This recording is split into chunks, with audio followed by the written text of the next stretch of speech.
you vote? Green. Honorable Edmund Yazzie votes green. Honorable Jimmy Yellowhair, how do you vote? Delegate Yellowhair votes green. Honorable Jimmy Yellowhair votes green. Going back up, Honorable Daniel So, how do you vote? Honorable Daniel So. Honorable Daniel So did not vote. Honorable Otto So, how do you vote? Oh, excuse me, Honorable Daniel So is excused. Honorable Otto So, how do you vote? Honorable Otto So. Honorable Otto So did not vote. With that, Honorable Speaker, you have 21 delegates who voted in favor, 0 delegates who oppose, with presiding chair not voting. Thank you very much. That called 21 in favor, 0 opposed, chair not voting, motion carries to accept both journals dated July 14th and August 9th, 2022. That, let's go ahead and continue on down. Item number 5.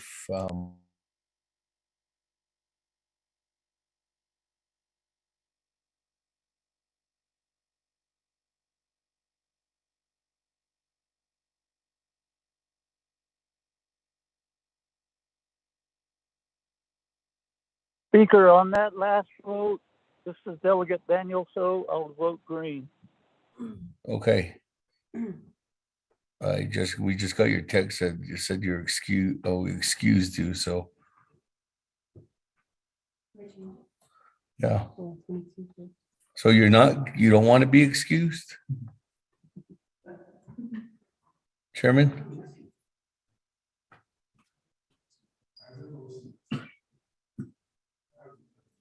Put him down the screen. Okay, with that, colleagues, moving on down. Item number 5, receiving reports, there are none. Item number 6, old business. I just want the council or Naabik'iytiI committee members to be aware of how much dollars are left in the UUFB. I'm trying to make sure that there's an updated memo coming out of Mr. Rob Willie office or the controller's office, because we did get a memo dated August 15th that out of all the legislations that we've been approving, there's only $1,017,399. But I just want to make sure that that's an accurate amount. So as colleagues, I'm just making sure so that you have that information as well. So with that, we're going to item number 6, old business A, legislation 0003-22. This is under old business. Mr. Rico, maybe you can give us a rundown before I go back to the floor. This is sponsored by Honorable Stewart, and then read it into the record too as well.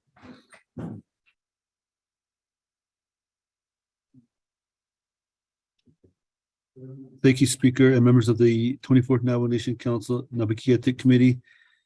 Tracking number 0003-22.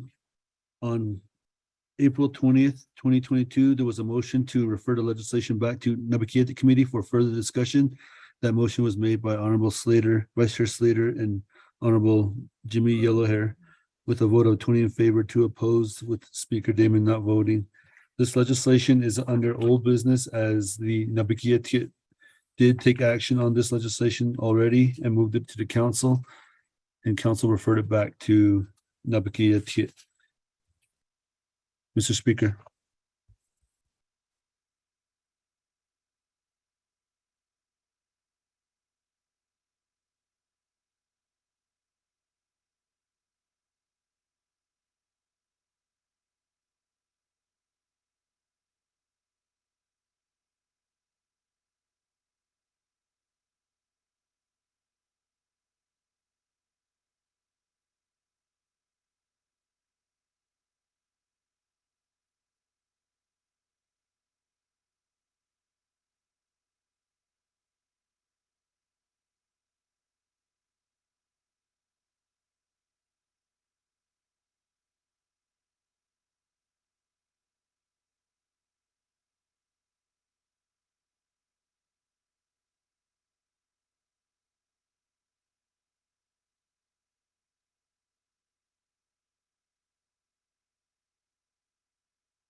With that, colleagues, going back to the floor with that recap on legislation 0003-22, sponsored by Honorable Stewart, is there a motion?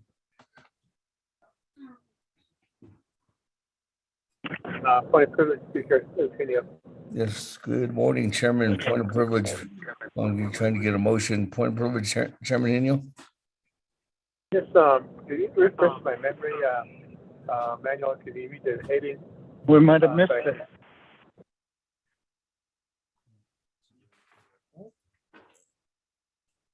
Yes, let me go back to Chairman Henio. Chairman Henio, let me go back to Mr. Rico. Mr. Rico.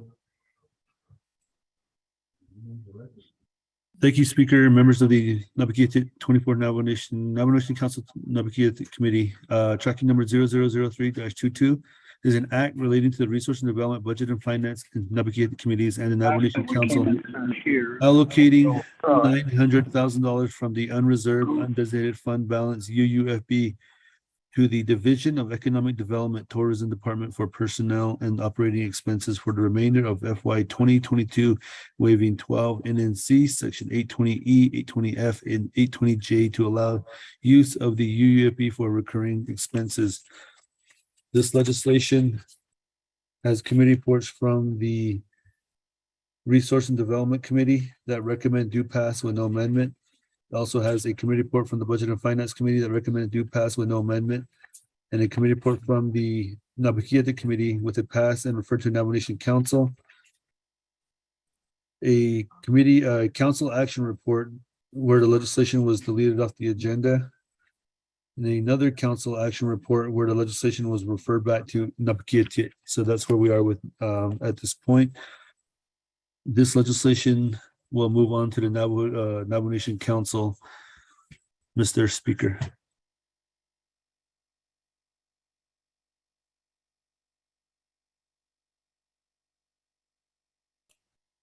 Thank you very much. With that, colleagues, at this time on legislation 003-22, thank you for the correction, Chairman. Is there a motion?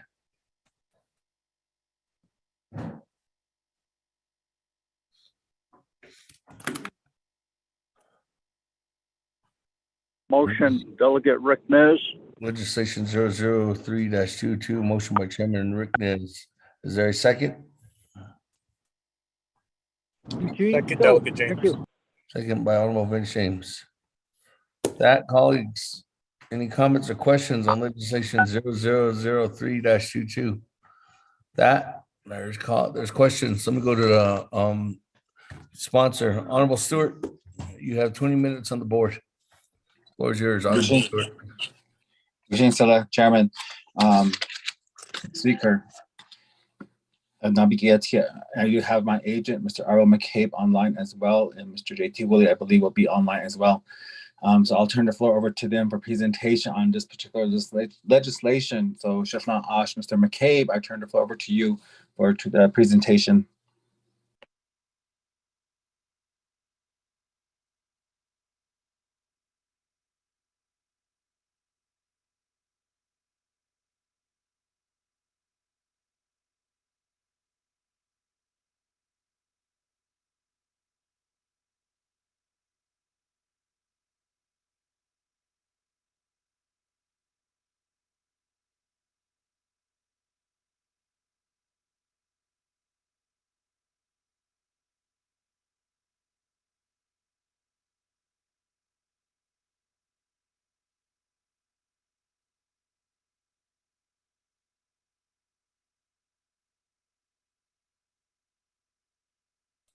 Mr. McCabe.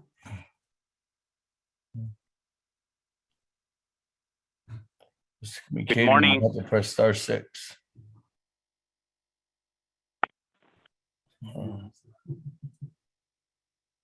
Good morning. Oh, Good morning. yes. Okay. Sorry about that. I was Yat A Abena Speaker do 24th Navajo Nation Council. She A Orville T. McCabe and she Nanish Dejan Slendot Abani Bushes Chin na Jenny A dash che Twitter Jenny A dash nulle with ours changed.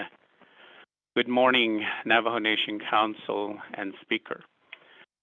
This morning we're making the request to have you approve a 900,000 UUFB request. In the past year, we got 127,000 from the hot tax, which was applied for the year, but we had a shortfall. Our budget usually runs about 1.1 million to accommodate all the advertisements and the projects that we have been working on with the various chapters and with our co-ops that we have agreements with the state. I understand that the year is coming to a close, but again, due to taxes not being generated by the hotels as they used to be, we still will be coming up on a shortfall. So I'm hoping that the council will allow us to maybe make an amendment to this and have it carry on into the new year to ensure that we continue to promote the various destinations on the Navajo Nation and to work with those chapters that we have been working with for many years.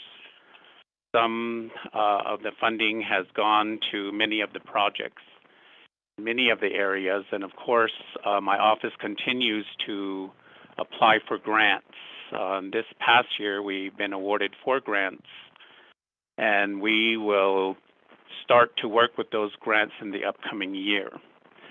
So that is our request, and the documents that were requested by council should have been sent out in April, and I'm hoping you did get those. And also, we did send them out again at the request of Budget and Finance, the additional information that was needed for this year's allocation.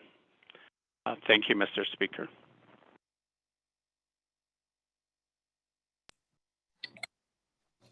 Honorable Stewart, does that conclude your presentation at this time? Yes, Jusila, Chairman. Okay, with that, colleagues, there is a motion and a second on legislation 0003-22. That I do have Honorable Vice Chair Slater in queue. Vice Chair, floor is yours at this time. Can you hear me, Speaker? There's no annoying background thing. Okay, perfect. Thank you, Delegate Stewart and Mr. McCabe, for the presentation.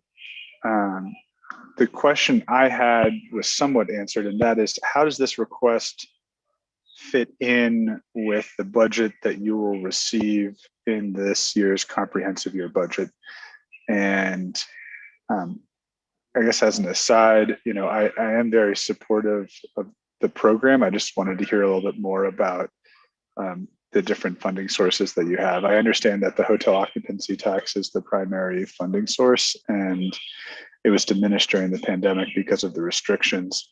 And I hope that the funding comes back in full. I'm curious to hear what the projections are for your budget based off the hot tax. And then I've seen it seems like you're doing a social media campaign, or maybe I'm just getting targeted with it now, but it is very encouraging to see, I think, more tourism advertising going on. And I want to applaud you for that. I would like to make a request, maybe if you have some sort of written report or documentation that you send to your oversight at the Resources and Development Committee, if you could forward that to me so I can take a look at some of the work that you're doing, I'd really appreciate that. I know you had reached out about talking, but we haven't found a time to meet yet. But I think you're on the right path. I understand the need for this because your funding was diminished during the height of the pandemic and the lockdowns. But I do want to hear a little bit more detail on how you intend to spend this and what some of your initiatives are right now to bring more revenue into the nation. We really need to double down on tourism. and it's not necessarily on the marketing side of things. It's on creating an infrastructure for more tourism, commercial activity. And I would love to see your program take the lead in expanding, Airbnbs or things of that nature for our communities. I've tried to encourage my chapters to do that and help facilitate that with people who are interested, and it just doesn't seem to be sticking. And I think we need some more provable concepts that can get out there, because it's, I think, easy money for a lot of folks, particularly if they live close to the national parks that are on Navajo or other parks or along the major highways like 191, 160, et cetera. So those are my comments and questions right now. Thank you, Speaker. Yield back to you.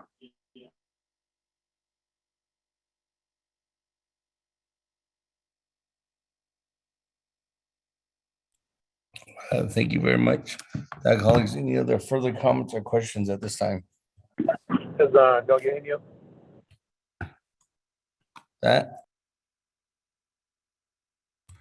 Chairman Henio, go ahead. The floor is yours at this time, and then I'll go back to the sponsor. Chairman Henio. Again, to the Speaker, Damon, Chairman. Committee, listening to the presentation, they mentioned the HOT taxes, hotel occupancy taxes, and question I have regarding that is how many hotels we have on the nation. I know of the Quality Inn in Winter Rock, the Quality Inn in Tuba City, and I don't know if there's anything generated from the Hampton Inn and Kayenta, but maybe give it to the committee a listing of all the hotels across the Navajo Nation that pays into this tax base. Thank you to the Speaker, David.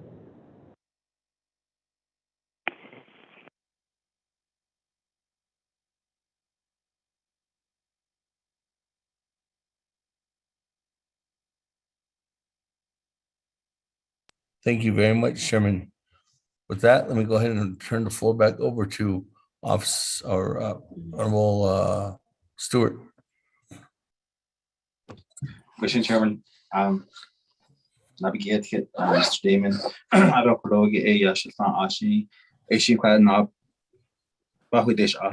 to answer the questions and the comments made from Vice Chair Slater. I don't know the Corner Chairman Henio. So, okay, Mr.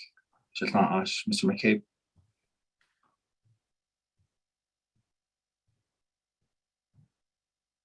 Good morning again, and I appreciate those questions that were asked. As for Delegate Slater's question, I will get that report to you as soon as I can locate it on my system. I thought I had it with another bunch, but it's not to be in that report file. But the funding that we have applied for, we have two that we applied for from the state of Arizona, since they had a lot of funding. We got the dinosaur tracks funding for outdoor in the amount of $250,000, which will assist with putting up some new kiosks, putting a waterless restroom there, 3 signs, and also hopefully there'll be funding to get the 4 acres that we withdrew with the help of Tuba City RBDO office to be paved. But if not paved, then we will apply gravel. And we'll also be putting up some picnic areas so that the visitors can come in and begin to use those. Those were just now put into the system into K counts. So we are now working with the chapter in order to start implementing this project that is in kind of $50,000 that we will be assisting that project with. We also were approved for another project, which is for the Quality Inn Museum up in Tuba City in the amount of $41,000, with 8,000 in-kind match, and that also is with the state of Arizona, and that one was also just put into the system. So we are now working with OOC, and of course, we're going to be issuing RFPs out for both of those projects. One that I was just informed about is the Pinnacle, the Shiprock Pinnacle.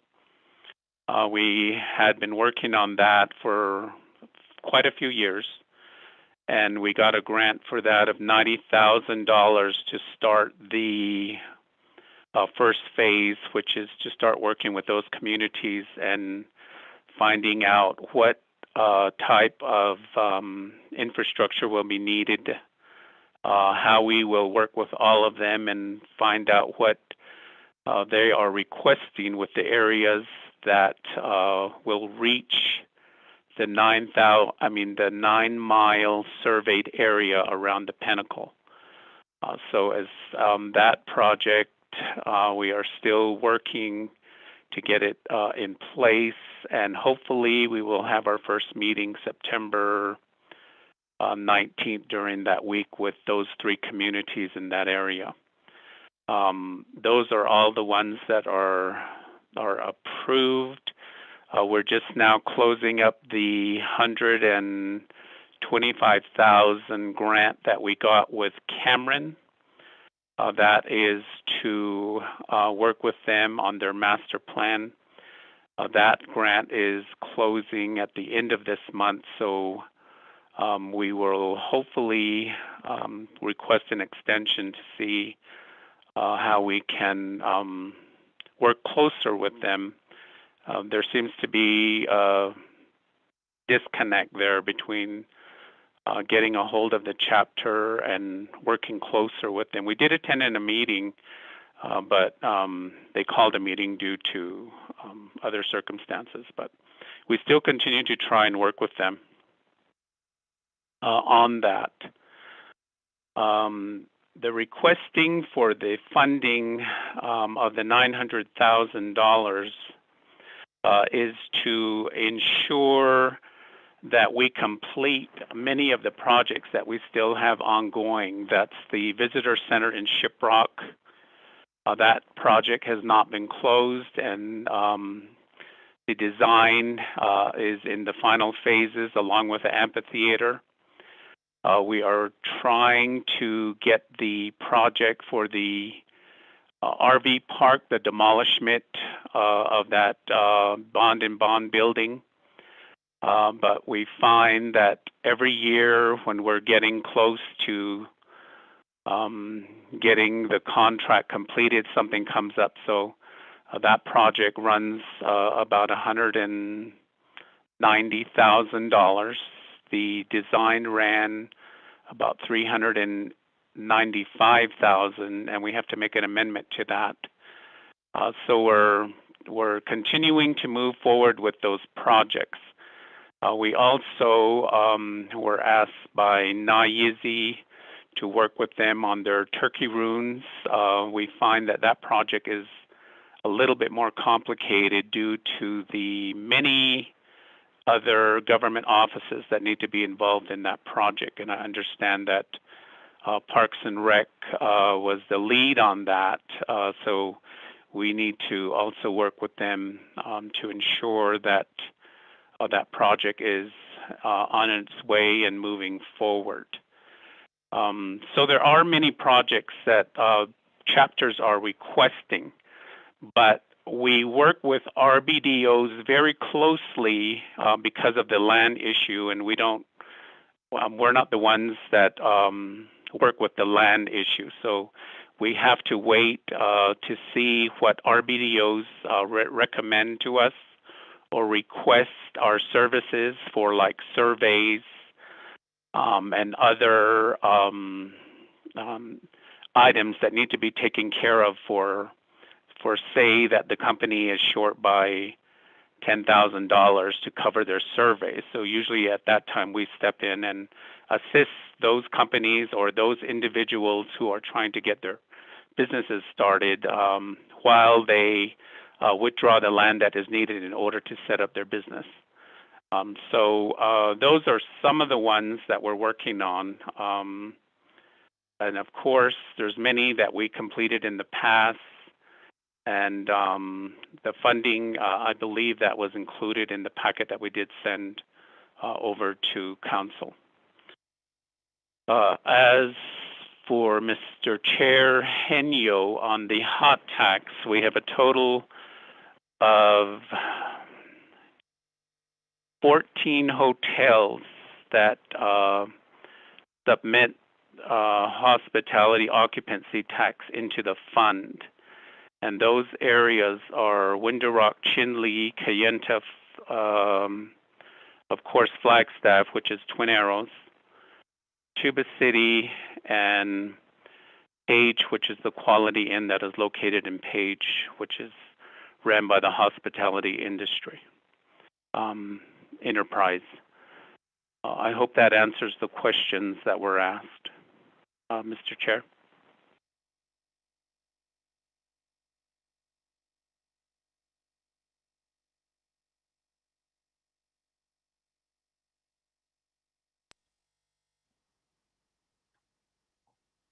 To the chairman, that completes the responses. Okay, thank you very much. Let me go ahead and go back to the floor. I have Speaker, this is Delegate Brown. thank you with that. I do have Honorable Vice Chair Slater and then Honorable Brown. I'll put you in the queue. Vice Chair Slater, the floor is yours.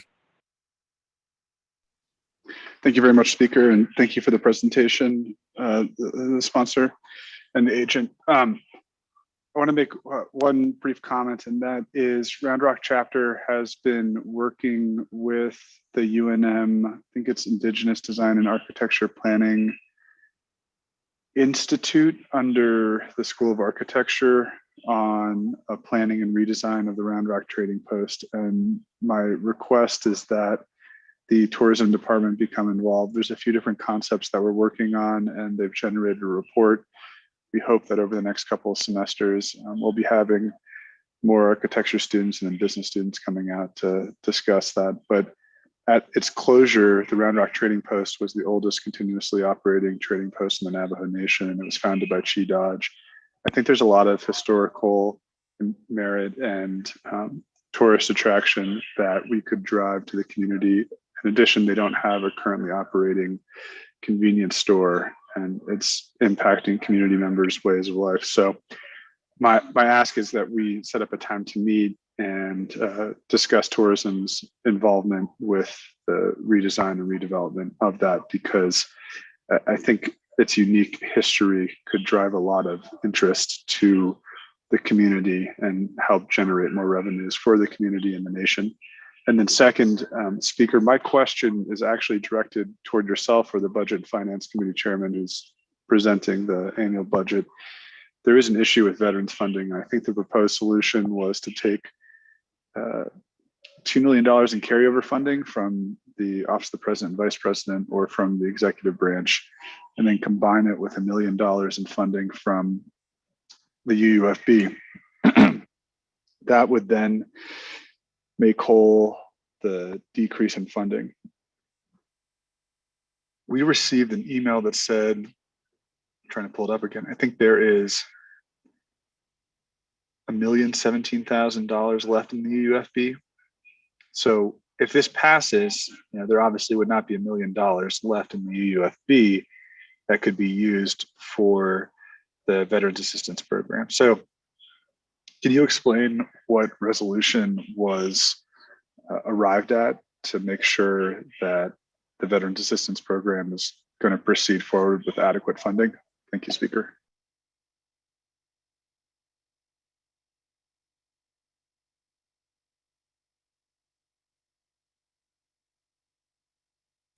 Thank you very much. With that, let me go ahead and turn the floor over to Honorable Stewart, and then I'll turn the floor over to Chairman Henyo. Speaker, this is Delegate Brown. If you can add me to the queue. Honorable Brown, I did add you to the queue. Sorry, I was going to go to you, but just want to make sure these questions are answered first before I continue on. Honorable Stewart. I'm wishing to lift Chairman Damon Otto Kodogi, Vice Chairman Slater, this Kidnana Otto Shin Kodo Aya Shin Shatlan Ashif, Mr. McKay for the first portion of the Aya Yadel Kito that out of Kilna Shin Shana, Chairman Hinu Shin Kodashi answered the late. So Shatlan Ash, Mr. McKay.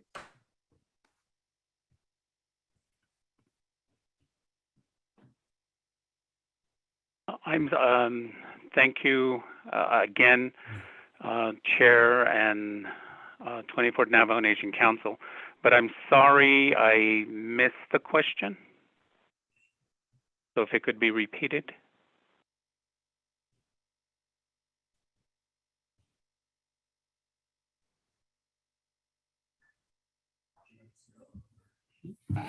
Vice Chair, our Honorable Stewart, I'm going to go back to Vice Chair Slater at this time. Vice Chair Slater.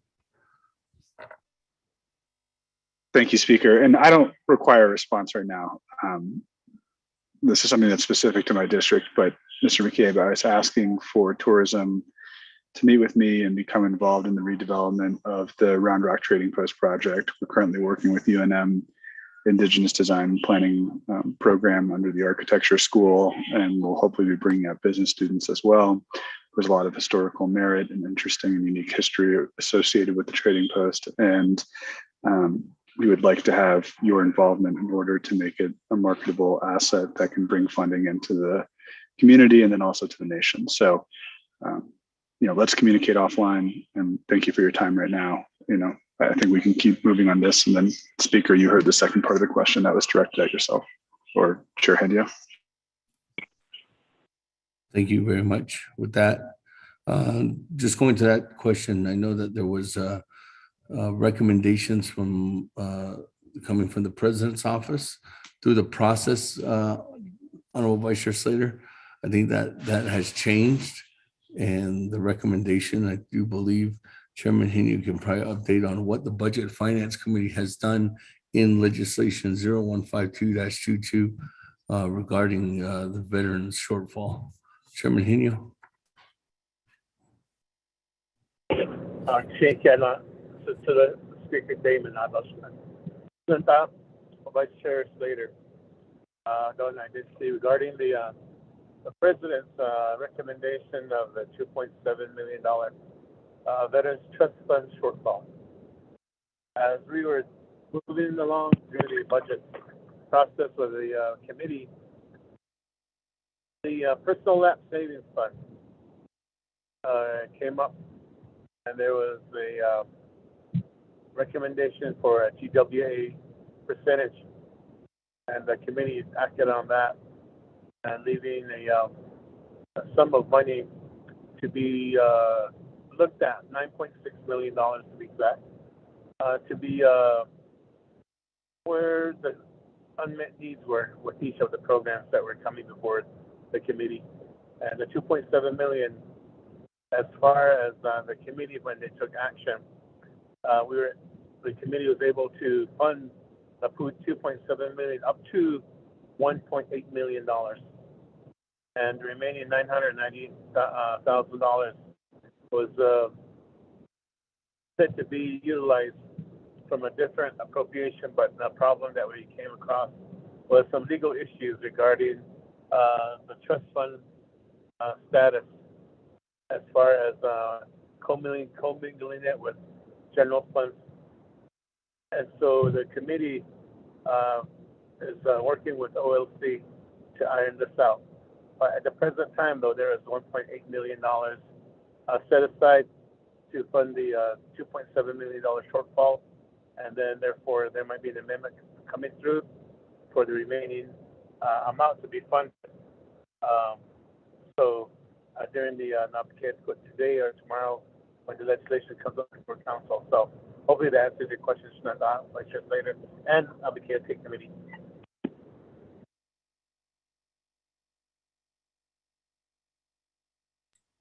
Thank you very much. With that, let me go ahead and go back to the floor. Honorable Brown. The floor is yours at this time. Oh, yeah, Speaker. Naabik'iytiI Committee, 24th Navajo Nation Council.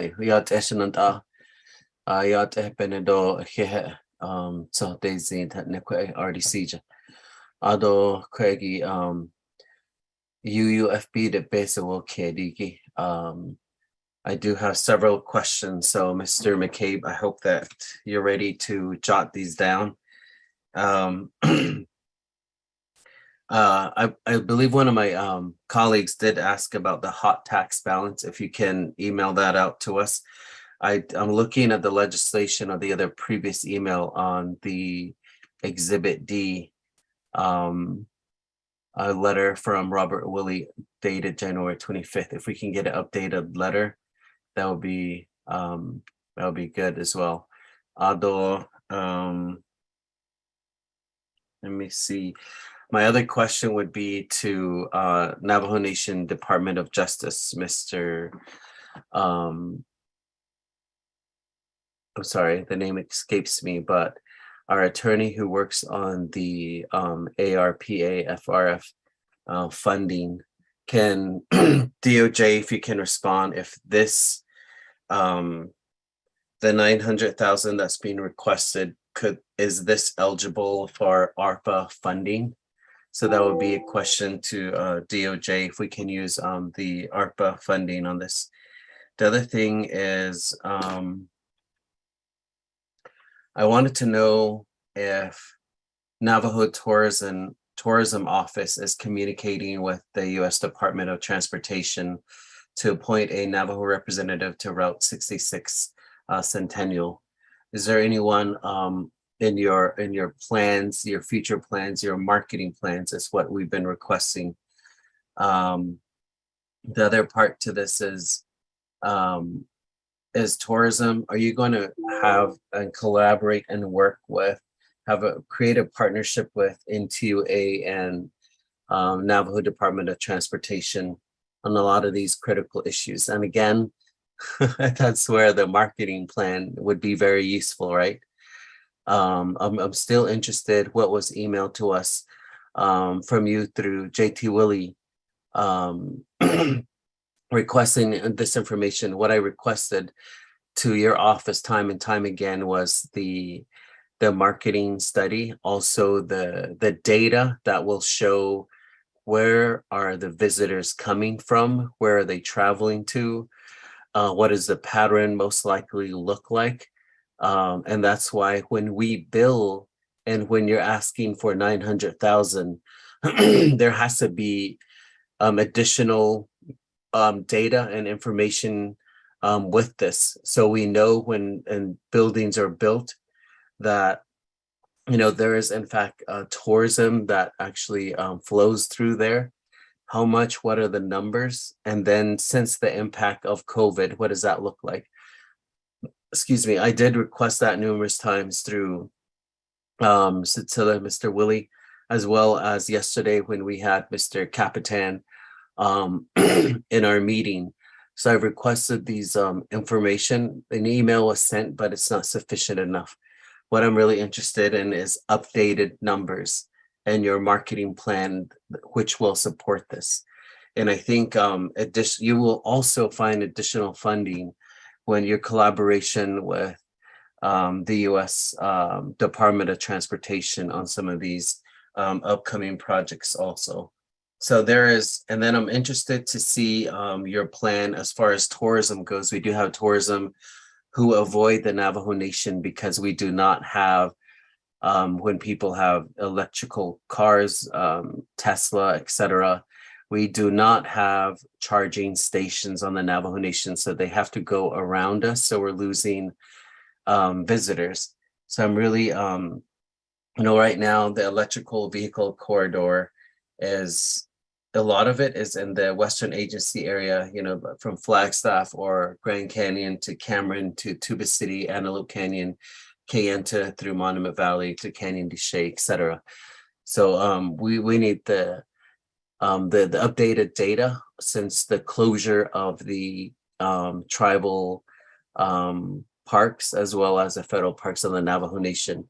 I want to see how those have been impacted and I'm really interested to know what Navajo Nation Tourism Office, since we literally took a break for over 2 years. I believe that would have been a great time to collect all this data updated.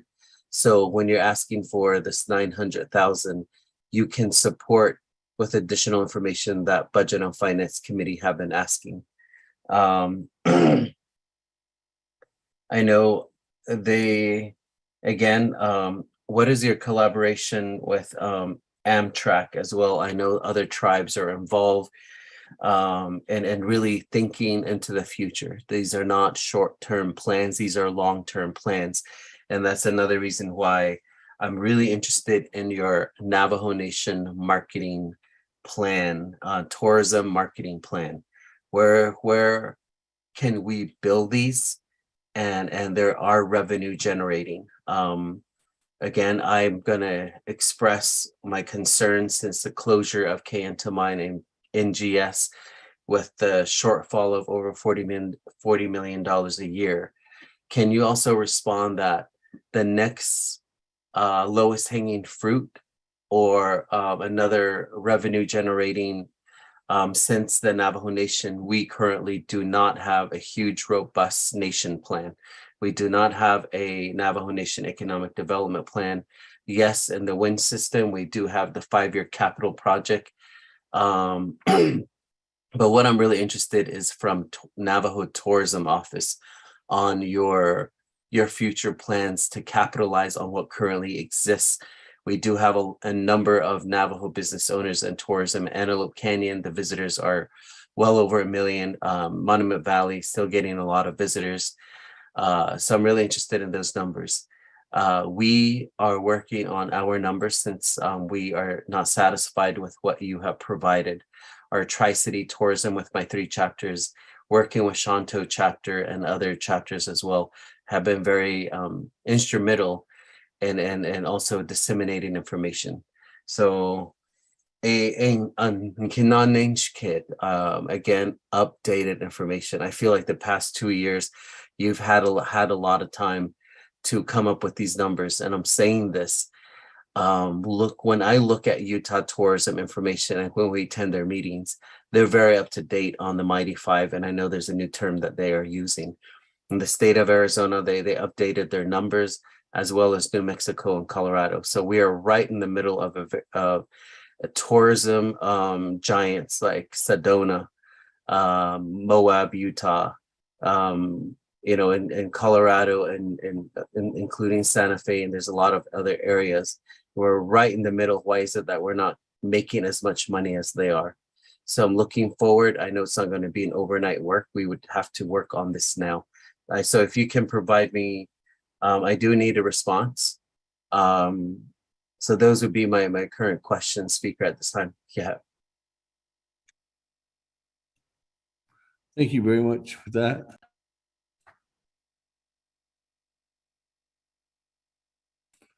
Thank you very much, Alma Brown. With that, I'm going to go to Honor by Alma Brigay.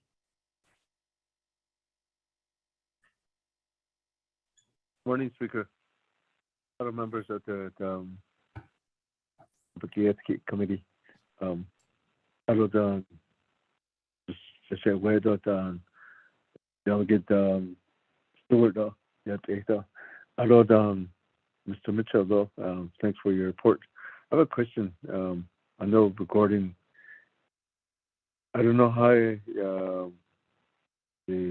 as a program and as a division, the Division of Economic Development, it's been established.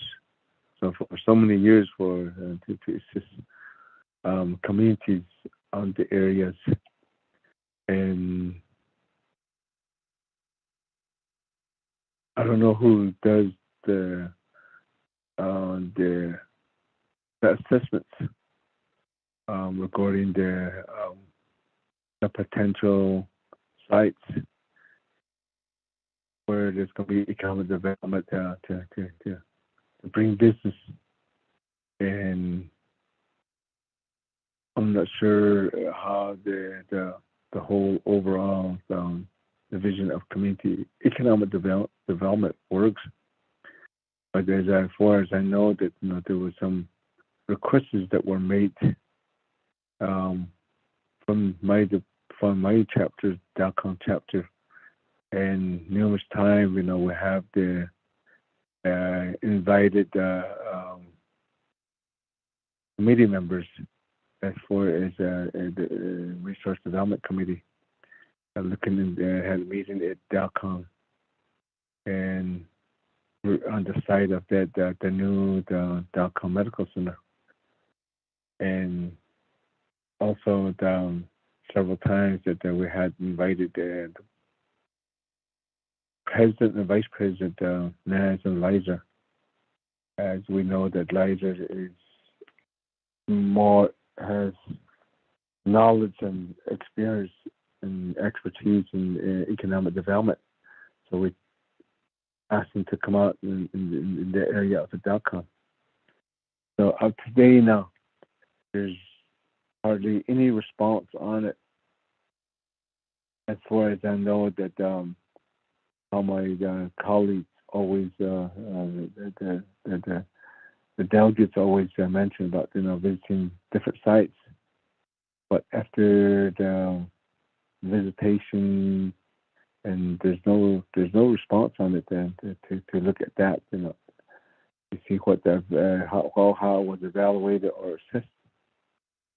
So so a lot of it is being visited by the Dalcon Medical Center area, and in the light of economic development. And then I've been mentioning this a lot of times, and I tried to put it on the legislation, but it was been vetoed by President and Vice President regarding this economic development. That I've been requesting to see who could come out and do some assessment. And there's like I said, after this, the completion of this medical center, once it's open, now the opening date is in January 2023. So once it's open, starting operating, it's been estimated that there's going to be a $42 million payroll check that's going to be within that medical center. So we know that there's going to be people there, but we don't even coordinate, and we don't even cooperate with the IHS. IHS has an issue with recruiting and also retention of professional health workers. Because of that, there's no economic benefit in the area where they can stay or where they can go, maybe to buy something, even the food. So so how do we go about it if you're all there's a Navajo Nation Division of Economic Development there. So there's no reports coming into how this, nobody making an assessment how this we can concentrate on if we can be looking forward with the economic development for the Navajo Nation. Nobody's coming out, or there's no report on it, and the people that the program that I'm looking at it is that Navajo shopping center there. They have a space there, and they're willing to rent, but that they have that they don't have the funds to do that. So how can you work with maybe the request funding for Navajo shopping center? They have a plan, and they have it, but it's going to be over about $11 million. And I'm not sure where the Division of Economic Development stands to coordinate and to work with the other entities. Maybe cooperation between entities to develop that the whole thing is to benefit the Navajo people, especially with the Southwest region, and especially for healthcare workers. That is needed. My grandma and my old people always say to you something. Or we're blindfold to look around, or we have to tell you what to do, where to step. That's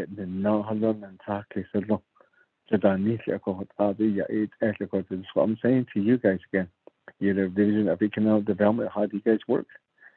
I want to keep that note. And that's especially there's going to be people working there. And that's how the government operates, though. So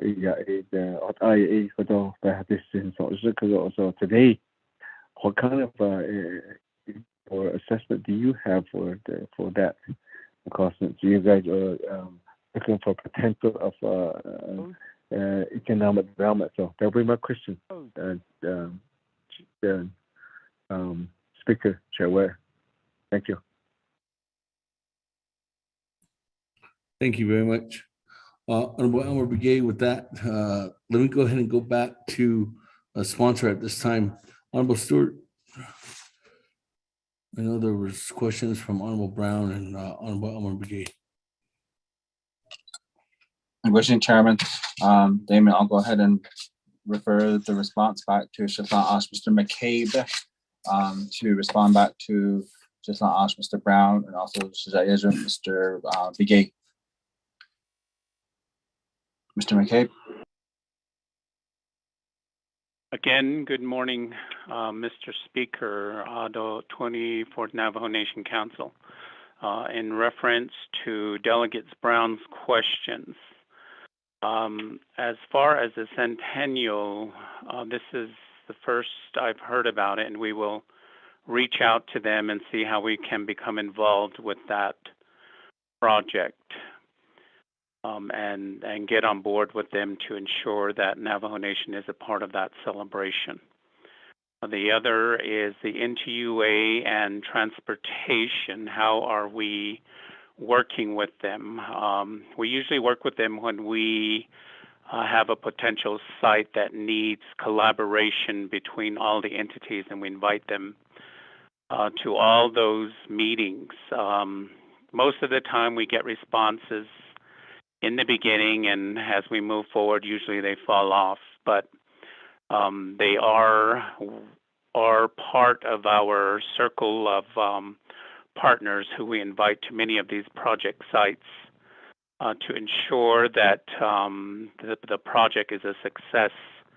So they are part of our overall partnership. They are in that arena. As far as the marketing plan, as you know from the documents that I did send out, our marketing plan ended in 2019. We were in the process of getting another marketing plan made when the pandemic hit.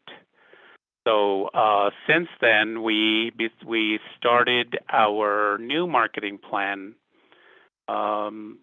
at the beginning of this year, and we are coming to a close. Hopefully, the new plan will be completed and ready for distribution in November.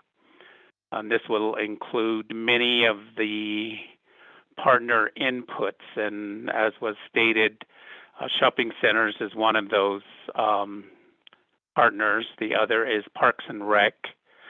How can we collaborate to make our dollars go further than what they're reaching now? So many of them have been called and have been notified and have we've received their input on how we can work closer together to make a marketing plan that works for everyone.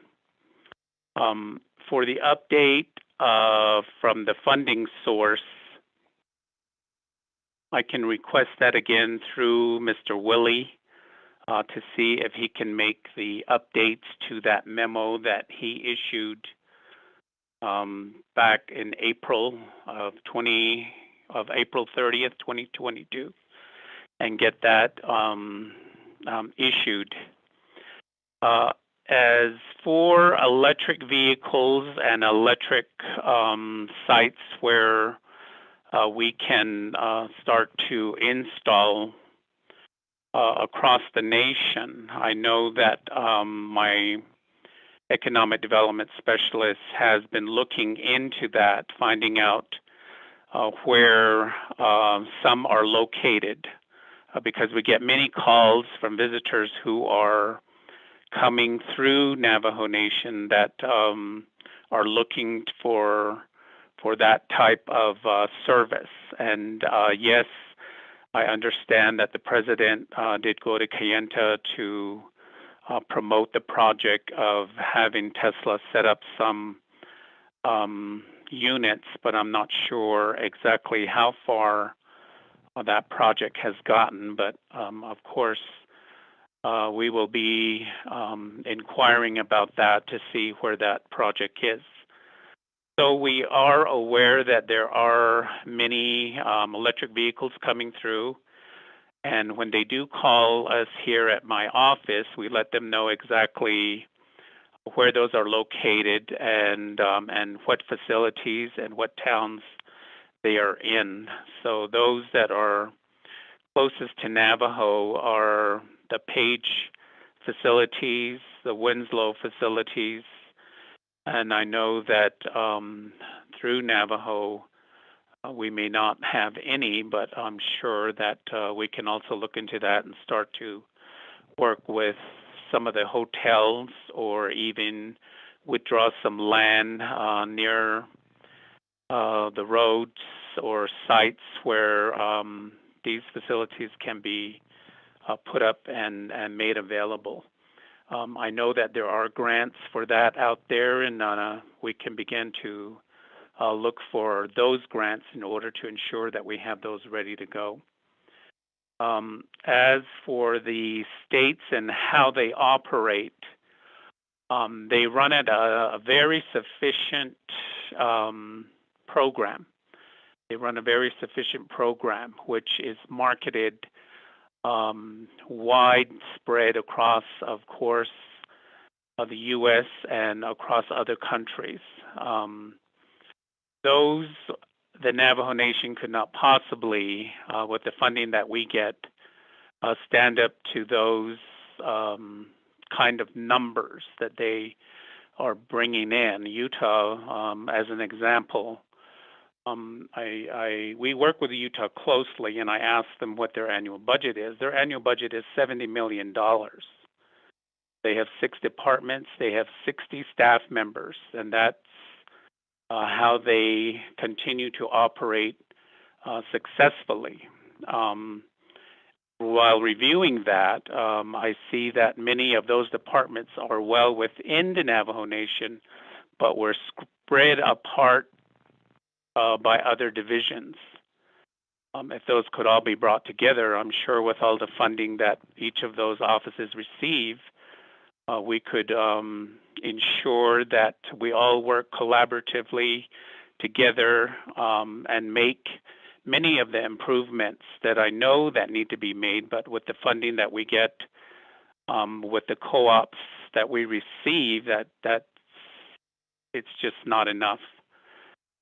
But we do with what we can. I more or less moved money more outwards to marketing and to try and assist many of the chapters with the funding that we do get by creating those marketing specialist positions who only focus on marketing. And then I have one individual that works directly with the chapters projects. So that is on that portion of the funding. As for Delegate Alma Bergay's question, I will relay the message to the division director, Mr. J.T. Willie. As far as being invited to Delcon to work closely with them, I haven't received an request from them, but that was one of our questions that was brought up by one of my staff, since there is a new hospital going in. Where will people stay? And of course, that would probably have to bring in hospitality in order to start looking at that. For us, we can actually assist with the marketing study or the marketing plan. I'm sorry, not the marketing plan, the feasibility study and the master plan. Those could be identified in some of the funding that we get in order to ensure that economic development is there at the table with the chapter to ensure that we meet the obligations and the requests of what the chapter is wanting. So I will relay that message to our division director, Mr. J.T. Willie, and we will send you the information of a date when we can actually meet out there and begun the process of working together. I know that it does sound like after the fact, but we can definitely start to work together to ensure that we don't miss the boat altogether. And of course, again, we work closely with RBDO. So of course, if we're going to go out there with small business, we will definitely be more than willing to meet with the chapter and yourself, Delegate Elmer Begay. Thank you.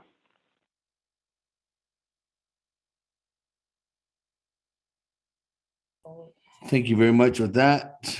Honorable Stewart, does that conclude your response at this time? Yes, Chairman.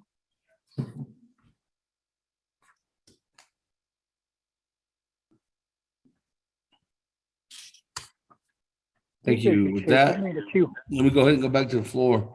I do have Honorable Eugene So in the queue, but I have a follow-up by Honorable Brown. Honorable Brown, then Eugene So. Okay. Yeah, Nana. Thank you for the information. So I'll be looking forward to the marketing plan. You said in November it'll be available. And again, the balance on the hot tax, if that could be sent out to us. And then the other question that, if you can respond on this, actually, Speaker, if DOJ, Mr. Rodas can respond to, can this 900,000 can the ARPA dollars be used? Is this considered eligible? I know that on some of the eligibility I've seen, like Tuba City dinosaur track was receiving, I believe, about $5 million. So that's in the tourism industry. So I'm wondering if this also will be eligible for the ARPA dollars. Although the other thing that I think maybe this should be directive is I'm really interested in planning. You did have the tourism or the economic summit through DED, but what I'm really interested in is going forward, let's plan, or if you and your team can bring important organizations and tourism revenue generating ideas together with Navajo Nation Tourism Office, Navajo Nation Parks and Recs Office, the 4 states tourism offices with Arizona, New Mexico, Utah, and Colorado. And there's other organizations like the Grand Circle, I think would be really important, bring them, as well as U.S. Department of Transportation and NDOT, and also bring, like we do have an organization called the Tri-City Tourism And again, I did mention Shanto Tourism would be another organization, as well as I understand that Delegate Slater is also working on his their tourism work, as well as in New Mexico, Delegate Crotty, I know, was working on some tourism work as well. And if we can even bring Navajo Yes to the meeting, as well as maybe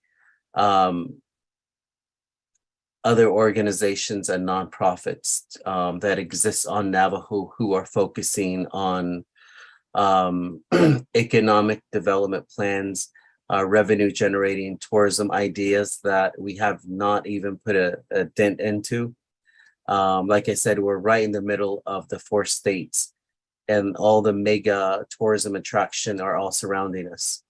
But what they do not have is us. When I read some of these studies, when I do meet with tourism, I usually, when I'm in the evening, sometimes I drive to Monument Valley, and I usually sit there and do my own kind of survey, and I ask these tourists, what is it that what can we provide on Navajo to entice them to stay longer? And usually they say we need more bike trails, hiking trails, climbing rocks.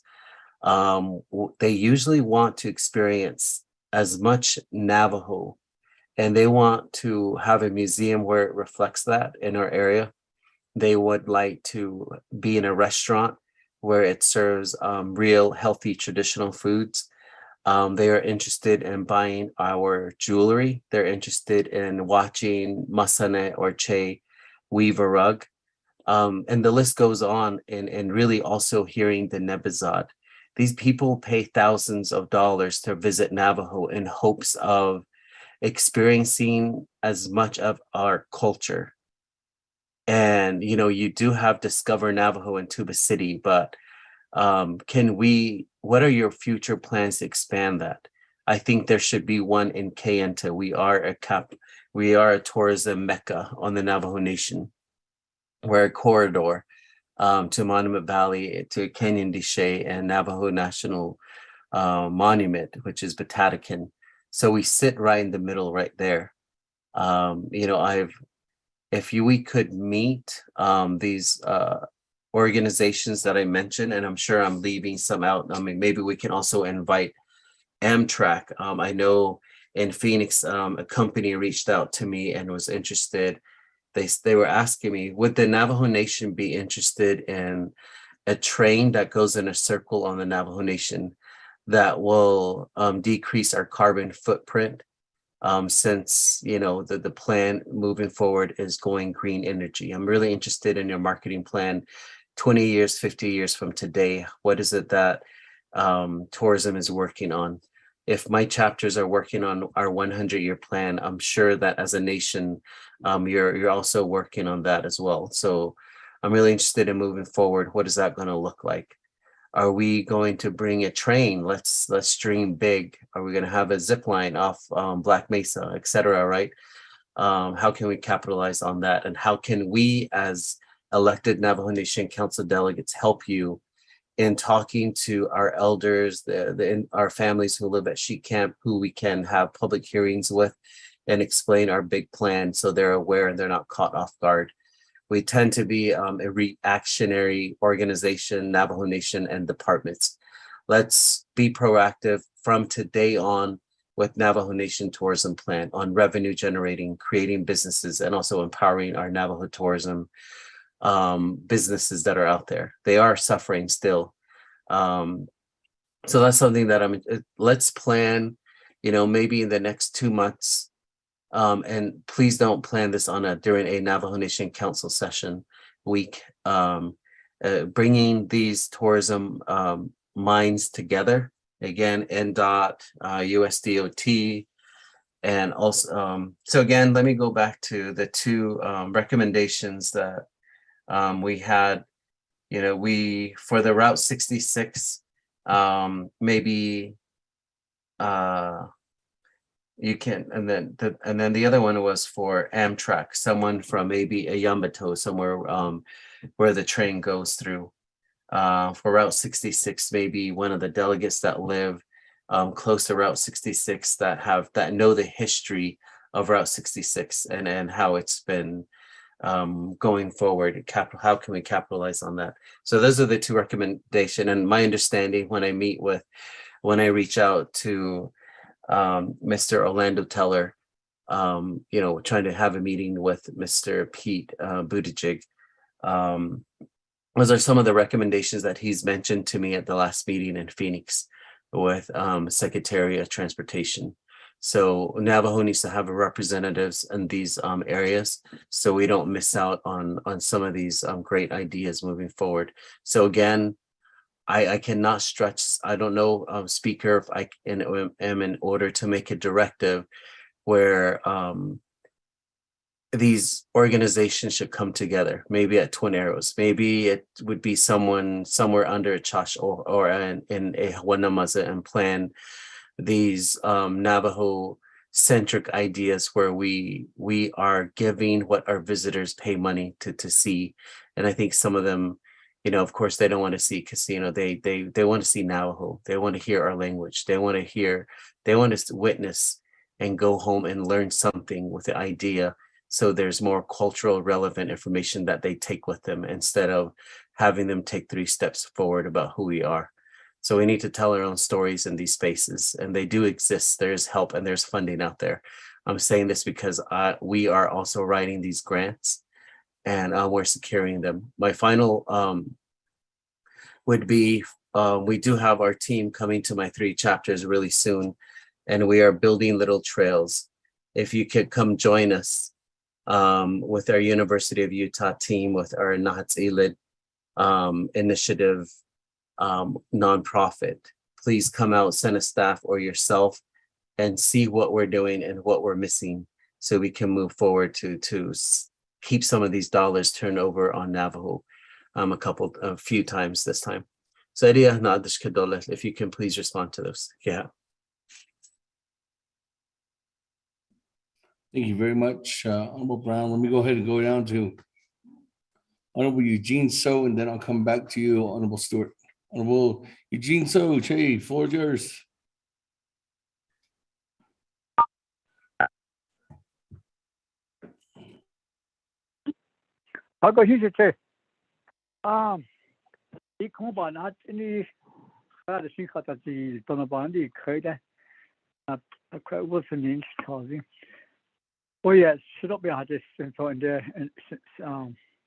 We're going forward with it.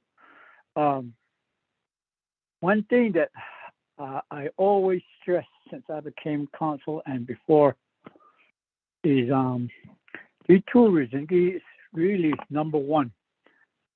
Like I always explain and try to say that when the tourists comes from another country, they land and then they rent a car and then they go to motels.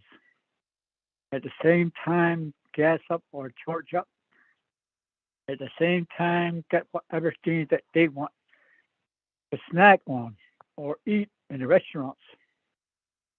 All this money, wherever they're going, and then back into the airport and back on the plane, all that money, counting the people that visit us from other countries, is the number one making money. American Native, Alaskan Indians, Alaskan Native Tourism Association.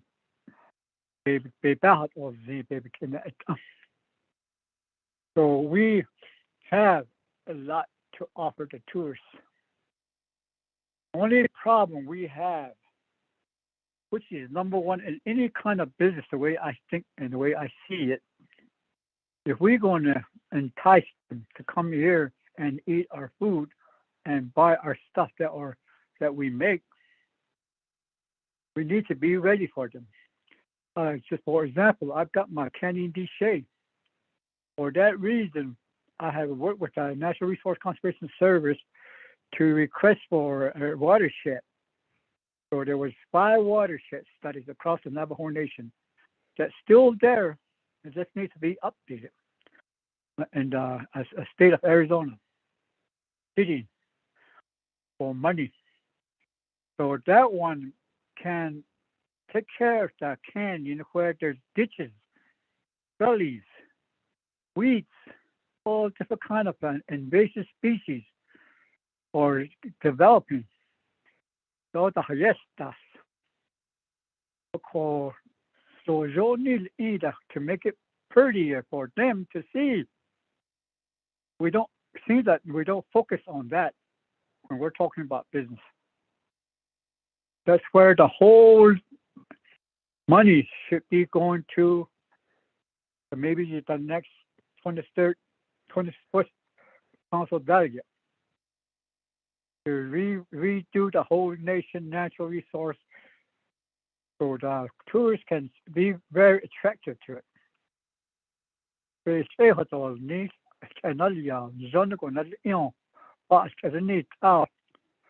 But my area, there was a tour truck that came down, and we got sued for that.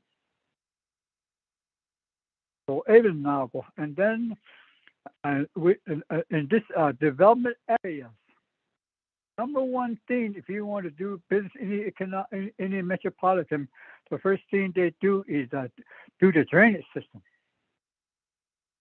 Then here in Chinle, we're in the flood area.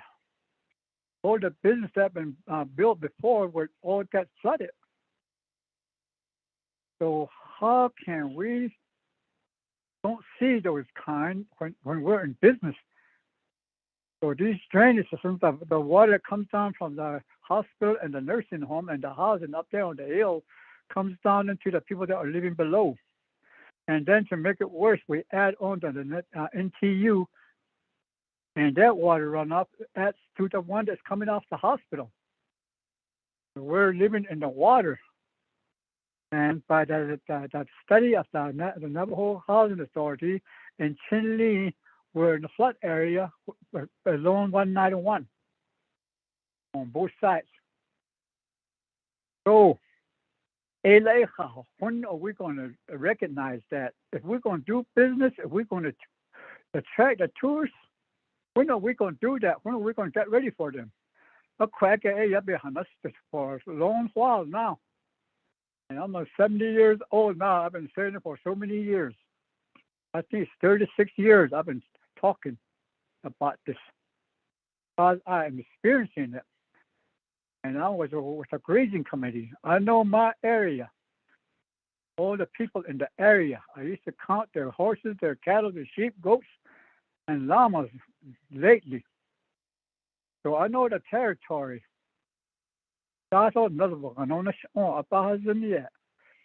thing it's been discussed too is we don't have our own bus. We should have a bus that could take the tourists from the airport or somewhere and then bring them to Chinle or Kayenta, let them look at the area, and if we can take them to the ordinances, their house, or make them herd sheep a day or sleep in the hogan.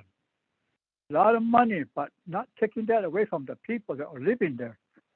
And that's another thing. We take land away from the people, and they end up with nothing. We need to introduce them into business. Where are we going to withdraw the land? The people that are living there, they should be part of the business. They might be even leasing it. We don't do that. We have a problem with our withdrawing land. But case, there's 3 or 4 things that I would really like to see regards to economic development. That was said. We need to economists that can tour the whole reservation where the main tourist attractions are at, and focus on that. But I've got some areas in my territory here that are has some ruins and some fisher grips that are not in the canyon. And then also we got that I've been pushing for in 27, the on top of the hill from Ganado, to put a sign up saying that's where the Kennedy Share is, the Spider Rock, the 3 turkey ruins. That would attract them to go to that route. And then that would build up another meeting. And also maybe build up the 3 turkey rooms. Put more business in that area. And all the way up to Spider Rock. That road goes straight to Spider Rock. Then coming down to the White House. So those need to be defined and make it top priority. If we're going to talk tourism, that's where all the money is. All for the sneezes, at the Kusinaka, like I said, 36 years I've been saying that, but nobody has ever seen it yet. So we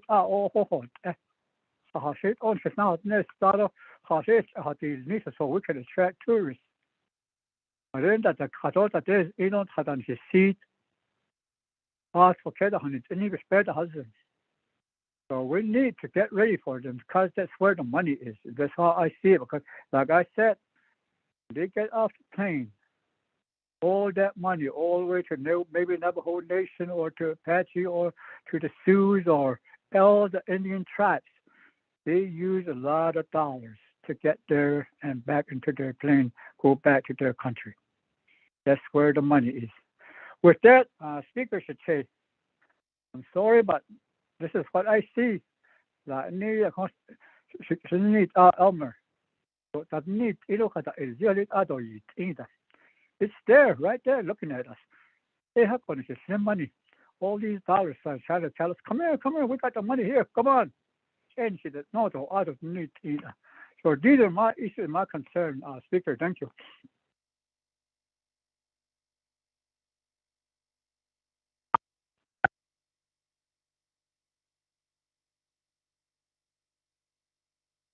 Thank you very much. With that, let me go ahead and go back to you, Honorable Stewart. Honorable Stewart.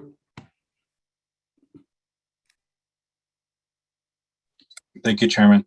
Colleagues, and thank you. But this is regarding the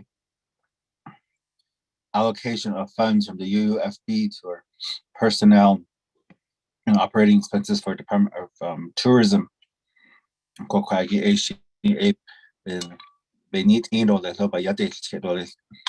then the other areas we can move forward on those. Also, let's answer your questions. Nana, Mr. McCabe. Good morning again, Speaker and 24th Navajo Nation Council. In reference to Delegates Brown's questions, yes, we can actually set up a meeting with all those partners that need to be invited to the meeting that you requested within 2 months. And I believe that Twin Arrows would probably be the better location in order to accommodate the many partners that we have, plus many of those that you've also stated from the state Amtrak.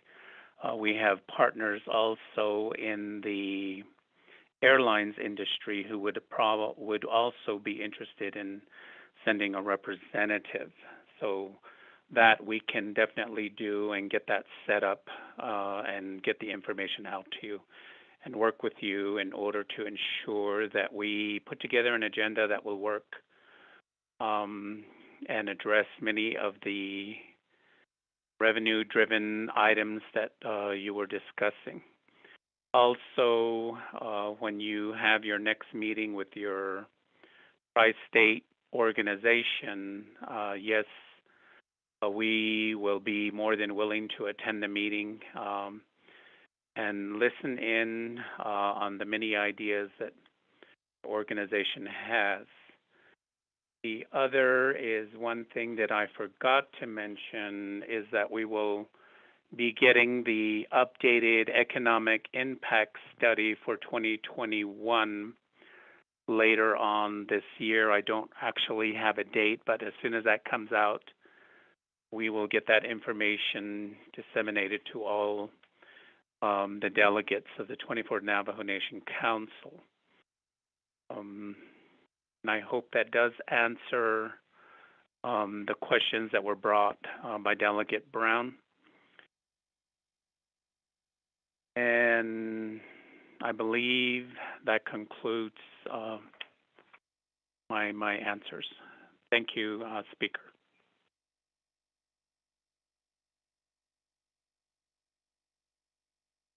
Thank you. With that, colleagues, let me go back to Honorable Vice Chair Stewart or Honorable Stewart. Any further response at this time? I don't believe so, not from us, maybe from DOJ.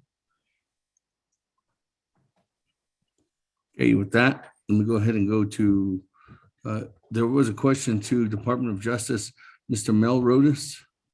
I don't know if you're on the line. Hi, Speaker, it's Kristen. I can answer Delegate Brown's question. Okay, go ahead. Good morning, Ms. Lowell. Floor is yours. Good morning, Speaker. Thank you, Speaker.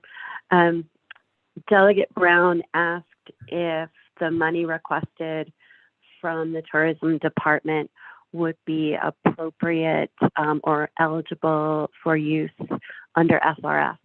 So what I can tell after reviewing the budget documents is that it appears that all this funding is for general government services, with the exception of the capital outlay amount, which is about $240,000. So to the extent that it is administration, it would be allowed under the government services category. If the question is, would it be allowed under the responding to the economic impacts of COVID? It's hard to tell at this point if it's just purely for Navajo Nation government employees and administration.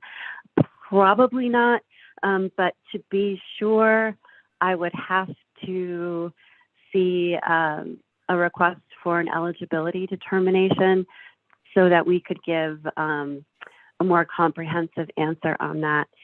And Speaker, I think that answers all of the questions. Thank you.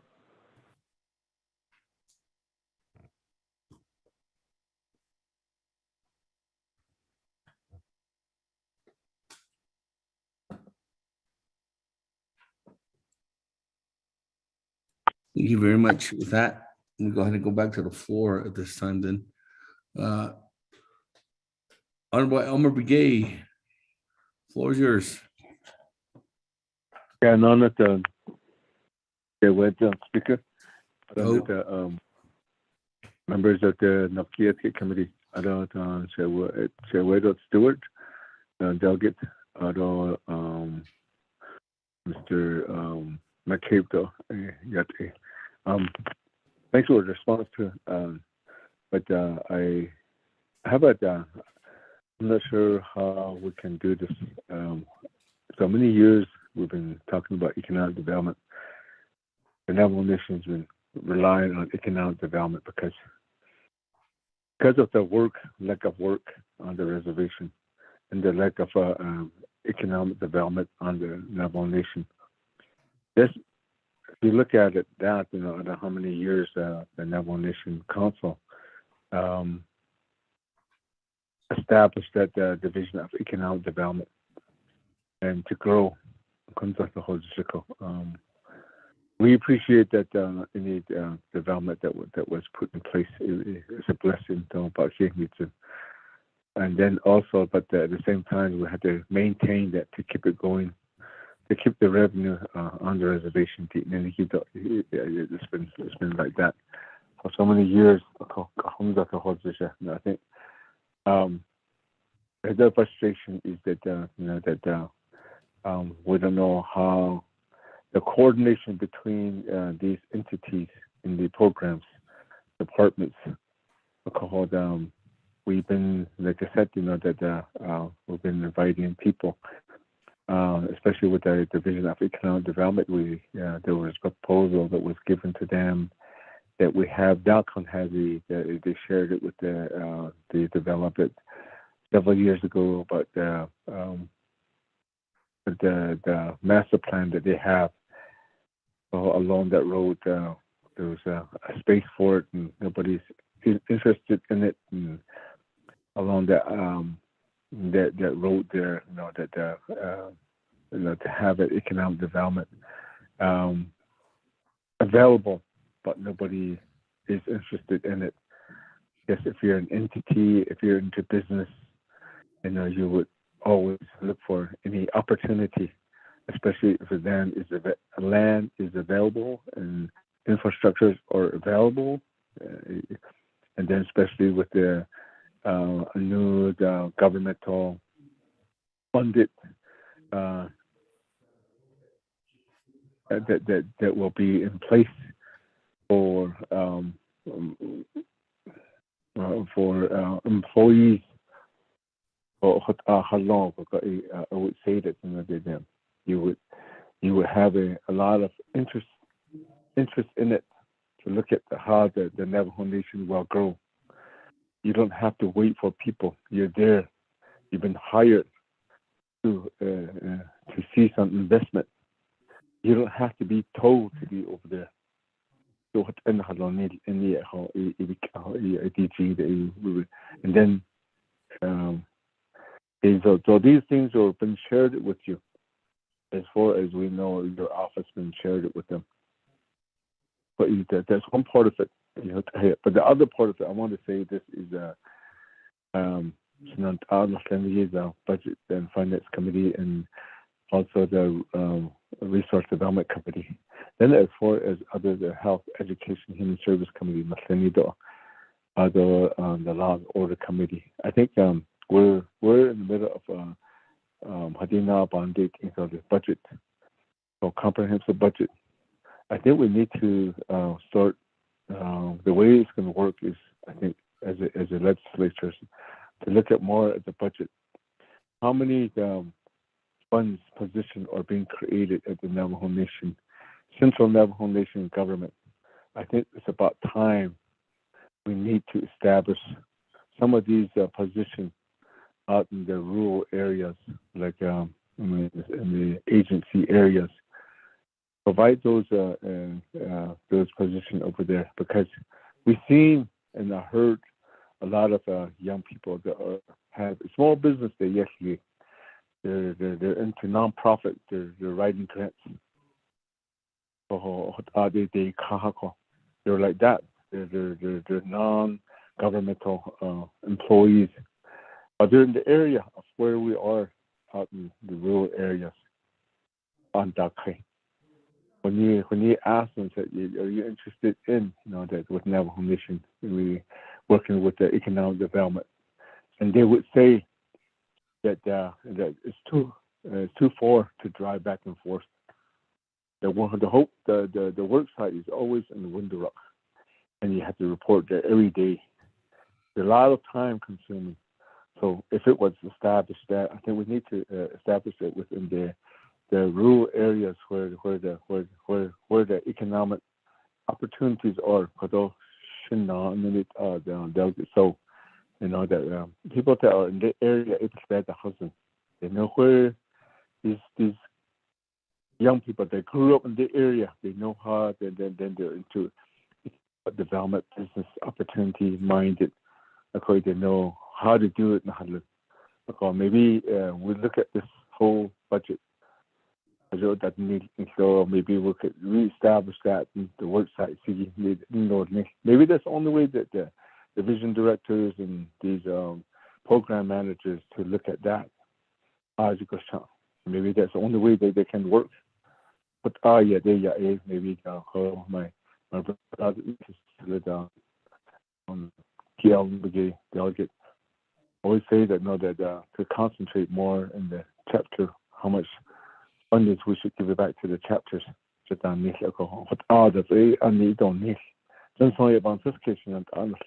that's the only way that these programs will start working, because we have a lot of people, potential, that they're into small business and they can write their own grants and they're non-profit, but they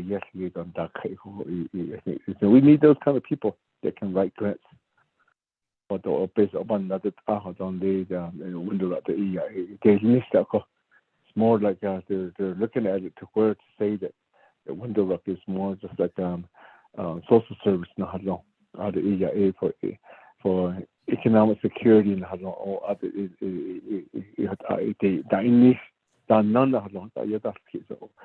so I think we need to start looking into this budget season here about how I think we need to start concentrating because of that. The reason why I'm saying that is Telecommuni chapter did that. They start getting some funding together how they could get professional help, professional services, and consultants. They hire, they get all these studies done, and they know how to operate. And they gave us a lot of good advices. I think we need to start looking at that budget. And so they have to back this so maybe the 24th Nation Council would change and the impact on these fundings and positions and the impact that the chapters in the rural areas or having concerns with them. And so the thing that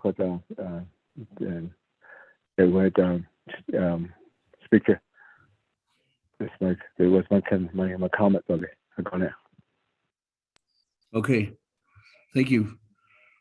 With that, colleagues, let me go ahead and continue down.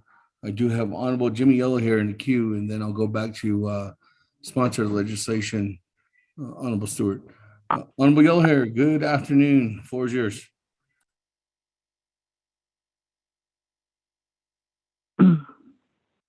Good afternoon, Yate, to the Secretary of Navajo Nation, Councilman Bayanski, Original Statute for Navajo Nation Council, but also Liat Eco Petition, Wilson Stewart, bring this legislation. For me, at the all year since the Division of Economic Development, Tourism Department for Personnel and Operating Expense, at the all year since the development.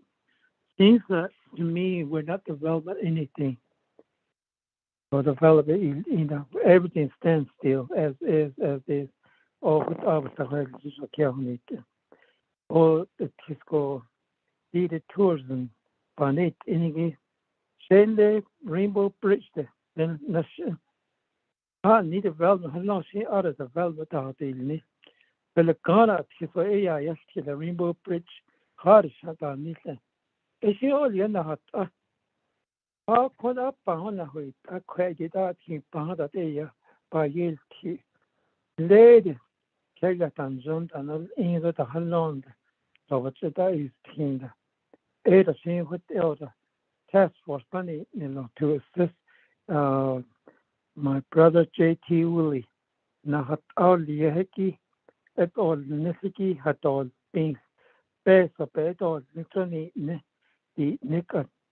Ebony na Rainbow Bridge, the shape of Hunt Ilio, Shinyat Edson, Essin Jonia, the Ghana Yego, Chilkina Karoli, are hard in a motel that are Yado on the Chiripato that are long. So alien talk Ghana, are left either in Tahani got a seat store, Jota Yago. There's any talk on economic development. Hala yo and then the Napa Naliapahawan. Haloniki, not eat, Navajo Nation, Jitipini, not store, trading post, Christian and eight and spare husband. So I'm looking forward to do something like plan to Rainbow Bridge and do something about it. I guess I believe in that economic growth. Of course, when it's about speedily, Hansi Taban, okay, the Wilson Stewart, and the agent service spawn need or live. When I had a hello, now when I argue, not our lawyer, when the case or that order. You can't have narrow mind. You got to have a mind to build something. Listen, Honorable Daniel Brown, and think outside the box more than that case, as I say. Be innovative. na ana se na an ki salahna e ya hana tse European skilole she speaker shatina anito tse Wilson Stewart yeah hunso starole I'll just make it to the point. Thank you. Thank you. With that, let me go ahead and go back to Honorable Stewart. Honorable Stewart, floor is yours at this time. Sharon. I look at also they had a salt seat nana instead of kids hit alcohol. We appreciate the thoughts that you all have for economic growth and development with each of the communities across the Navajo Nation, So I need alcohol how to grow and develop it. Ashani Kodat in the code coalition Delegate Brown with each of our communities, though Vice Chairman Slater like to develop in the communities have a strategic plan, a 5-10-year plan that economic development initial and the tourism that later on this year so a report then there's not many reports that we have on that economic growth and development in our nation. Mr.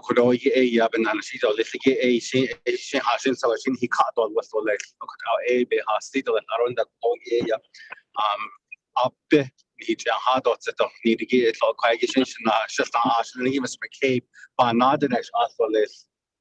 Mr. McCabe. Yes, thank you, Chair and 24th Navajo Nation Council. We at Economic Development are tasked with a job that we need help with, and that's infrastructure. That's one of our biggest issues in order to improve all the sites and accommodate all the visitors that come to Navajo Nation. So I believe that once the infrastructure is reaching all the areas, so we'll just use dinosaur tracks as an example. The infrastructure is at least, I'd say, between 5 and 10 miles away, and that would cost millions of dollars in order to get that infrastructure up to the site in order for us to make big improvements to that area. Knowing that we don't have that kind of money, we have to kind of make accommodations by installing waterless restrooms, but we have to have partners in order to ensure that those are taken care of. As for Rainbow Bridge, I have been there on a few occasions, and yes, it is a beautiful site. And I think that many of the areas that we talk about are natural resources.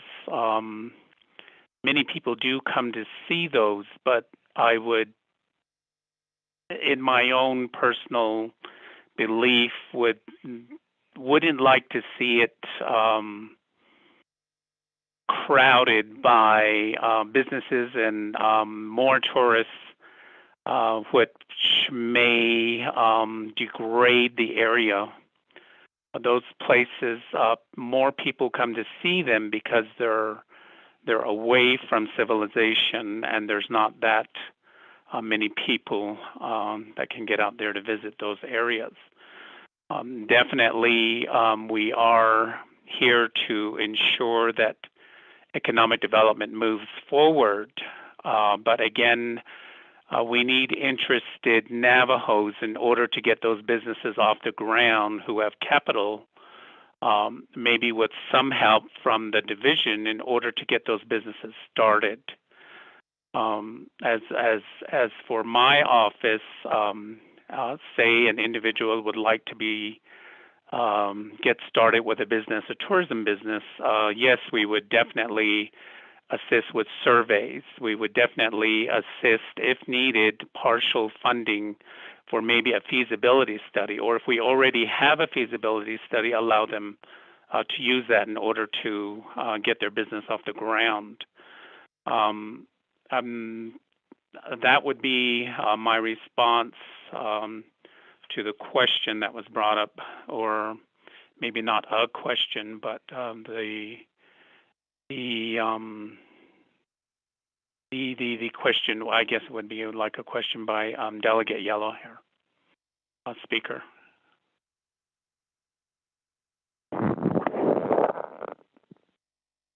Speaker, this is Delegate Charles Newton. Can you add me to the queue, please? Thank you, Mr. McCabe. Is that, let me go back to Honorable Stewart. Honorable Stewart, does that conclude your response? Yes, Chairman. Okay, thank you. That, Madam Chair, Charles Newton, thank you. Huh? I'll go ahead and add you to the queue.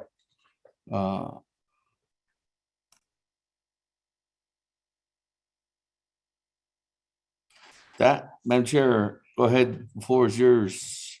Good afternoon, Madam Chair, Charles Newton. Good afternoon, Speaker, and thank you, presenter Mr. McCabe, and then also Delegate Stewart for this legislation. So first, Mr. McCabe, I do want to say thank you for providing a summary within Exhibit A as to the reason why you're coming before Council in terms of making this request. But I do have a couple of questions. Looking at your program budget summary, your detailed budget and justification, you are requesting $130,590 in consulting fees. Can I ask, who are your consultants and what kind of work are they going to be completing, or what are they going to be doing?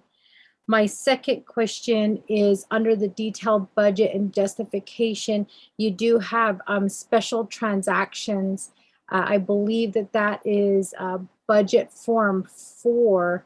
I think it is on, I'm not sure what page it is, but it is under special transactions. You have $81,501 for your special transactions. And it does have promotional items, $22,501, gifts and award, $20,000, charitable contributions, $33,000, catering, $4,000, and then $2,000 for refreshments. My question, I understand the promotional items. I'm not sure about, the gifts and awards, and then also your charitable contributions. What is a charitable contribution? And the reason why I ask that is because I know that even as council delegates, when people reach out to us requesting for funds, or when they're asking for assistance, we don't have funds available to council delegates to help. And so I just questioned the charitable contributions. What charitable contributions are being made on behalf of the tourism department, and who are they being made to? And is there a law currently in place within the Navajo Nation that gives some guidance to our divisions and departments in giving charitable contributions? Because as a regular citizen of the Navajo Nation, I could see that charitable contributions as that you have the discretion to make those contributions, when technically discretionary funds were taken away by the Navajo people back in 2009, or was it 2010? So seeing that within your summary justification does bring to question who makes the determination of who will be receiving charitable contributions. Is it a charitable contribution that the division and department can make to a business? And if so, who is the business, and who, how was it determined that this business was, worthy of a $33,000 charitable contribution? Or is it a person that is receiving a charitable contribution? And if so, how is it determined that this person was worthy of a charitable contribution made on behalf of Navajo tourism? So if I can get some more information regarding that charitable contributions, because when I read that, what I think of is discretionary funds. And that doesn't bode very well with our Navajo people. And I think that there should be something within our laws of the Navajo Nation that allow your tourism department or any department that gives charitable contributions. There should be guidelines in place to how those are determined, and then who makes that determination, and then making sure that the people are aware, that the Navajo people are aware that there are laws in place and that council is aware of these charitable contributions that are being made. I also want to ask you about your building at 150,000. Again, on your justification, it does say construction in progress. And it's under object code 9,000 capital outlay for 150,000. What project is in process, and was that project approved by council for that amount? If we can get a little bit more information on that. And then in terms of going down some more, you do have your goals, your program performance criteria that has been provided as well under budget form 2. You have in there, 3 2s and 1s across the board for each of the goal statements. And so I'm a little bit concerned because it seems like the portions where you're communicating, Mr. McCabe, where you are communicating with delegates and then with the Navajo people is not being met.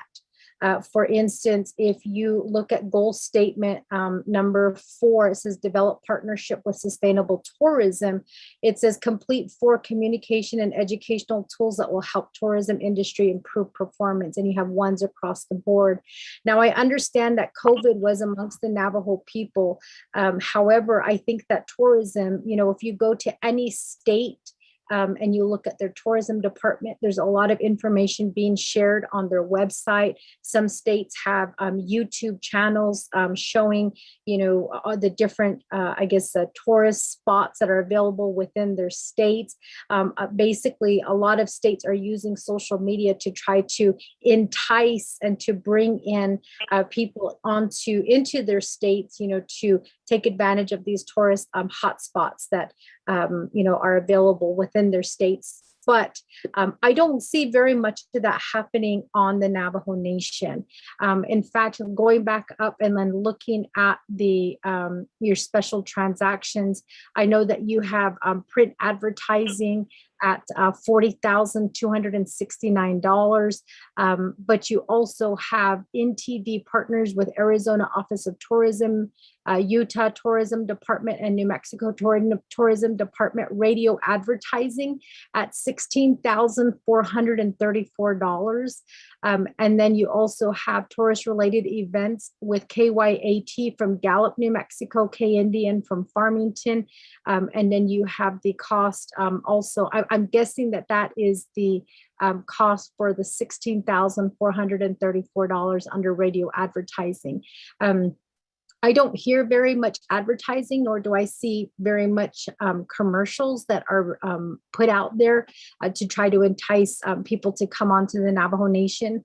I'm just, assuming here that since a person is within the state of Arizona or within the state of New Mexico, or even, within the state of Utah, and they're visiting these states, we should be capturing that audience to try to bring them here to the Navajo Nation. But, I guess I'm just a little bit curious as to what is your plan, or, what plan have you implemented to try to capture that audience. Again, that goes back to your goals that you have listed here. And under that, you have one under first quarter, one under second quarter, one under third quarter, and then one under fourth quarter, which, is making me wonder, what your staff is doing during this time to try to promote tourism here on the Navajo Nation. And then the last question that I have is regarding Exhibit D, and that is the memo that was sent by Robert Willie to the 24th Navajo Nation, to delegates, and then Mr. McCabe, and it's highlighted with big red arrows that says it is unknown how much is reserved for Parks and Recreation Department with the unaudited fund balance for tourism as of August 31st, 2021. Speaker, perhaps we can get a little bit more information on what why that was highlighted and why the big red arrows are pointing to that sentence. So if we can get a little bit more clarification on that part of the document that has been provided to us here. Again, all of these are questions that are pertaining to the legislation and the exhibits that have been provided. And so I think that it needs to be made clear where some of these funds are going. And then most importantly, as was stated by previous delegates, what is the plan for bringing in tourism here to the Navajo Nation? Thank you, Speaker. Speaker. Thank you very much. That. Speaker, this is Edmund. Can you put me in the sheet then? Oh, yes, go ahead, Chairman. Good afternoon, floor is yours, and then I'll go back to you, Honorable Stewart. Okay, thank you, Speaker, members of the council, everyone that's listening online, and individuals that are there in the chambers. I just have a question, sponsor, on this legislation, tours, and legislation said it's going to go toward, if it's approved. I want to ask Mr. McCabe, how much is he aware of the hotel that's trying to go up in Crown Point, Eastern Agency area? It seems like every time that the Eastern Regional Business Office and the potential business owner that is trying to get this hotel set up always is running into roadblocks. And I said this time and time again, but I just want to ask Mr. McCabe if this legislation, and right now the way I'm going to vote is just because of the past experience of the main office in St. Michael's, how it's not supporting business owners on the Eastern that are trying to get started. And I've been trying to get a hold of J.T. Willie. We've had at least close to maybe 6 meetings, and it's just been the same old. And based on that, on this legislation, I'm just gonna, vote red. And so these are our business owners that are trying to get going, but tourists is related to the possible hotel that's going up in Crown Point because of the Chaco Canyon and the Bistai area. And so I just want to ask you, Mr. McCabe, because again, Eastern Regional Business Office is always running into a stumbling block. So, Speaker, that's my question on to the agent. Speaker, sir. Thank you very much with that. Let me go ahead and go back then to Honorable Stewart for a response at this time. Honorable Stewart, good afternoon. The floor is yours, you and your team members. Question to the Chairman Damon of the Naabik'iytiI Committee. Chairwoman Charles Newton, your questions, your comments as to what you see in the legislation, and your questions are pertaining to the legislation as though and Mr. Yazi as though will answer your questions the best way we can. So with that, I'll turn it back over to Mr. McCabe to answer the questions. Good afternoon, Speaker and 24 Navajo Nation Council. First off, I will start with Delegate Yazzi's question, which was concerning the hotel that is to be built over in the Crown Point area.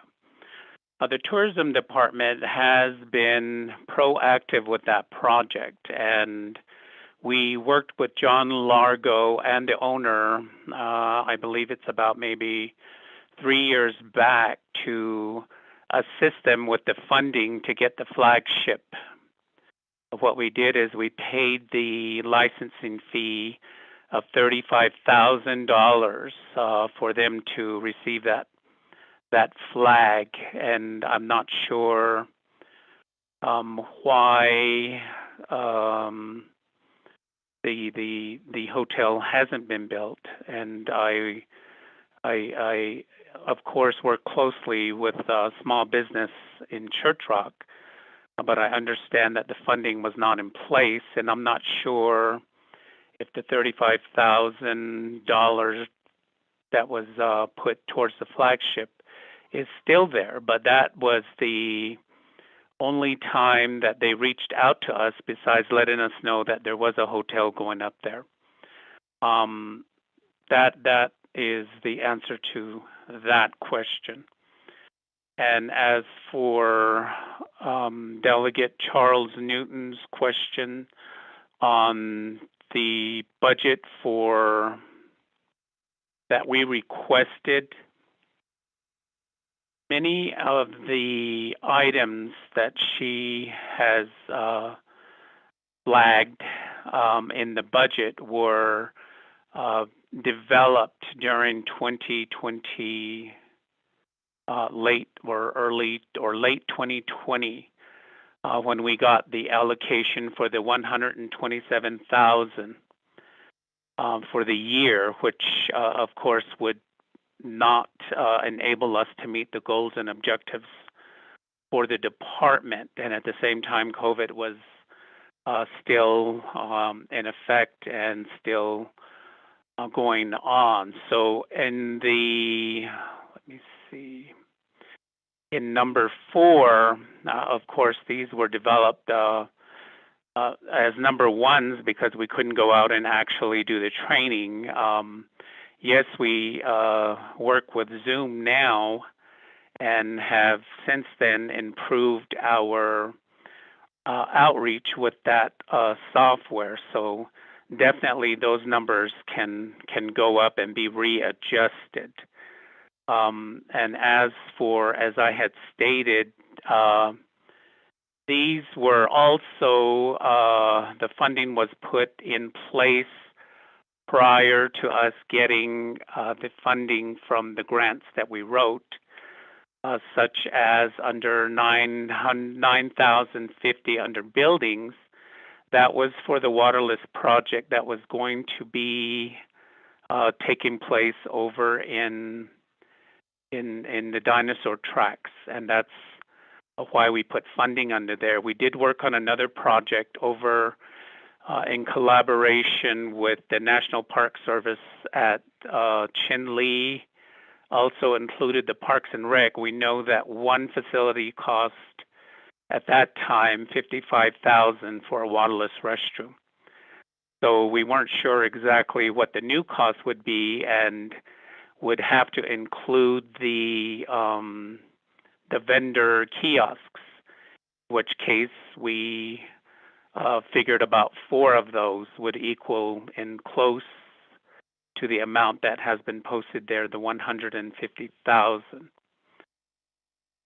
Under radio, $16,434. That amount is for, of course, as you stated, you haven't actually heard radio announcements on the outside. But during this time, we got requests from stations out in like Channel 10 in Phoenix, NPR, Native Broadcasting. Those are some of the ones that requested that we start to work with them and start to do advertisement, and that would be beginning. As you may or may not know, advertising for radio and television are double now what they were in the past. And I just was reviewing a one that we could run on an airline, which just for a month is 7,500, and that would fall right within that area also, and that would almost literally wipe out that whole amount. So 16,000 for radio, television, and those types of advertisement. 16,000 is right within that ballpark. As for charitable contributions, those are for sponsorships. It's just identified as charitable contributions. Usually within the year, in the past, we are sometimes directed to be a sponsor. That doesn't always come from the executive director.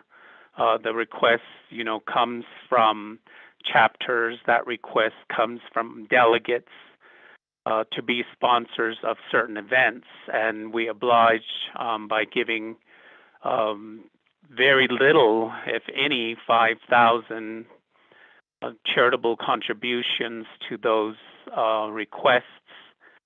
And those are approved in-house, meaning that we look at the requests, we speak with the individual to see what it's going to cover, and ask if there is other ways that we can pay for it instead of charitable.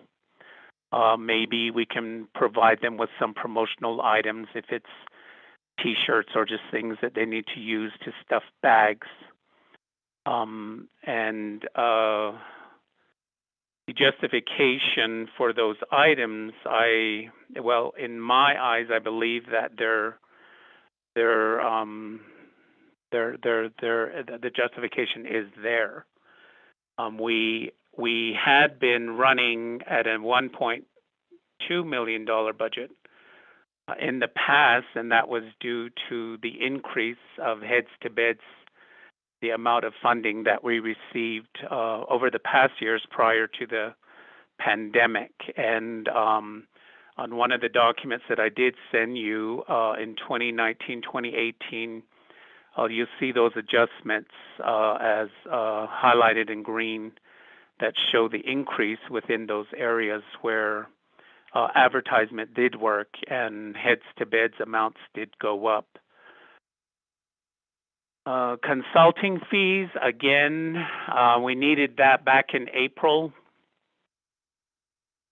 May. As you know, we are updating again the marketing plan, which costs $41,000, and we are now working on that. And we appreciate the funding that the executive office gave us in order to update that. So that is ongoing now. And then we are updating the economic impact study because that study that we sent out it only covered 2020.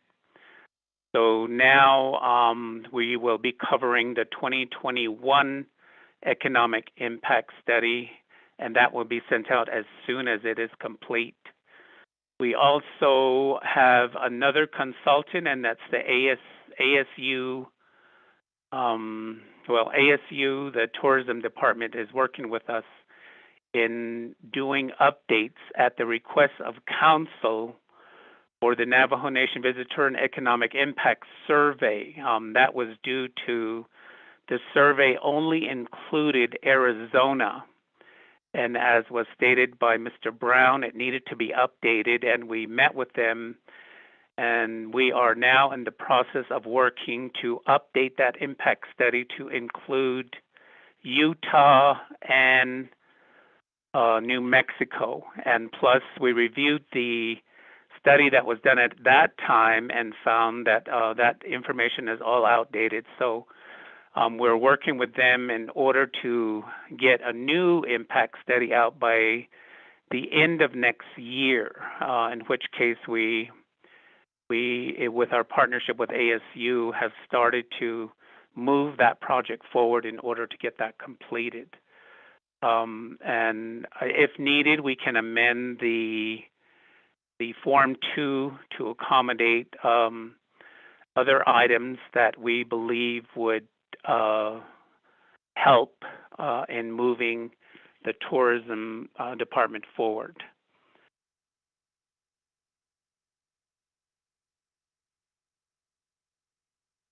And the other question where you stated the red arrows are pointing, that was our question also. And Robert Willie would be the individual to answer that question. Chair. That completes my answers.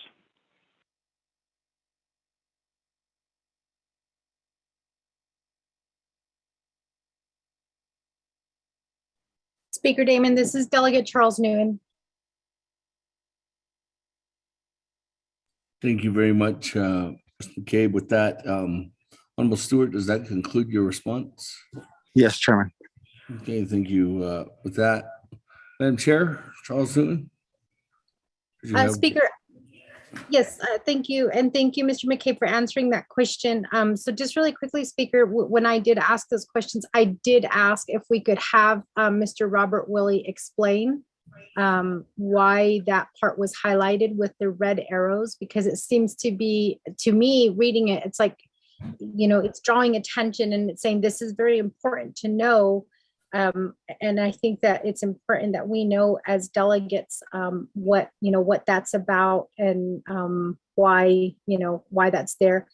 My second question is in terms of your promotional items, is it too late? I guess maybe it might not be a question specifically for the sponsor, but it might be a question to maybe controller's office.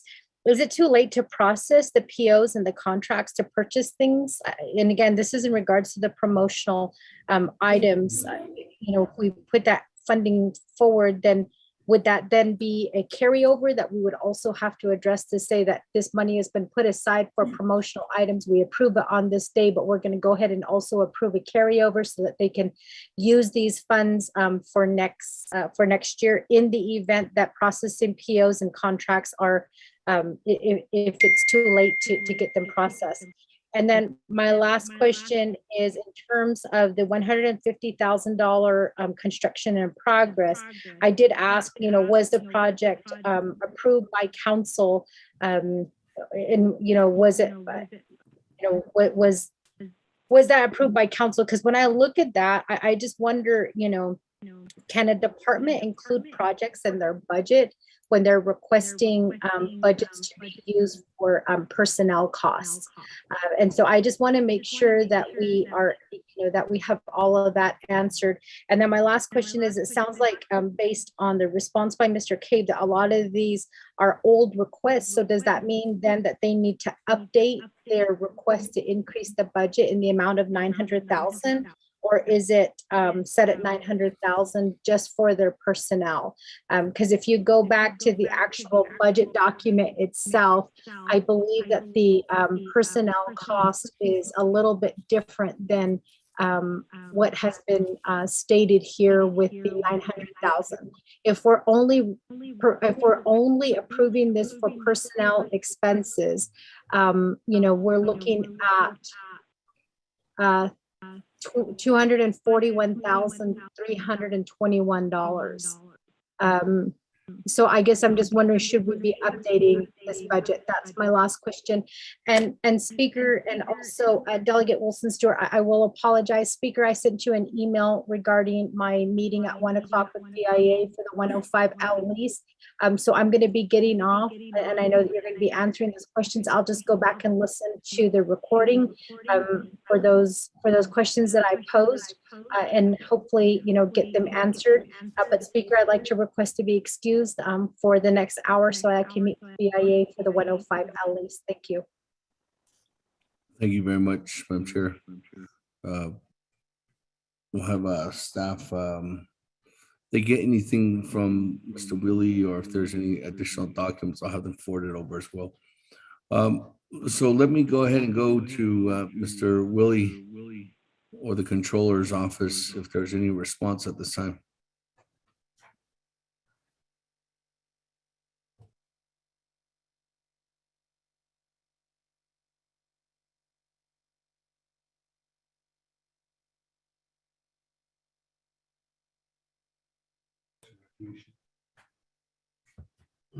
Mr. Willie?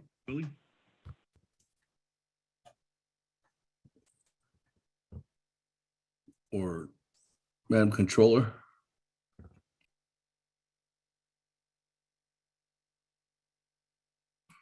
I know Mr. Willie was on earlier.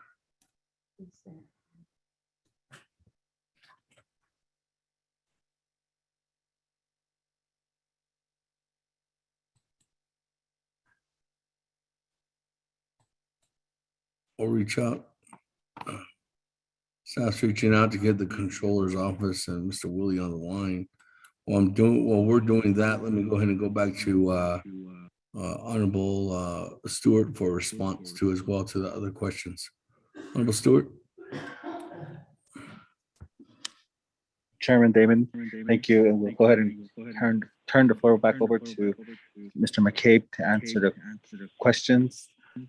Chairwoman Charles Newton had.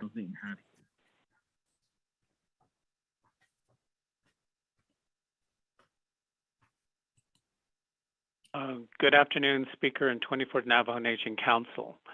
As far as the legislation as it states for the budget, it is for personnel and operating, and that is to cover us for this upcoming year of, if possible, 2023, or I'm not sure if approved that it can be carried over into the next year.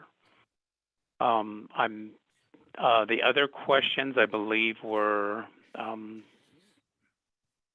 not for me, but for maybe Mr. Willie and others to answer, because the questions that were brought up on why it was marked red and other, those were the questions that we also had. Speaker.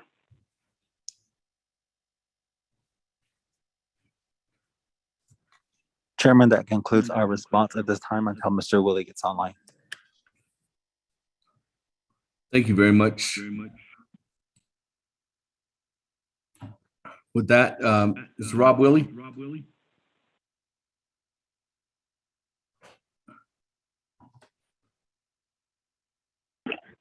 Speaker Del Eugenio, add me to the queue.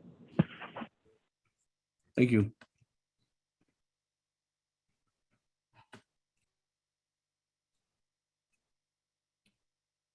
Mr. Willie? Or anyone from the Controller's office that's on the line?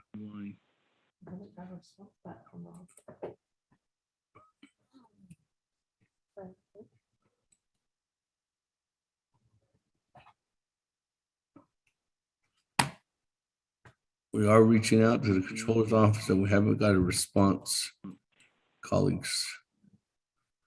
So get that information. I'll come back to Mr. Willie if he does get on the line. So with that, I'm going to go ahead and go back to the floor. Chairman Henio, floor is yours at this time. Thank you, Lance, for that. Speaker Damon, Chairman of the Naabik'iytiI Committee of the 24th Nation Council. Just a couple of things I want to bring up. First one, the control, again, it goes back to the Controller's office. We do get them on the line. I'd like to get information on this year's projection on the hotel occupancy tax and what were the returns for this year. I understand that's also a big part of the Navajo Nation budget when it comes to projected revenue. So if we could get that information from the Controller's office, as far as what the returns were for the this particular tax. Is listening to the conversations on tourism, and I'm thinking about the ranch up in Colorado. How we could look at working with Fish and Wildlife, because they are the managing department for the operation, where we could possibly set up some Airbnbs within the lodge area and use that as a destination area for tourists to visit the ranch, look at the bison, and there's a lot of things to do up there. And so, and it's a beautiful area, very beautiful ranch. So that's one of the ideas I have, and wanted to just pass it along to Mr. McCabe, possibly to think about when they're expanding the tourism area, and to think about the ranch we have up in Colorado, and maybe working with Fish and Wildlife too, how we can convert some of the lodges to Airbnbs and so forth. So that's what I wanted to bring up. And then I figured, well, the last thing, there's a third thing too, is that we are at the tail end of the fiscal year, where closeouts are happening this month, actually next month, September, where the P cards are going to be shut down after September 9th. Closeouts, that state of order, anything will be in the middle of September. So I'm just thinking here that with the limited amount of funding we have left in the UUSB, and this will take 90% of it or 95% of it. I support the tourism idea and everything, but just as far as just wiping out the USB, especially when we're supposed to be fiscal agents and safeguarding the money for the Navajo people, and wiping out the account before the end of the year. And so I have to vote right on it, because we have to keep the money in the bank, so to speak.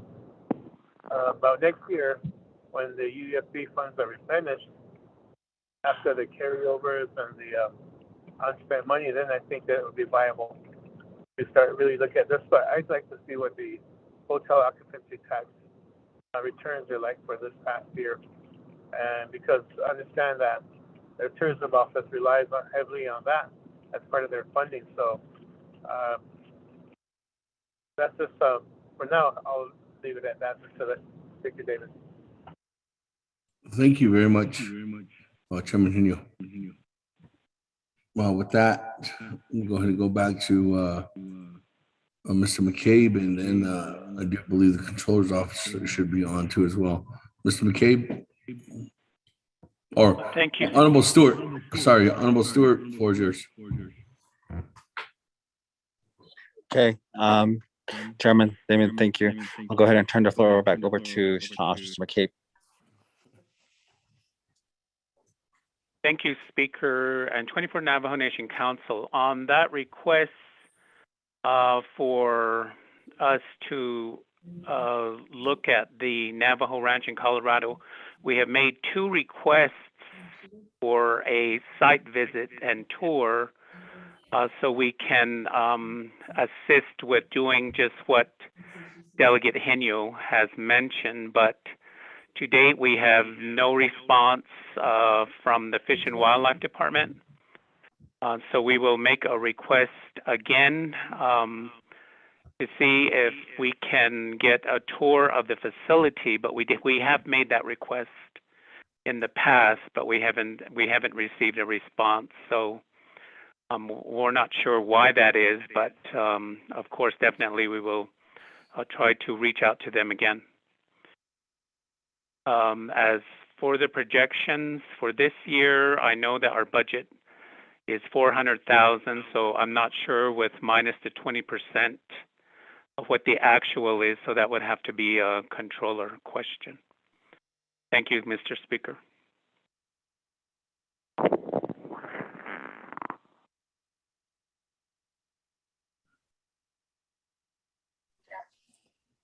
Chairman Damon, that completes the response. Thank you very much with that.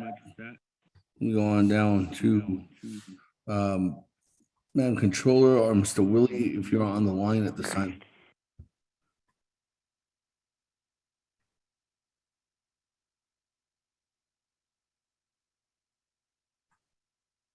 Figures, Delegate Henio.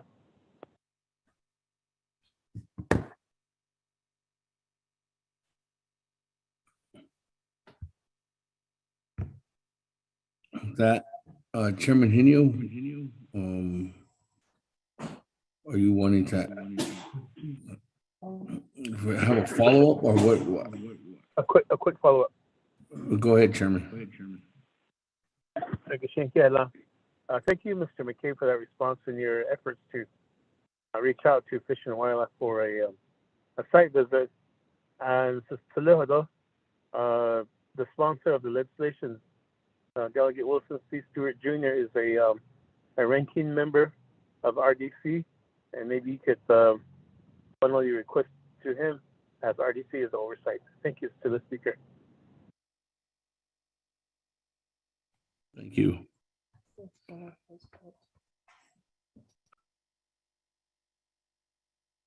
Thank you.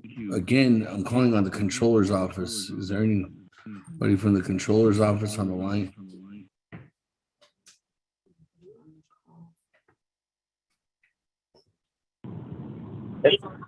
Mr. Chair, this is Robert Willie. Yes, Mr. Willie. There was a couple of questions to the Controller's office. I don't know.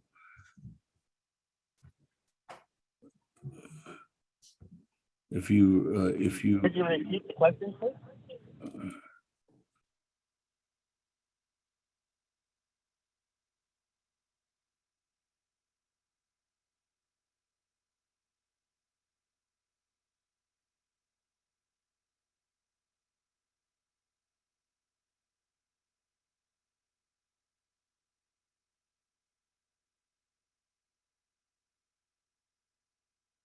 There was one question from Madam Chair Charles Newton.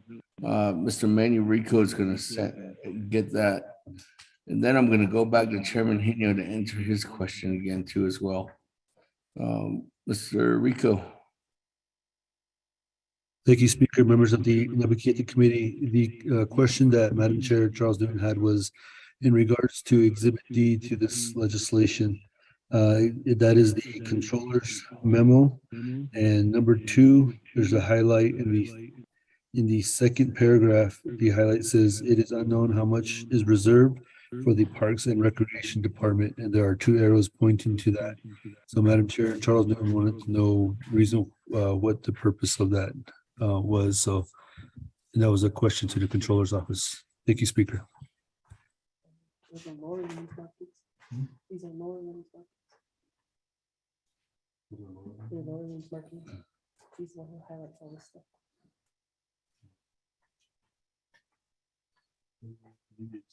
I think Mr. Chair, can I answer that question? Yes, go ahead.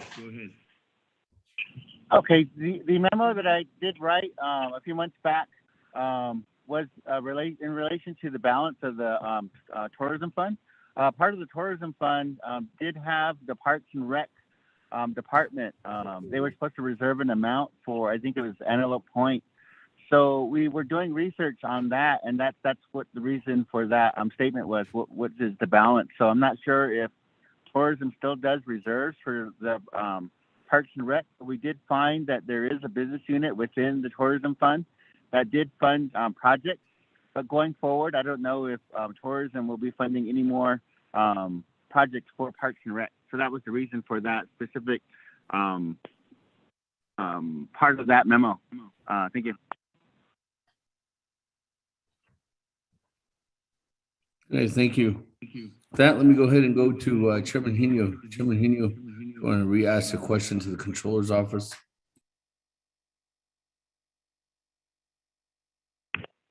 Yeah, so let's speak to Damon.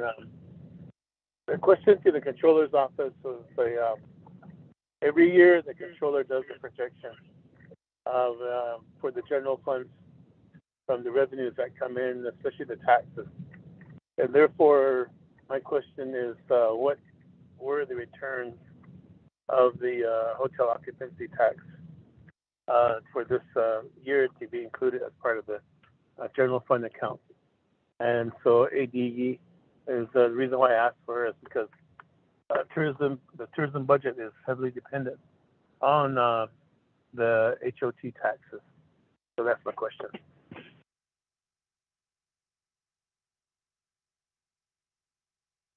That, let me go ahead and go back to you, Mr. Willie.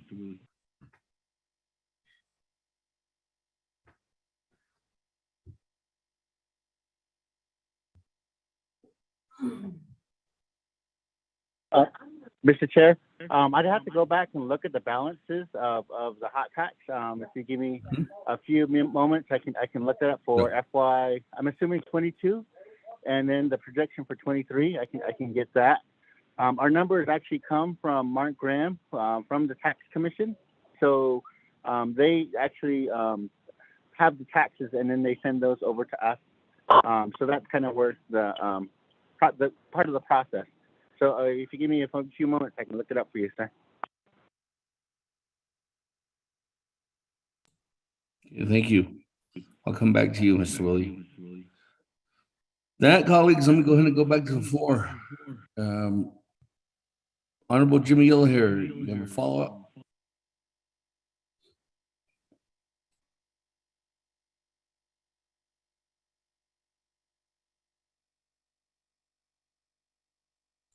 Thank you very much, Speaker James. Yeah, Mr. Honorable Wilson C. Stewart Jr. Also, Mr. McKay, thank you for responding. A rainbow bridge, and I hope something can be done very soon. Like you said, feasibility study has to be done. It's got to be done somehow. And also, my brother, Mr. Honorable Penny, Chairman, he took my words out of my mouth. I was going to bring this out with Spring, Colorado. Yes, that would need to be a visit. Like you said, Mr. McKay, take care of that business. And also, I have a great concern on the funding that was there in UUFB, taking $900,000.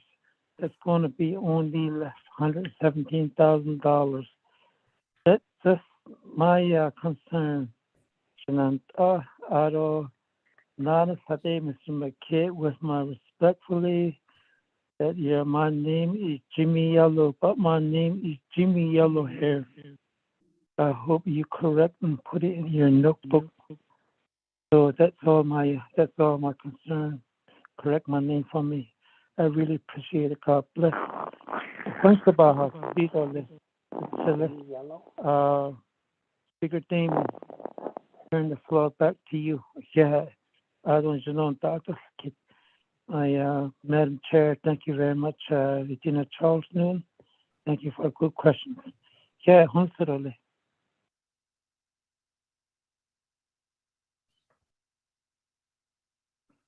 Thank you very much. Any other follow-up questions, colleagues? As I'm still waiting for Mr. Rob Willie for the response.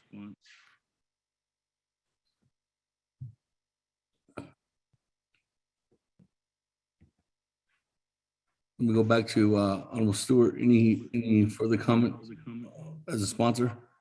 At this time, then, Honorable Stewart, the floor is yours. Thank you, Chairman David. The response, I'll go ahead and turn back over to Mr. McCabe to answer first.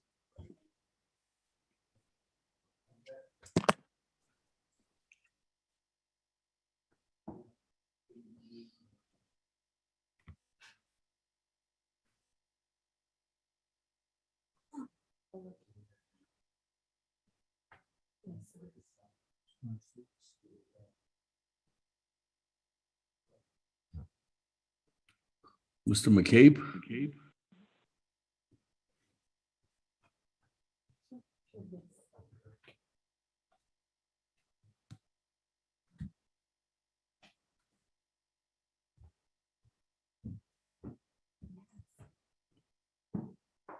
Mr. McCabe.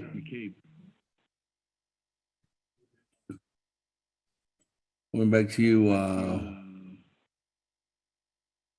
Honorable Stewart. Sorry, Speaker, I was muted.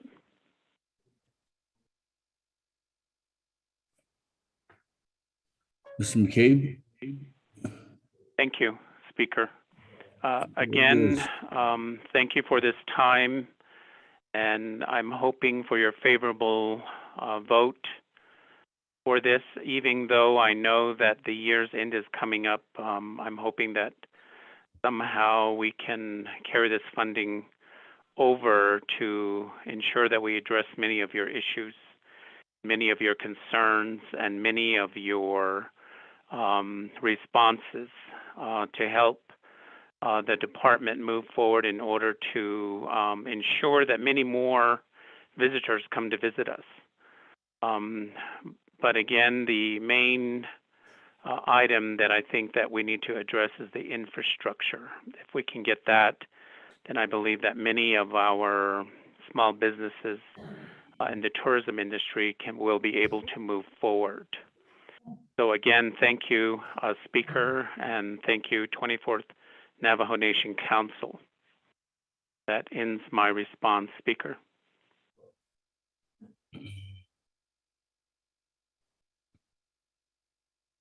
Speaker Delgado, so I got a question. Thank you very much for that, colleagues. Let me go ahead and go back to the floor first. Mr. Willie, do you have a response at this time, or are you still gathering that information? Mr. Chair, I'm still gathering the information. I'll have it here in a little bit. Thank you. Okay, thank you. That then, let me go ahead and go back to the floor. Honorable Otto So, good afternoon. The floor is yours.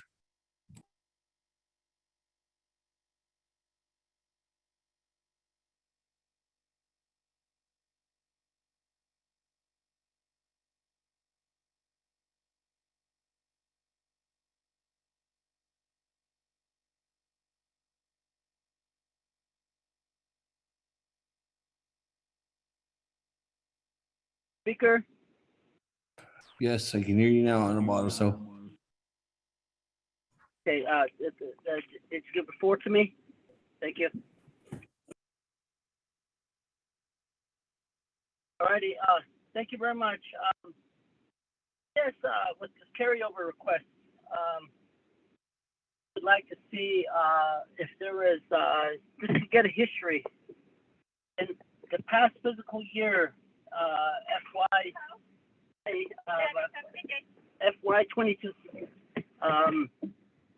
How much carryover was any carryover granted for fiscal year 2022? And if so, if any carryover was granted, how much of those carryover dollars was expended? And that's my first question at this time.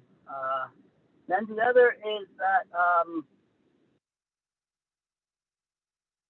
the amount of carryover that you are requesting, what sparks that you can expend these dollars pertaining to what was appropriated in FY 2022.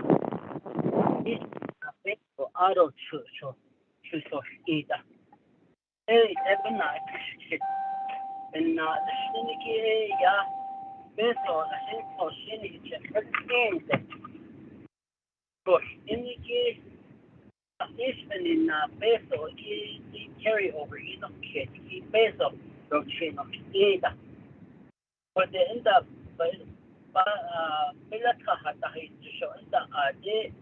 peso play not and it's no other trees is the anti just or the nego but not understanding that there's a lot of issues pertaining to the program and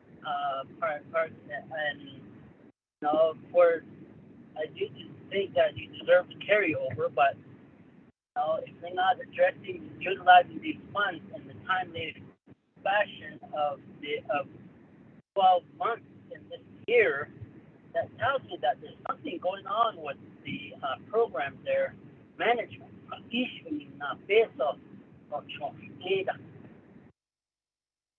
Because you had those dollars in your account for 12 months.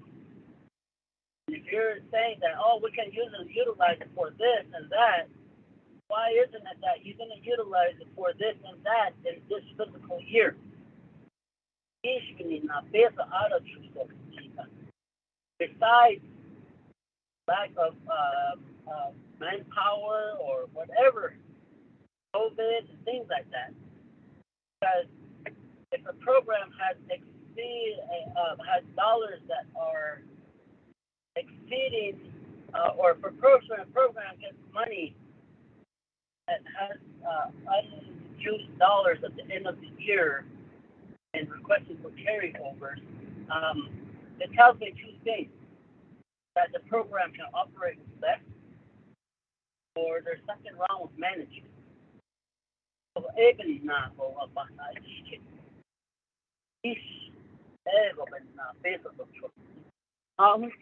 Yeah, 1 minute.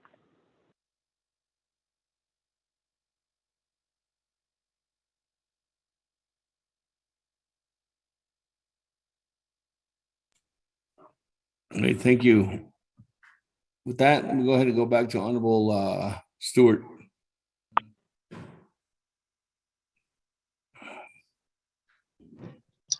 Chairman, Damon, thank you, Delegate Vice Chair So for your questions and the concerns regarding the allocations. To answer your concerns regarding the program and the funding being used.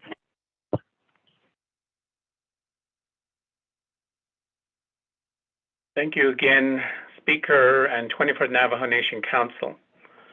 The request was made for the legislation that's before you. If approved, I'm hoping that we could carry it over into next year.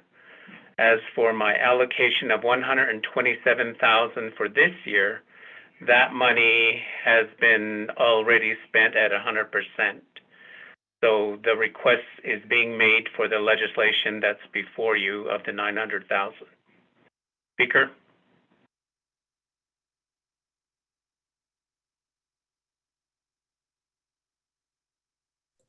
Thank you. Let me go ahead and go back to the floor. Any other further comments or questions at this time, colleagues?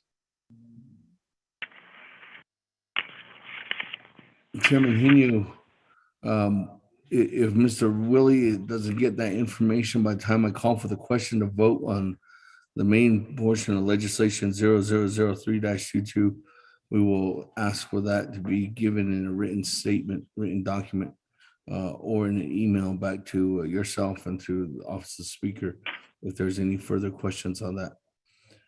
Colleagues, any other further comments or questions at this time? Went twice. We're on the main motion. Went 3 times. Let's go to board.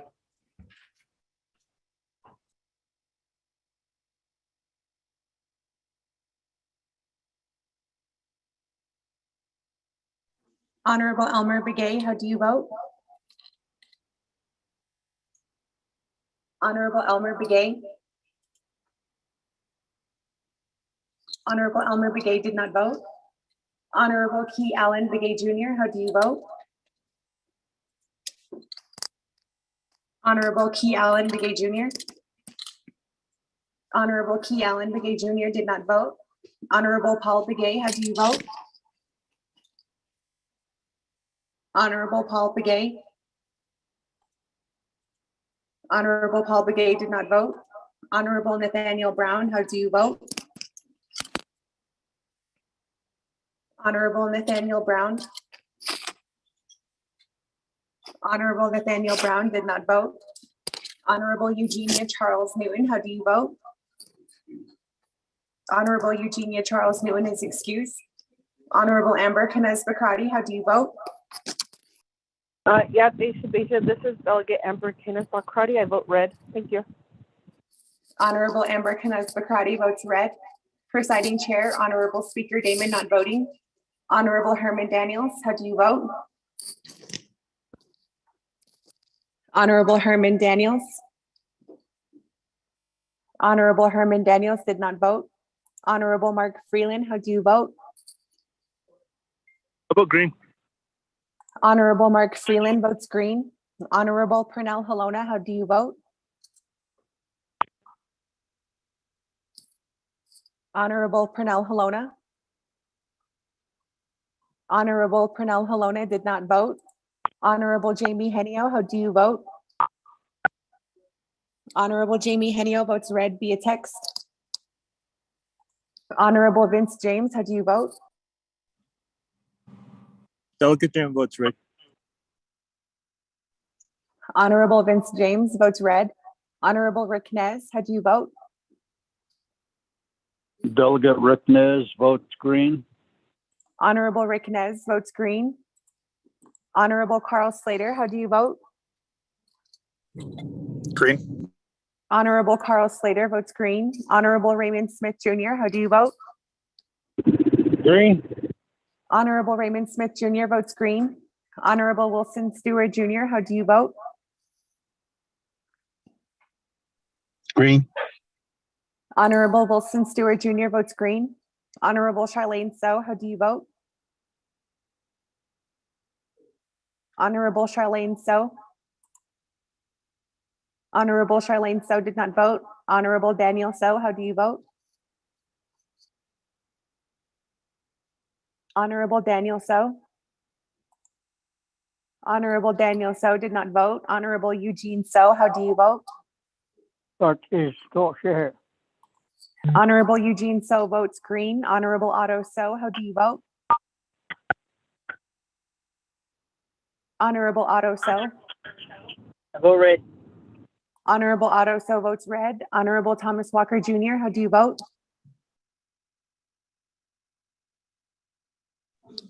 Honorable Thomas Walker Jr. Honorable Thomas Walker Jr. did not vote. Honorable Edison Juanica, how do you vote? Thomas Honorable Walker Edison. votes green. Honorable Thomas Walker Jr. and Honorable Edison Juanica vote green. Honorable Edmund Yazzie, how do you vote? Honorable Edmund Yazzie. Honorable Edmund Yazzie did not vote. Honorable Jimmy Yellowhair, how do you vote? Delegate Yellowhair votes red. Honorable Jimmy Yellowhair votes red. Going back up, Honorable Elmer Begay, how do you vote? Honorable Elmer Begay. Honorable Elmer Begay did not vote. Honorable Key Allen Begay Jr., how do you vote? Key Allen votes green. Thank you. Honorable Key Allen Begay votes green. Honorable Paul Begay, how do you vote? Delegate Paul Begay votes green. Honorable Paul Begay votes green. Honorable Nathaniel Brown, how do you vote? Delegate Brown votes red. Honorable Nathaniel Brown votes red. Honorable Herman Daniels, how do you vote? I vote green. Honorable Herman Daniels votes green.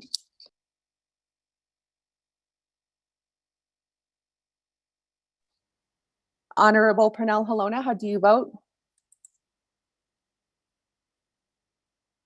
Honorable Pernell Halona. Honorable Pernell Halona votes green. Correction, Honorable Vince James votes green. Honorable Charlene So, how do you vote? Honorable Charlene So. Honorable Charlene So did not vote. Honorable Daniel So, how do you vote? Honorable Daniel So. Honorable Daniel So did not vote. Honorable Edmund Yazzie, how do you vote?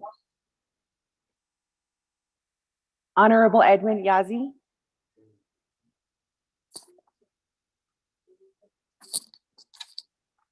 Honorable Edmund Yazzie did not vote, and Honorable Daniel So is excused. With that, Honorable Speaker, you have 13 delegates who voted in favor, 5 delegates who oppose, with presiding chair not voting.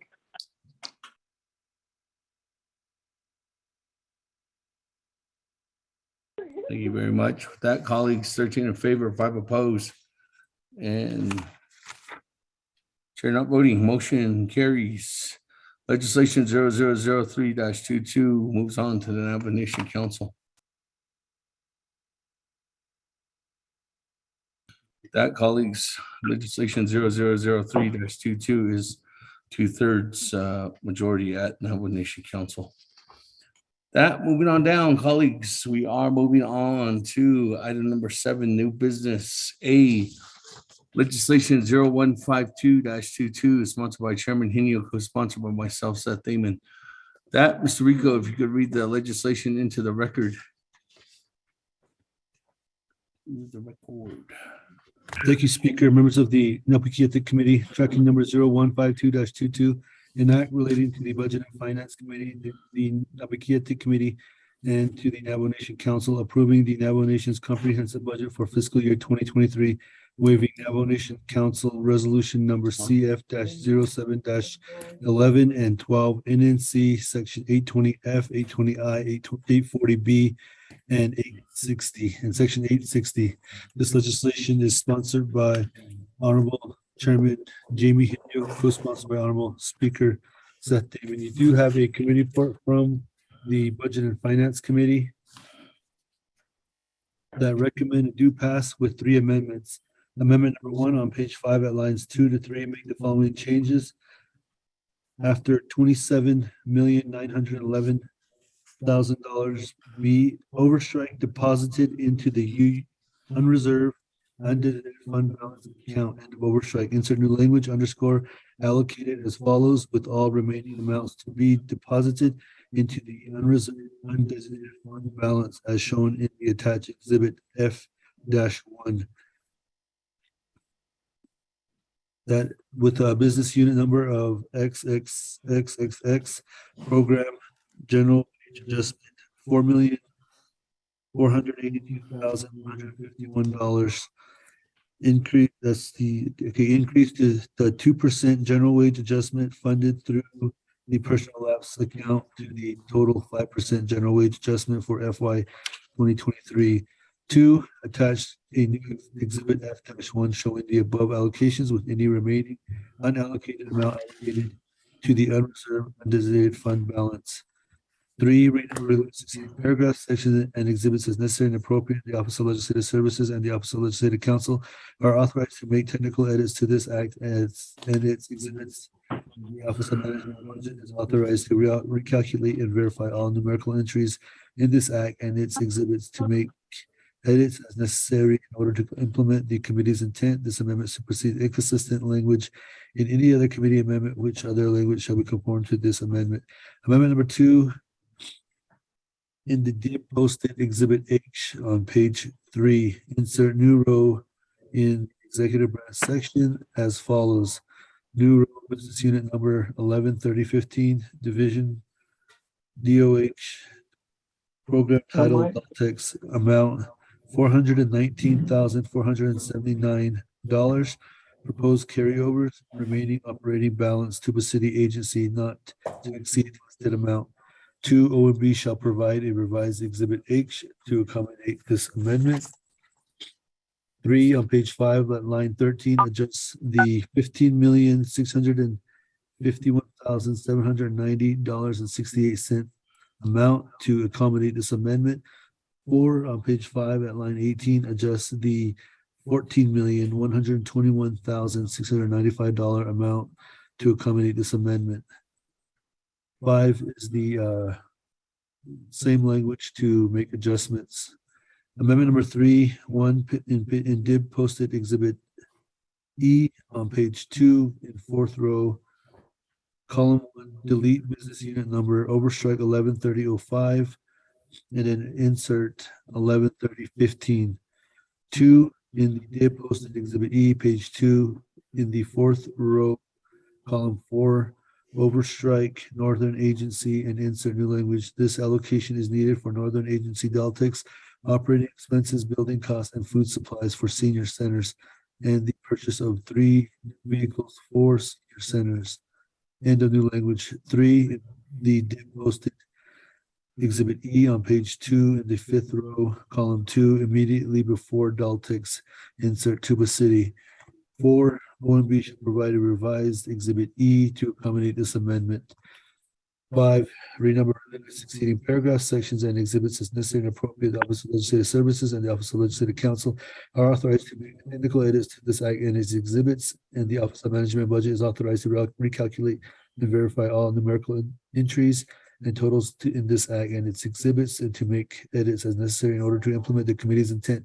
This amendment supersedes inconsistent language containing any other committee amendment, which other language shall be conformed to this amendment. Also attached with this committee report are the Exhibit F-1, Exhibit H, Exhibit E. That's it for that amendment.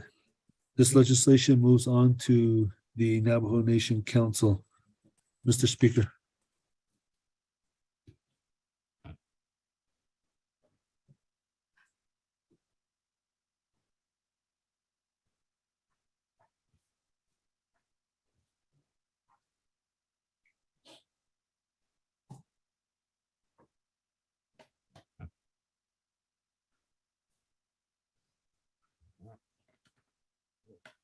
Thank you. With that, colleagues, on legislation 0152-22, again, this legislation's our comprehensive budget for fiscal year 2023.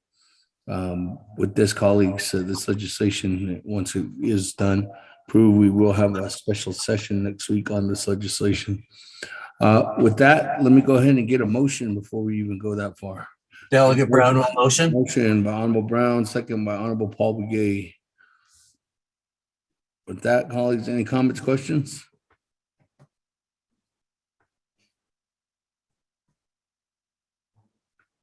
Going twice. Speaker, this is Vice Chair Smith. I have a question. Hey, that Chairman Henio, we got 20 minutes on the board.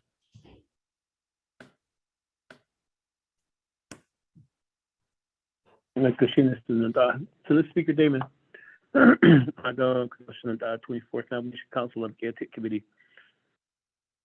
This budget is comprised of all the oversight budgets that were recommended to the Budget and Finance Committee. So each of the committees, Law and Order, Resource Development Committee, Health, Education, Human Services Committee, and the Budget and Finance Committee, each of our oversight, along with Naabik'iytiI Committee, have reviewed the budgets at the respective committees and moved them along to the Budget and Finance for a comprehensive budget overview. And we spent like almost 2 weeks on at Budget and Finance going over all the budgets for the oversight committees and compiling all the information, the legislative concerns, the conditions of appropriations, unmet needs, and carryover requests, recommendations. And therefore, at the end, when we finished our work, this is the result, is this legislation that we will be considering today at Naabik'iytiI Committee, and then also moving that along to the Navajo Nation Council, which is scheduled for next week.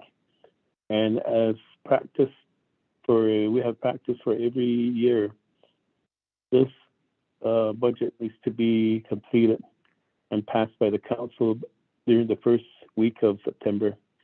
Then after that, it's taken across the street to President Nez for his consideration. And so by law, we have to have a comprehensive budget in place before the end of the fiscal year. So legislation. And so as requested, I don't know if the Office of Management Budget has provided a digital copy from through the grapevine. I've heard that they do have a digital copy available. And how true that is, I'll let Mr. BL answer that. But if the question comes up, well, as questions and answers, Mr. BL is my agent regarding this legislation. And so he'll be able to answer questions along with the Navajo Nation Department of Justice for any legal questions, or an Office of Legislative Counsel Ms. Lorleen Tapahi and Ms.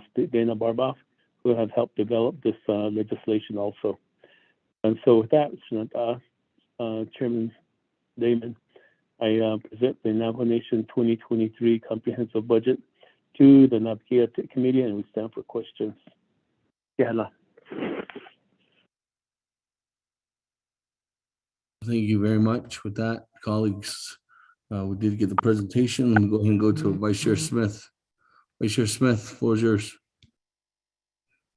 Thank you, Chairman Damon. This is time that we are discussing within Naabik'iytiI Committee, and there is one amendment I'd like to make on behalf of the veterans shortfall. I'd like to make a motion to make an amendment to cover the cost in the amount of $928,619 shortfall. It was sent out today within the email, and it's been prepared. My amendment is been sent out by Lorleen Tapahi, or OLC, at 10:20 a.m. I'd like to make that motion. I'd like to present that as an amendment to help our veterans. Chairman Damon.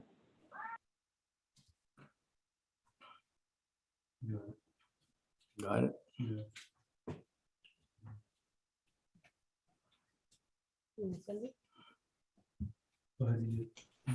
Mr. Speaker, this is Lorleen with Office of Legislative Counsel.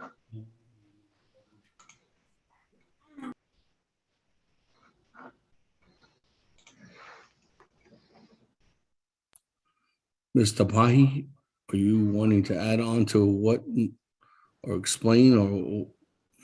Yes. Ms. Tapahi, go ahead. Thank you. The amendment that has been requested by Honorable Delegate Smith for the I believe he said 900,000 or so for veterans trust fund. That amendment was drafted by DOJ. So I recommend that Ms. Kristen Lowell be asked about this to explain this amendment. I believe she was on the line earlier. I don't know if she's available now, but that would be my recommendation, Mr. Speaker. Thank you. I'm not.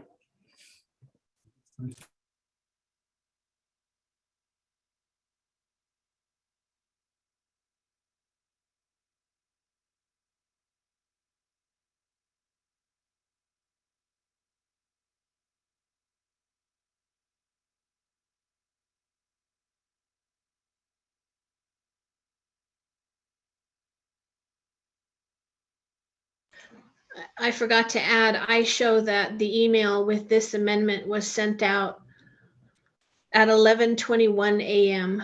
by my records.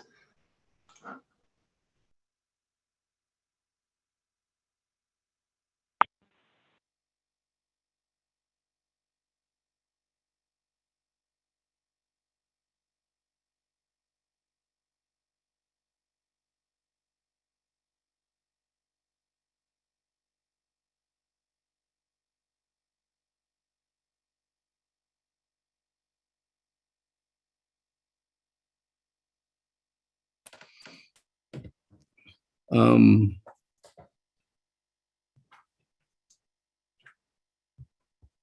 going to need to speak with Chief Legislative Counsel before I accept this amendment. And the reason why, colleagues, is because one is these funds that we're getting the dollars from are appropriated from the Permanent Trust Fund 5-year plan.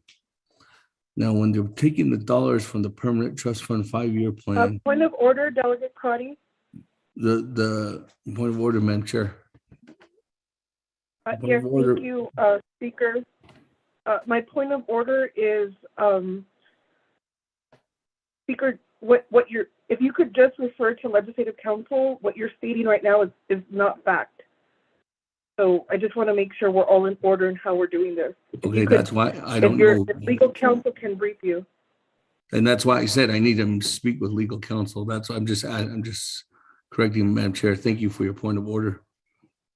And so that's why I just need legal counsel. I guess legal counsel, I don't know if you have the response. It seems like Madam Chair already knows what I might be bringing up, but Office of Legislative Counsel, Ms. Barbara, if you're on the line, if the dollars are coming from the permanent trust fund 5-year plan, in that they're set aside for the 27 million, these dollars aren't specifically into the UUFB yet.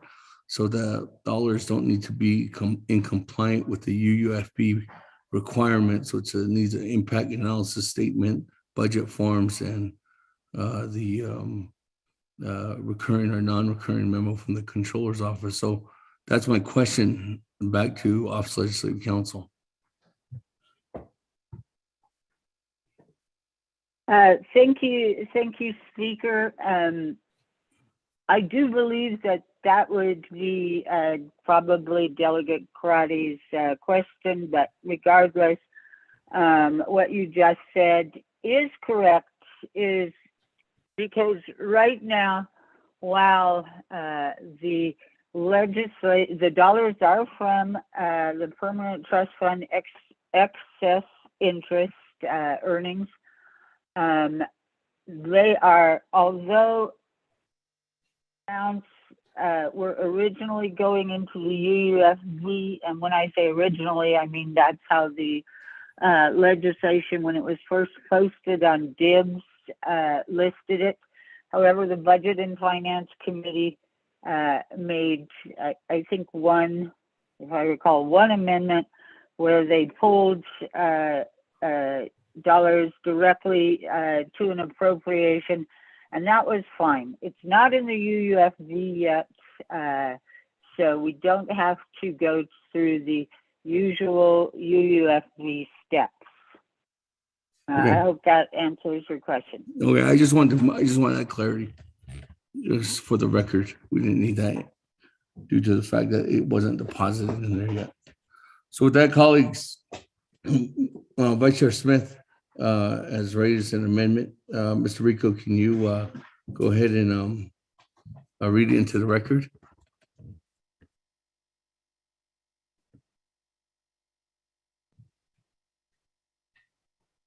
Thank you, Speaker. Members of the Naabik'iytiI Committee, Amendment number 1 on page 5 at lines 2 to 3, make the following change. After the amount $27,911, B, oversight deposited into the unreserved undesignated fund balance account. End of overstrike. New language, underscore, allocated as follows, with all remaining amounts be deposited into the unreserved undesignated fund balance as shown in the attached Exhibit F-1. End of new language. Business unit number, new program, Navajo Nation Veterans Administration, allocation $928,619. Brief description of need and purpose, shortfall funding for veterans assistance. 2, attached new Exhibit F-1 showing the above allocations with any remaining unallocated amount allocated to the unreserved undesignated fund balance. 3, on page 6 at line 30, insert the following new paragraph 4. New paragraph 4, underscore, the Navajo Nation hereby directs that the allocations to the Navajo Nation Veterans Administration listed in the attached Exhibit E and Exhibit F-1 are not treated as Veterans Trust Fund dollars and shall be allocated equally among the 5 agencies. The same definitions, policies, and procedures that apply to veterans assistance funded with the Veterans Trust Fund shall apply to veterans assistance funded through this allocation. End of new language. 4, in Exhibit E, the personnel lapse allocations, business unit numbers 703125-70 3125 through 703129 shall be amended as follows. Oversight Veterans Trust Fund and insert underscore Navajo Nation Veterans Administration. Delete business unit numbers 70, 31, 25 to, I believe that's supposed to be 70, 31, 29, and insert business unit number new in the new language. 5, renumber related succeeding paragraphs, sections, and exhibits as necessary and appropriate. The Office of Legislative Services and the Office of Legislative Counsel are authorized to make technical edits to this act and its exhibits, and the Office of Management and Budget is authorized to recalculate and verify all numerical entries in this act and its exhibits and to make edits as necessary in order to implement the committee's intent. This amendment supersedes inconsistent language in any other committee amendment, which other language shall be conformed to this amendment. Mr. Speaker, the only thing I don't see is an updated F-1, but I think we can add that. Mr. Speaker. Thank you. That, colleagues, on amendment number 1 on legislation 0152-22 is the sponsor. Motion by Honorable Vice Chair Smith, second by Honorable Madam Chair Karate. Any comments, questions on amendment 1? Jay, Honorable Keon Begay, floor is yours.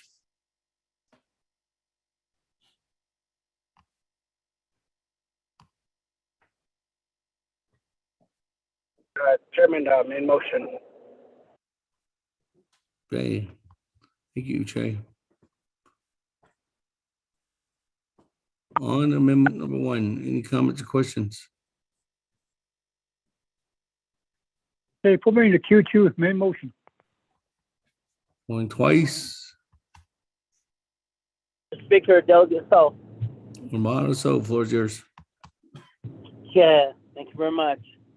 And just to get the clarity on this year's shortfall for the veterans amount, and that this shortfall amount is only projected for this year.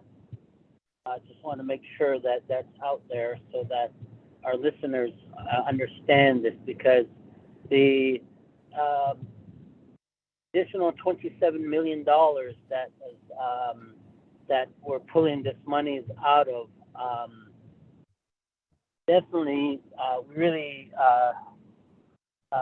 have to look at other areas that we have to infuse certain funding for our tribal programs. But I do agree that this year the shortfall for the Veterans Administration is solely needed just due to the market and the amount of interest that came in from the Veterans Trust Fund, and we know that there's the shortfall. The main bill for the legislation for the Veterans Act was to grow the money so that in the future there would be excessive income or excessive interest income coming in from that interest from that trust fund. That's the whole idea for increasing the investment portion of it. But as this year's shortfall to last year's, comparing to funding amount that came in from last year, I do support this, but just to make sure that we are only talking about this only physical year, because at some point we have to start looking at how we're going to continue to better the nation in all of our service area. This morning I had a meeting with the organization who really serves the needy of our handicapped citizens, and that's tied to that movement of Shisham, that movement of the citizens who are disabled. And this company, it's a nonprofit that helps people with rent and so forth, and to better their livelihood. They may not be getting hardship allocation for their livelihood there, but these entities out there that work with things such as, like I said, handicap ramps, try to widen up their doors if their entrance doors are 28 inches, and so forth. But we have to look at be mindful that we have to look at the other areas that we have to serve and better serve our additional people who need attention today. I do thank Honorable Smith for making this amendment. And the other is that there was a recommendation by the chairman of Budget and Finance Committee relating to this matter yesterday, indicating that why don't we take that from the NGS, this pot of money from the NGS revenue source that's still there for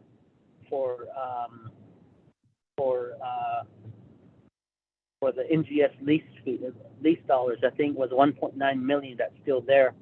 Why don't we just pull it out of there and utilize that? And then that's another option, because the 27 million, we need to look at how we could try to make these dollars work for the Navajo, the greater Navajo people. But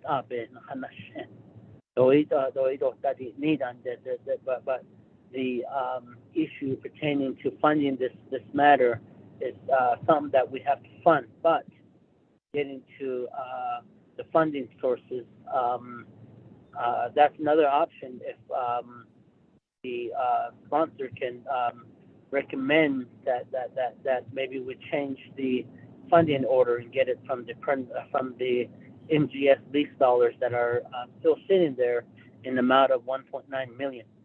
So,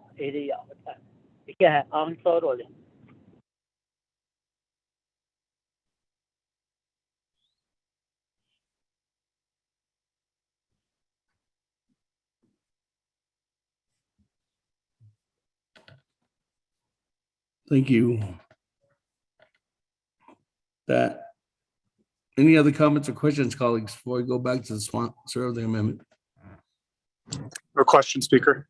Yes, Honorable Slater, go ahead, the floor is yours, and then I'll go back to Vice Chair Smith. Honorable Slater?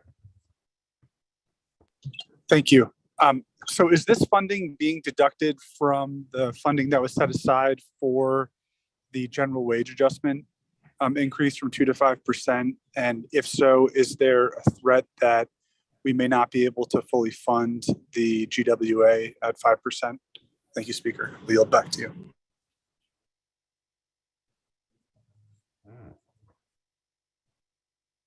Thank you. We'll go back to Vice Chair Smith. Vice Chair Smith, floor is yours for response. Well, thank you, Chairman Damon, and Naabik'iytiI committee members, and the questions posed and the support on behalf of what was said by Vice Chair Otto So. I appreciate that, and I'm glad that he was part of the Budget and Finance Committee meeting yesterday, and that was brought forth, yes, the funding that Chairman Henyo had mentioned. Maybe we could tap into that, but at that point in time, we were requesting for other funding, and we didn't know whether there was going to be any request for that particular account using that money. So we decided not to do that because we might come short with the veterans funds, and the veterans funds that are shortfall is not, I understand, is not recurring. So therefore, it's just this fiscal year. And with the 5% drop down to 2%, it made a definite increase between the delegates on Budget and Finance. And it was a letter that was sent from the president on behalf of the veterans amount of deficit. It was a little over 2.7 million. Out of that 2.7 million, once we divvied up the 2%, and it was an increase each Budget and Finance Committee member, had an opportunity to put those funds in certain areas that needed help and offsetting the costs. So therefore, we all received a little over 1.6 million, and the decision was up to each delegate to decide which ones they wanted to fund. I'm not going to go into each one and who was funding what, but I'll just make it short on my behalf. I decided to fund the 1.6 against the 2.7 million. And Honorable Crotty did also put some dollars to that. I think it was an amount of 258,000, I think it is. Don't quote me on that, but it was an amount that matched the 1.6 that was put in with the subtraction of that 2.7 million that was deficit for the Veterans Trust Fund.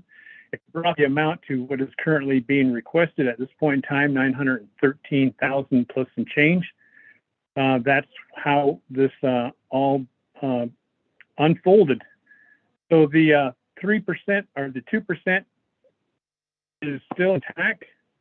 We're not going into taking dollars out of the investment. That 2% is still at 2%. Those funding that were allocated or appropriated, or however we say it, is still within the budget. It's not infringing upon that. So therefore, this is just the permanent fund income under CAP 30-21, which we had an amount of 67 million plus. And out of that CAP 30-20, it says that 40 million should go to the general fund. And under CAP 30-21, which governs that, it talks about in Section 3 that the excess can be used. That's what we're doing at this point in time. So everything's in place. Taking some of that dollar plus dollars that's available, and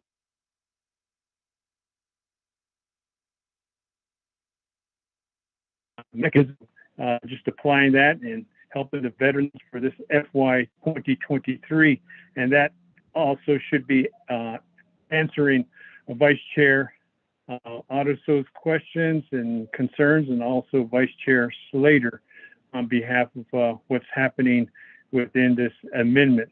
So I appreciate the fact that we vote in favor of this and helping our veterans for this fiscal year. It's just for housing. It's not, the housing is okay. Housing has enough money. It's just the assistance veterans are looking for the FY 2023, not for this current FY 22. Hey, thank you, Chairman Damon.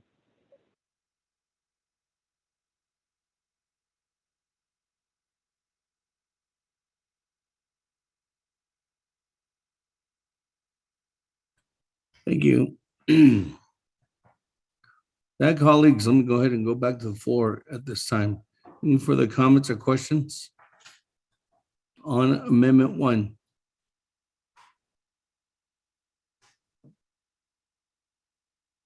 Going twice. Speaker, this is Delegate Charles Newton. Can you hear me? Yes, I can, Madam Chair. Speaker, I do apologize. I just got back on as soon as Amendment 1 was being read into the record. Can you just really quickly catch me up to speed? And I do apologize, colleagues. I had a 105 lease meeting with BIA that I just got off the line with. Madam Chair, we are on Amendment 1, which is allocating, I think the was sent out to everyone. At what time?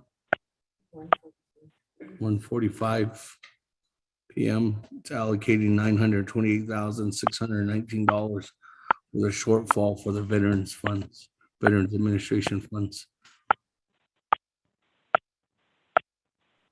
Speaker Damon, which amendment number 1 to which legislation? Are we still on legislation number 0003-22? No, we are on 0152-22, the comprehensive budget for fiscal year 2023.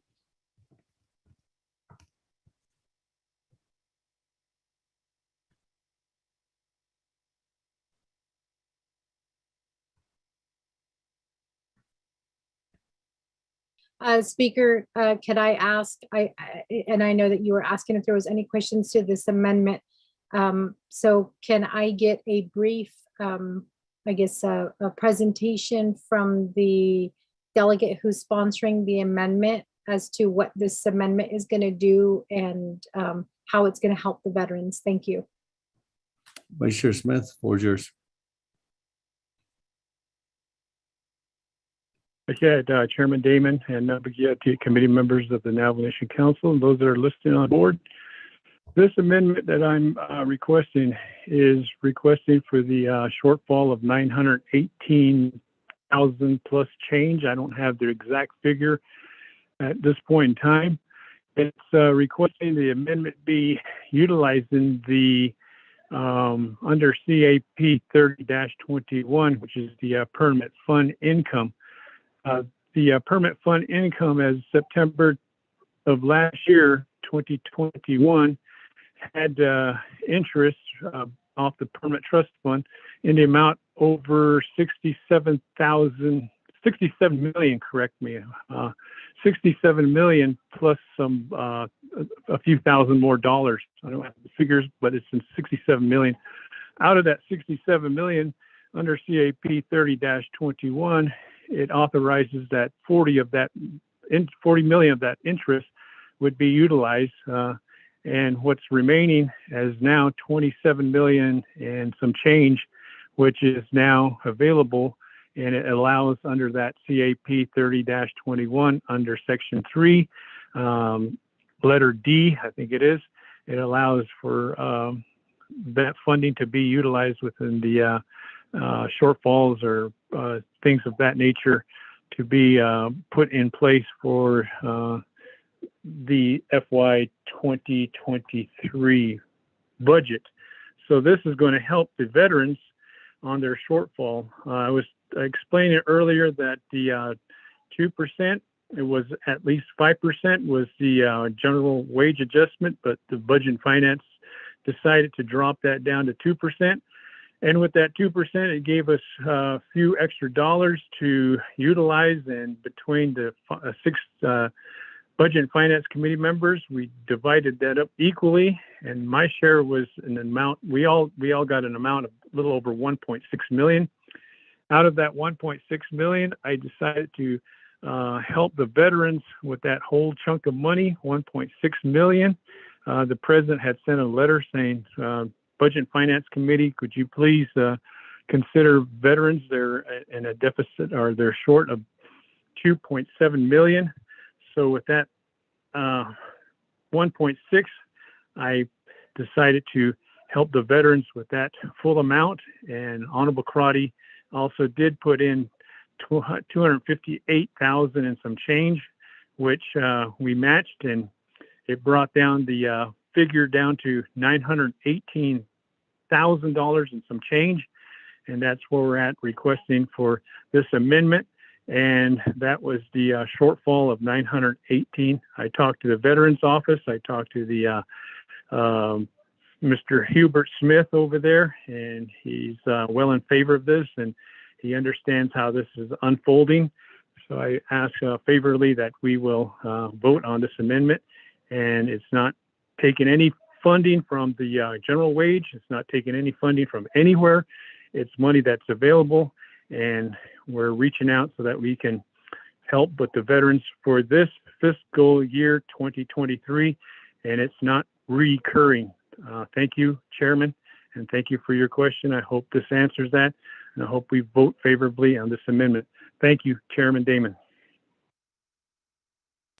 Thank you very much with that explanation. Colleagues, I don't have anybody else in the queue at this time. If you're just joining us, we are on legislation 0152-22 on amendment number 1, sponsored by Vice Chair Smith's, second by Madam Chair Crotty. And this is a amendment to for the Navajo Nation's veteran shortfall to the administration for 900 and what is it? 72, 928,619 That, colleagues, is there any other further comments on Amendment 1? Can I ask a question, Speaker? Yes, Honorable Vice Chair Slater, the floor is yours. Thank you. And I think this question is directed at Chair Henyo. It was my understanding when I reviewed the legislation this morning in the chamber that there was an amendment made at the Budget and Finance Committee to increase the GWA from 2 to 5%. Could he clarify if that is the case and what that source of funding is to increase it, if that is the case? Thank you.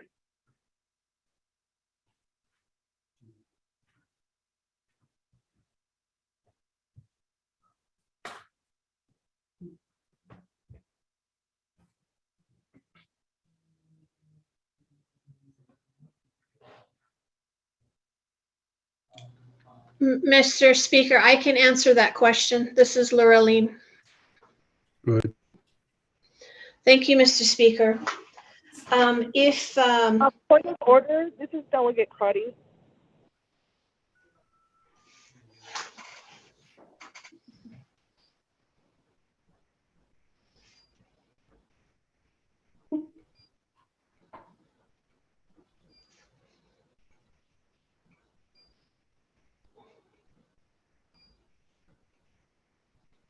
Mr. Speaker?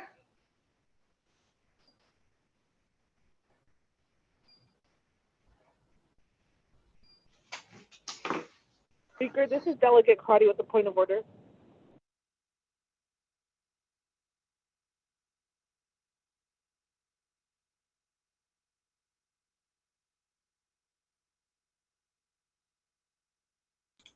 Mr. Speaker, I'm very deferring to much. Delegate Crotty first. Thank you very much, Madam Chair. Crotty, what is your point of order this afternoon? Yes, thank you, Speaker. If we could get clarification from Vice Chair Slater on who he wants to answer the question. It sounded like he was either asking the motioning party or the main or the sponsor of the legislation. If we could get that clarification and then defer if Legislative Council needs any clarification. Thank you, Speaker. Thank you very much. I heard the question was to, correct me if I'm wrong, Vice Chair Slater, to the sponsor or the main legislation, Chairman Henyo. Is that correct? Yes, Speaker, it was to Chair Henyo. Okay. I'm open. It's his legislation, so that's why I was asking him. And Okay. I'm just trying to understand based off of what I read in the amendment from the Budget and Finance Committee, what is going on. So thank you. Thank you very much. With that, I'll go to Chairman Henyo and then I'll refer if there's any follow-up from Office of Legislative Counsel. Chairman Henyo, good afternoon. Floor is yours for a response. Yes, Chairman Damon of the Naabik'iytiI Committee. The question regarding the federal wage adjustment. You go back a little bit in time here. Originally, the recommendation from the Department of Human Resources was to consider a general wage adjustment of 5%. But during the deliberations at Budget and Finance Committee, the percentage dropped down to 2%. And so that's how we moved forward with the legislation to get it be drafted and so forth. But now at yesterday's Budget and Finance Committee meeting, there was an amendment made to increase the 2% to 5%. So therefore, the 5% price tag was $7+ million. So when it went down to 2%, the price tag for the 2% GWA was at a little over $2 million. But now with this amendment that was made yesterday at BNF, the putting the GWA back to 5%, it required another a little over $4 million again. And therefore, the $27 million was sitting there, which is the excess of the permanent fund. And so, hold on a second. And therefore, with that action, the committee voted to take the $4 million out of the $27 million permanent fund access, therefore bringing that $27 million balance to about $23 million and so forth. And so with that amendment, it will be as part of the reading of the record when Manuel first introduced the legislation. In his reading that he mentioned the amendment. So hopefully, Vice Chair Slater, that clarifies your question. Speaker Damon. Thank you very much. That, colleagues, Speaker? go ahead and go back to the floor. Yes, Vice Chair Slater. Sorry, I didn't mean to jump ahead. If there's someone else, please recognize them, but I do have a follow-up. Go ahead. Okay, so Chair Henyo, there's 27. You took out approximately 4 to cover the GWA, get it back up to the 5%. We'll take out a little under $1 million here to make up the difference and get up to the 2.7 for the shortfall in the Veteran Assistance Program. So say that's about 5. So say there's 22 million and change that's left over that will be deposited into the UFB. Is that correct? In the surplus interest income according to the 5-year plan? I'll yield back, Speaker. Thank you. Thank you. That, Vice Chair Smith. Chairman Henyo.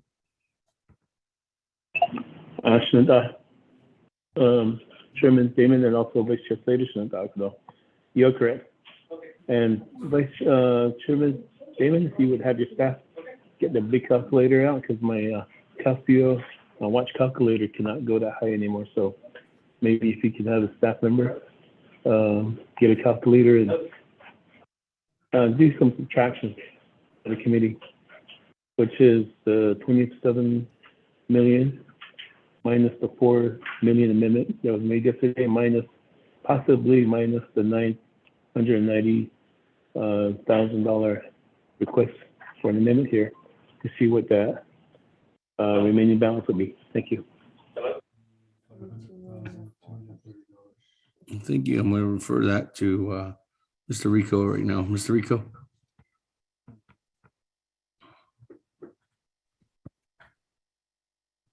Thank you, Speaker. Members of the Naabik'iytiI Committee, the remaining after the 4.4 million and the 928,000, the remaining will be $22,500,230. Mr. Speaker.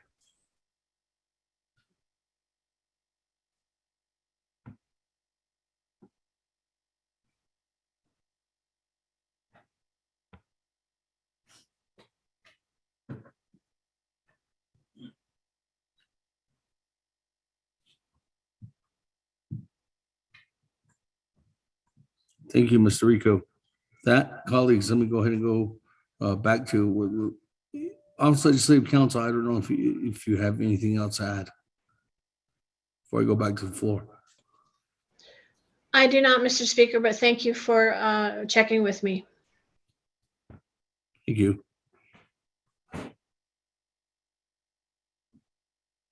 That, colleagues, let me go ahead and go back to the floor at this time. Is there any other further comments or questions on Amendment 1?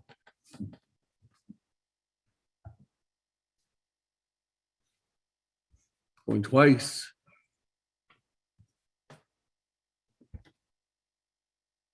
Going 3 times. Let's go to the board on Amendment 1.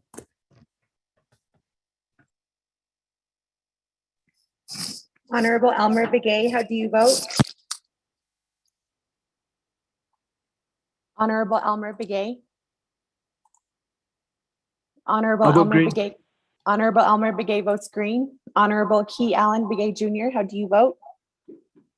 Yeah, I vote green. Thank you.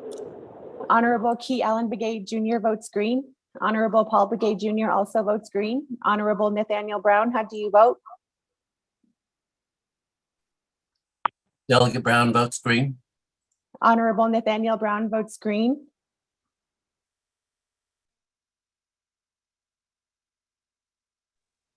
Honorable Eugenia Charles Newton, how do you vote?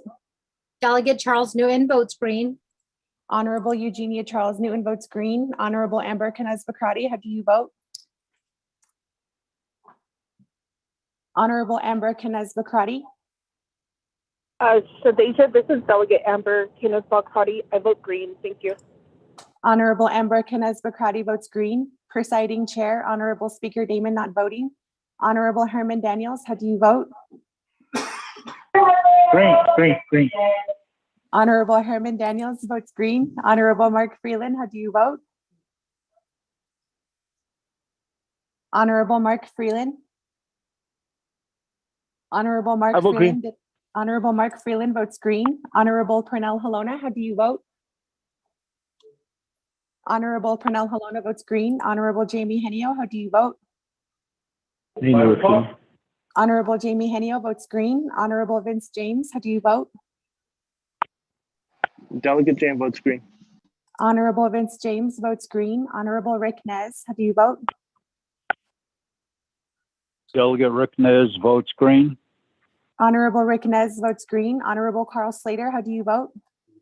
Honorable Carl Slater votes green via text. Honorable Raymond Smith Jr., how do you vote? Green. Honorable Raymond Smith Jr. votes green. Honorable Wilson Stewart Jr., how do you vote? Green. Honorable Wilson Stewart Jr. votes green. Honorable Charlene So, how do you vote? I vote green. Honorable Charlene So votes green. Honorable Daniel So, how do you vote? I vote green. Honorable Daniel So votes green. Honorable Eugene So, how do you vote? Vote that is for here. Honorable Eugene So votes green. Honorable Otto So, how do you vote? Honorable Otto So. Honorable Otto So did not vote. Honorable Thomas Walker Jr., how do you vote? I vote green. Honorable Thomas Walker Jr. votes green. Honorable Edison Juanica, how do you vote? Honorable Edison Juanica.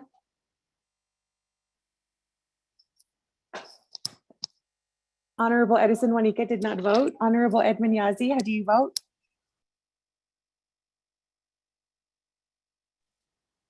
Honorable Edmund Yazzie. Honorable Edmund Yazzie did not vote. Honorable Jimmy Yellowhair, how do you vote? Delegate Yellowhair votes green. Honorable Jimmy Yellowhair votes green. Going back up, Honorable Otto So, how do you vote? Honorable Otto So. Honorable Otto So did not vote. Honorable Edison Juanica, how do you vote? Honorable Edison Juanica votes green. Honorable Edmund Yazzie, how do you vote? Honorable Edmund Yazzie. Honorable Edmund Yazzie did not vote. With that, Honorable Speaker, you have 21 delegates who voted in favor, 0 delegates who oppose, with presiding chair not voting. Thank you. That colleagues, 21 in favor. 0 opposed and chair not voting on amendment number 1. That we're back on the main motion. I do have Honorable Keon Begay. I don't know if you're still on the line. I know you did say that you were driving through a bad area. Che, are you on the line?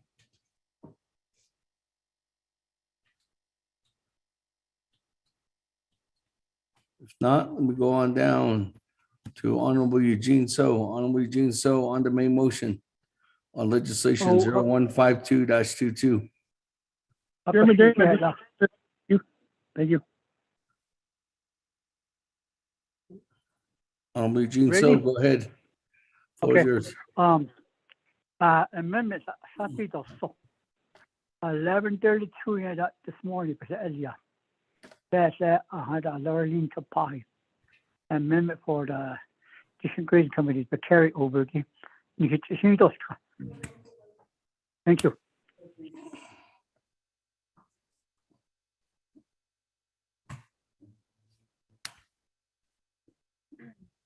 11:42 this morning.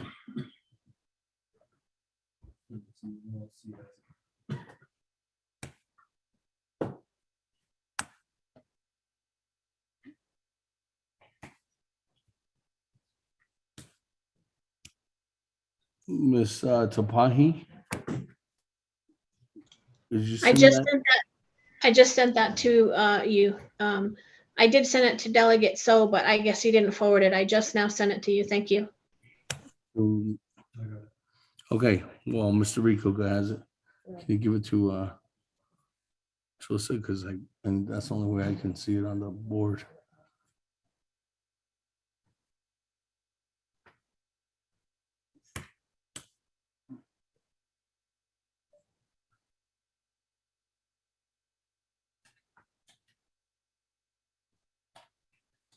All right. Where's this coming out of?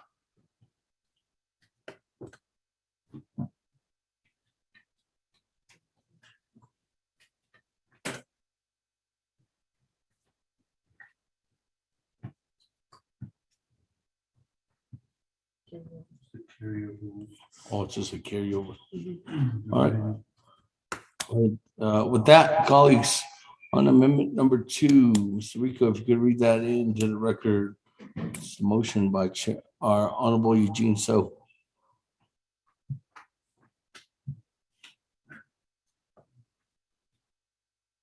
Thank you, Speaker. Members of the Naabik'iytiI Committee, Amendment number 2.1 in the DIB posted Exhibit H on page 2 in row 47.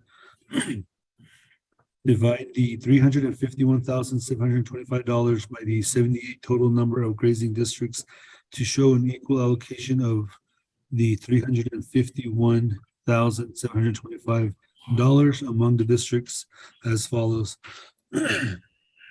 Amendment to row 47 is adding new language under the column with the column that's labeled proposed carryovers for the fiscal year 2023 general fund budget.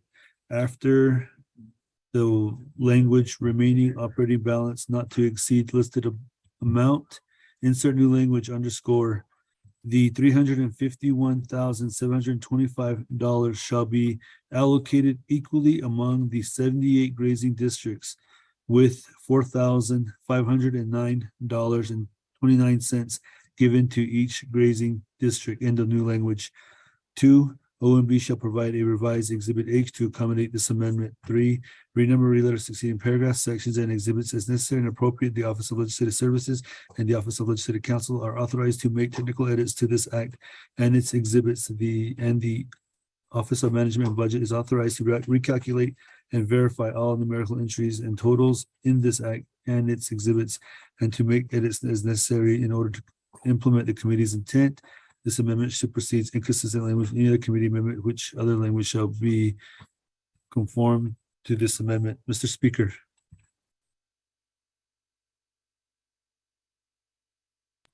Thank you very much.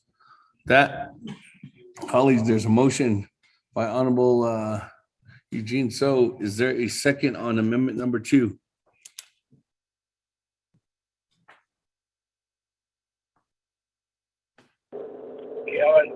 Second, Delegate Crotty. Again, by Honorable Keon Begay.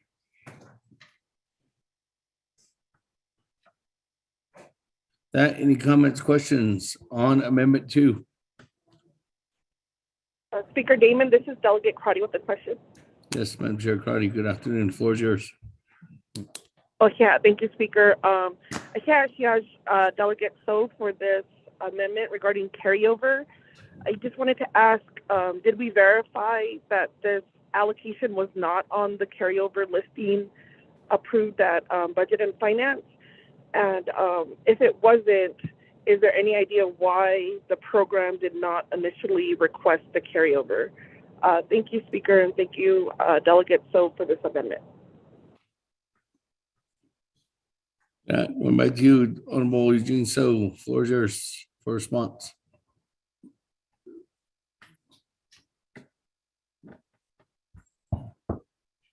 Jo edit a kon hita nil teri pen nas e ya kro dikhet خالد هيبقى خالد كويلان سو كنت هو carry over. These are just other escape. The question, yeah, maybe Laureline can help me out on that one. Speaker.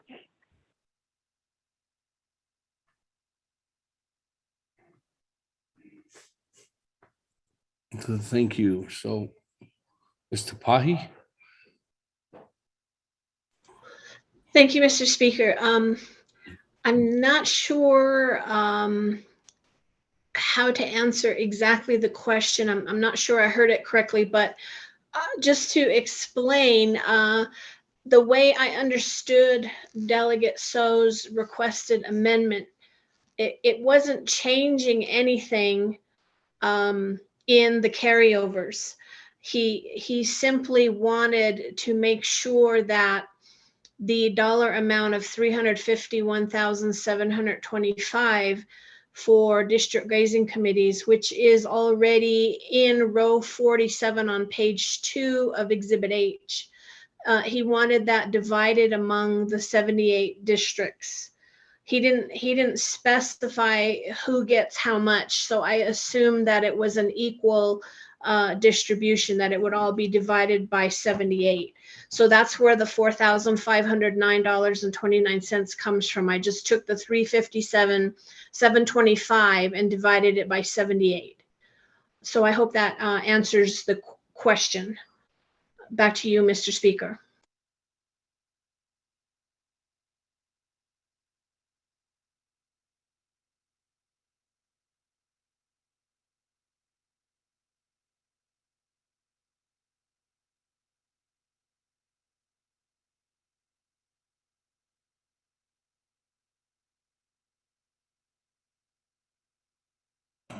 Thank you, Honorable Eugene. So does that conclude your response?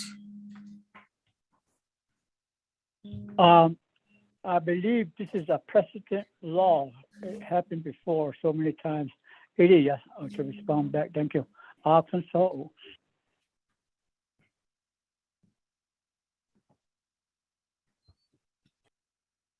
Thank you. With that, let me go ahead and go back to the floor at this time. Is there any other further comments or questions, colleagues, on amendment number 2?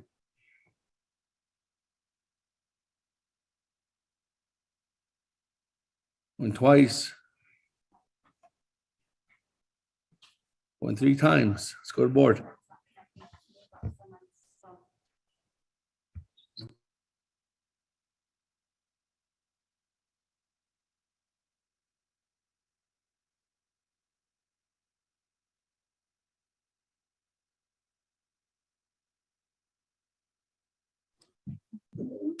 Honorable Elmer Begay.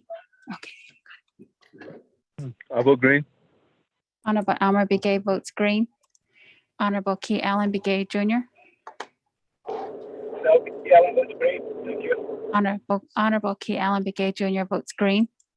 Honorable Paul Begay.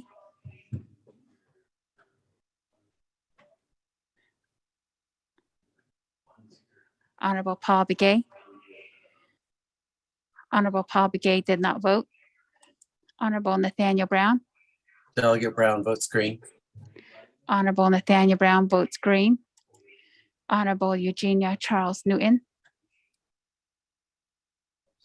Delegate Charles Newton votes green. Honorable Eugenia Charles Newton votes green. Honorable Amber Canesba Crotty. Shada, this is Delegate Amber Kinas-Bakrati. I vote green. Thank you. Honorable Amber Canesba Crotty votes green. Honorable Herman M. Daniels Jr.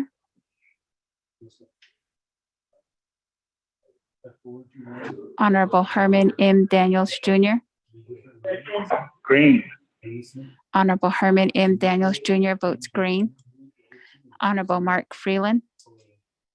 Green. Honorable Mark Freeland votes green. Honorable Pernell Halona votes red. Honorable Jamie Henyo. Green. Honorable Jamie Henyo votes green. Honorable Vince James. Delegate James votes green. Honorable Vince James votes green. Honorable Rick Nez. Delegate Rick Nez votes green. Honorable Rick Nez votes green. Honorable Carl Slater.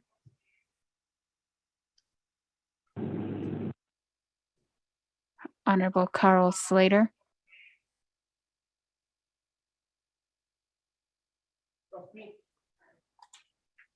Honorable Carl Slater votes green via text. Honorable Raymond Smith Jr.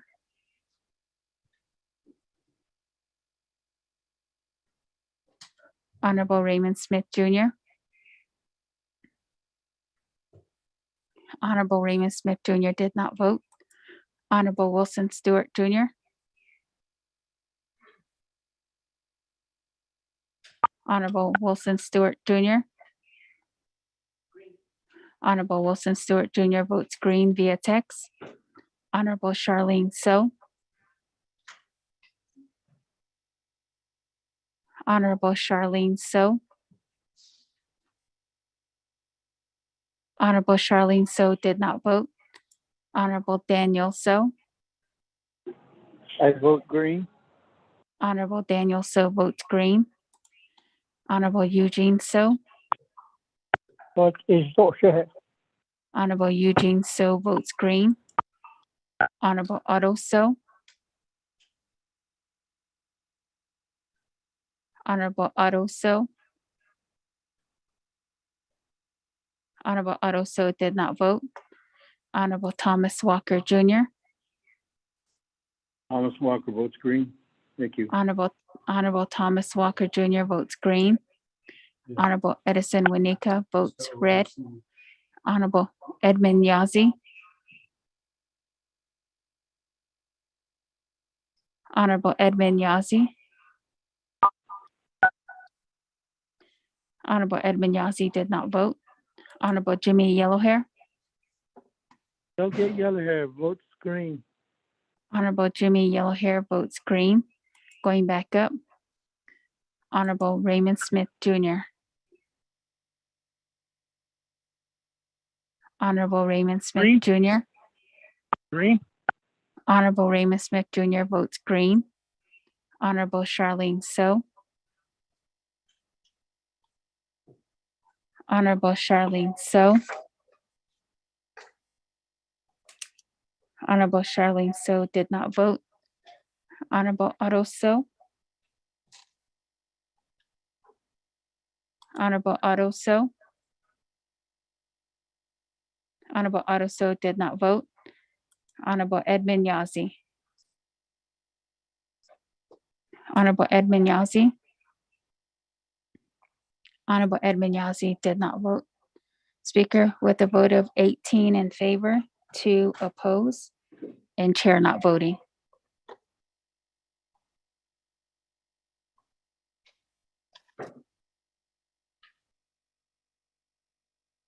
Thank you very much with that. 18 in favor, 0 opposed, or 2 opposed, and chair not voting, motion carries. On amendment number 2. Let's go ahead and continue on back down. On to the main motion of legislation 0152-22.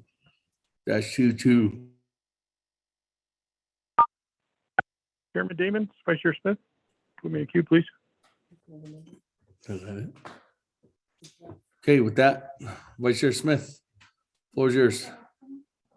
Thank you, Chairman Damon, and also the Naabik'iytiI committee members of the Navajo Nation and those that are listening.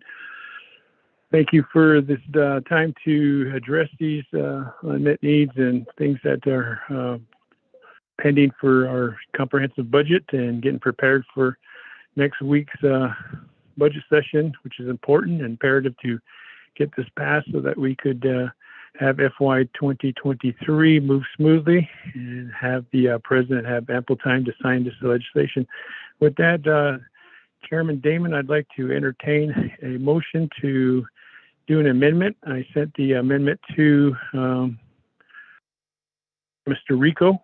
At this point in time, it's for the Office of Controllers and their request for 1.2 million. That's my motion.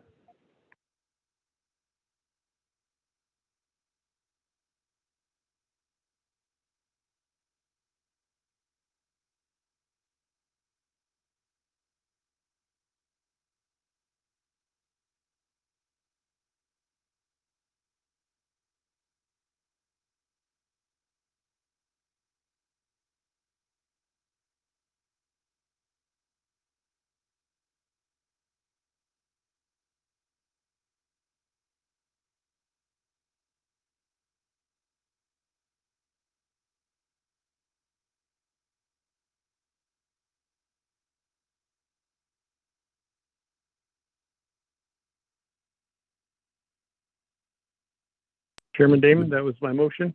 Thank you. Thank you. We're just reviewing and getting everything together. Sorry, Vice Chair. That, colleagues, there is a motion by Honorable Vice Chair Smith to raise amendment number 3.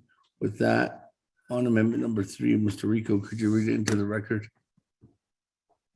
Thank you, Speaker. Members of the Naabik'iytiI Committee, amendment number 3, 1 on page 5 at lines 2 to 3, make the following change. After the amount to 27,911,000 and the word be overstrike deposit into the unreserved undesignated fund balance account.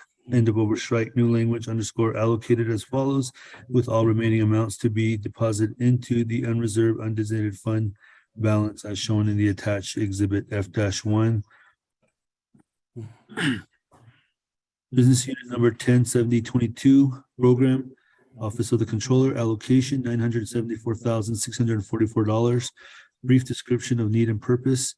Needed to fund personnel costs for 4 employees and to cover OOC's operating costs for FY 2023. Next one, business unit number 107021 program, Property Management Department, allocation $287,616. Brief description of need, purpose. Needed to fund personnel costs for 5 OOC employees, preventing the layoff of 2, and to cover OOC's operating costs for FY 2023.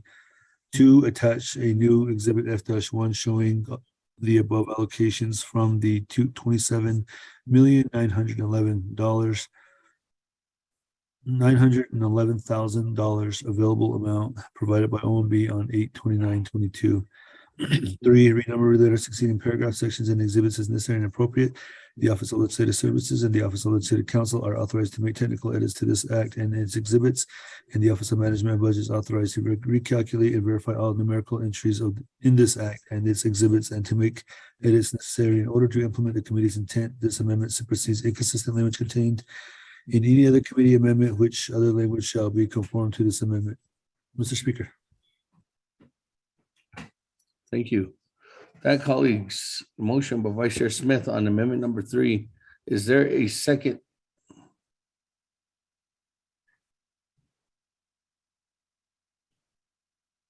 Going twice.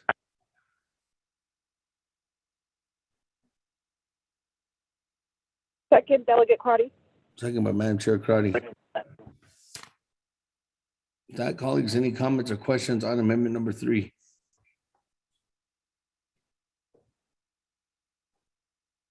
Going twice. Speaker, this is Delegate Charles Nguyen. Madam Chair, Charles Newton, good afternoon. Amendment number 3, the floor is yours. Thank you, Speaker, and thank you, Delegate Smith, for this. And I do apologize, colleagues. I'm honestly having to refer back to my BIM booklet every time just to make sure that I'm totally understanding. Again, I'm not in budget and finance, so I don't hear a lot of these terms used all the time. So I do apologize for being a little bit late in asking questions. But in terms of this amendment number 3, I know that it does state the needs that are being provided under the brief description of the needs and purposes. Can I ask who, not who, but what are the position titles for the employees that are going to be covered under the Office of the Controller? And then it also says Property Management Department. But then if you look at the brief description, it says needed to fund personnel costs for 5 OOC employees, preventing the layoff of 2, and to cover OOC's operating costs for fiscal year 2023. Is that under the Property Management Department? I just need some clarification on that. Thank you, Speaker. Thank you. With that, let me go ahead and turn the floor back over to Vice Chair Smith. Vice Chair Smith, floor is yours. Thank you, Chairman Damon, for the time to respond back to this question on behalf of Amendment 3. I'm hoping that my agent is on and listening regarding the Amendment 3 for the particular questions that was posed. Chairman Damon, is Elizabeth Begay. Elizabeth Begay, are you there? Yes, Vice Chair Smith, I'm here. Thank you. Great. Thank you for being on the call. There was some questions that were posed. I hope that you got the questions, and I'll turn the floor over to you at this point in time. Thank you, Vice Chair Smith, Speaker, and Chair Charles Newton for the question. There were 4 employees under OOC that were budgeted for half a year instead of full year because we do not have enough money to fund those 4 employees full time. The following were just funded half a year for fiscal year 2023 with our planning base amount budget. They are the senior management analyst, accounting supervisor. Those are vacant positions. There's also the controller position that is vacant as well. And another position that is funded half a year, accounts maintenance specialist. And we would like to fund them full time for 2023. We anticipate to have those positions filled. Hopefully, we're currently advertising them, so we would like to fund them full year. And as far as the operating costs, our planning base amount only able to fund personnel. We have 94 employees at OOC, and there's no money left from the planning base amount that we receive to fund our operating costs. As far as property management, it's not, property management is under OOC, but the requested supplemental funding will be going to property management. That's just a typo. So there's 2 positions under property management that we have to lay off because we do not have enough funding. But of course, with this supplemental allocation, we will be able to put them back in our budget, as well as additional employees will be hired in order for that program, property management, to meet their plan of operation, their goals and objectives. They need to hire additional personnel.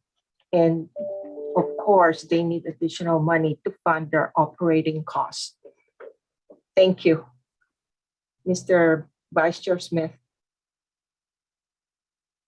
Thank you for that time and answering that question. Acting Controller Elizabeth Begay. At this point in time, Chairman Damon, we'll go ahead and return the floor back to you. Speaker Damon, this is Delegate Charles Newton again. Can you add me to the queue? Thank you very much for the response, Madam Controller and Vice Chair Smith. With that, I don't have anybody else in the queue, so Madam Chair, Charles Newton, the floor is yours again. Thank you, Speaker. So number 1, can we get the amendment where it corrects the typo so we know where the typo is at? I believe the Acting Controller Begay mentioned that there was a typo. I'm guessing that, and again, I hate to guess, that's why I need the actual amendment with the typo corrected. But I think it's under the Property Management Department. But if we can get some clarification and get the correct amendment with the typo fixed, that would be great, Speaker. My second question is in terms of the 4 employees who are under OOC for being budgeted at 6 months. Just for clarification, is that the controller's position that is being advertised right now? Or is that for the acting controller's position where there's a contract in place? If I can get some clarification on that, Speaker. Thank you. Thank you very much. With that, turn the floor back over to Vice Chair Smith. Once again, thank you again, Chairman Damon and Naabik'iytiI committee members of the Navajo Nation, those that are listening on board. Appreciate the time. We have our agent, acting controller, who can respond to Sit's question on behalf of the clarification that she's requesting at this point in time. I'll turn the floor over to Elizabeth Begay, acting controller. You have the floor. Yes, thank you, Vice Chair Smith, Mr. Speaker, and Chair Charles Newton. Yes, the controller position that is currently being advertised right now will be put on 12 months instead of 6 months budget. So it will be the incoming controller. Hopefully we can hire a controller because now it's being advertised even outside the Department of Personnel website. We're advertising it currently with Albuquerque Journal and other newspaper publications. We hope that we can fill that position with the FY 2023 budget. Thank you.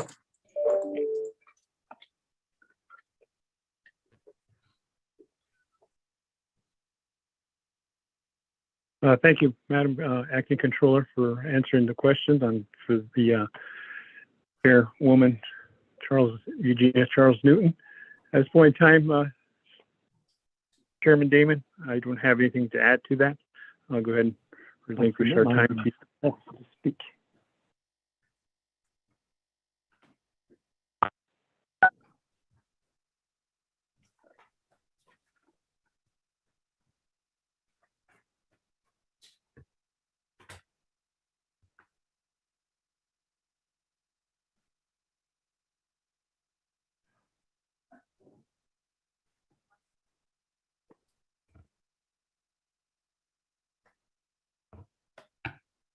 Thank you very much with that. Colleagues, let me go ahead and go back to the floor. I do have Honorable Yellow Hair in the queue on amendment number 3. Honorable Yellow Hair, floor is yours. The Chair, non-speakers today, thank you very much for giving me the floor. I have a questions about the request made by my Honorable Raymond Smith. I have a concerns on it, and there is 20 vacant positions under controller's budget. And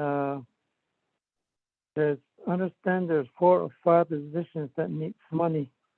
I'd like to have a cost numbers of the positions and also by their support number and their position. This what I really needed from the controller. Acting controller, can you provide which position you need for the money? Because there's 20 positions vacancy. I think you have probably one of the largest one you have out of Navajo Nation operations controller. So can you provide numbers to the Navajo Nation Council? We need a copy. So I'm request on behalf of 24 Navajo Nation Council. Appreciate it. Speaker, thank you for the floor. Return back to you.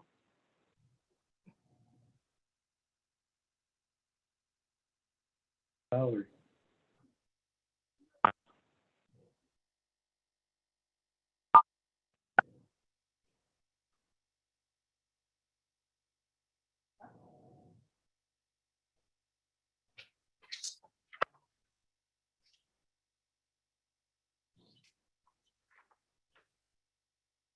Thank you very much. With that, we go back to Vice Chair Smith.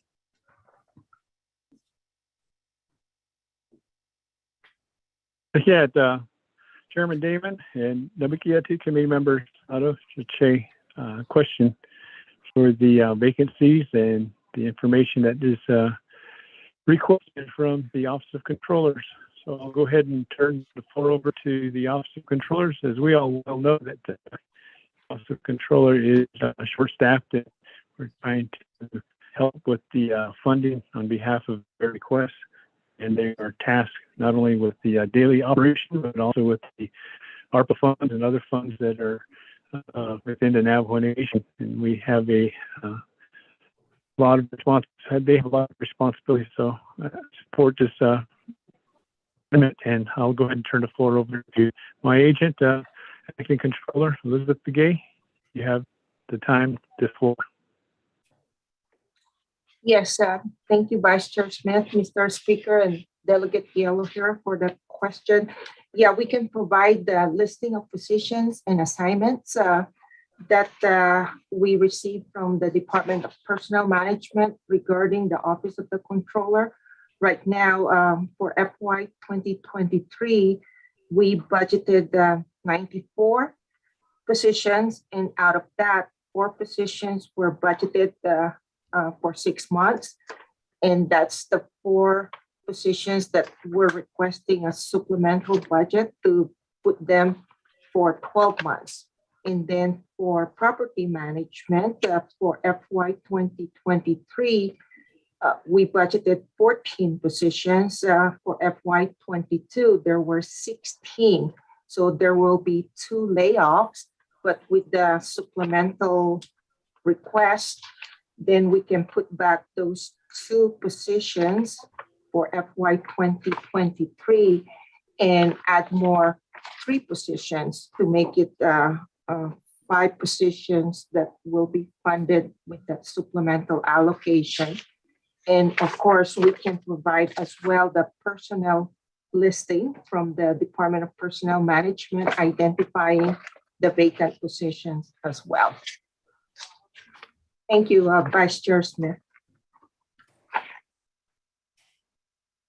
Well, thank you, Madam Controller of the Office of Controllers, Acting Elizabeth Begay. With that, Chairman Damon, we'll go ahead and return the floor back to you. Thank you very much. With that, let me go ahead and go, colleagues. We are on legislation 0152-22, which is the Navajo Nation's comprehensive budget for fiscal year 2023. In this resolution or legislation, we have approved 2 amendments. We are on our 3rd amendment, sponsored by Vice Chair Smith. Our motion parties by Vice Chair Smith, second by Madam Chair Amber Crotty, to reference to additional funds to the Office of the Controller. With that, colleagues, are there any other comments or questions at this time?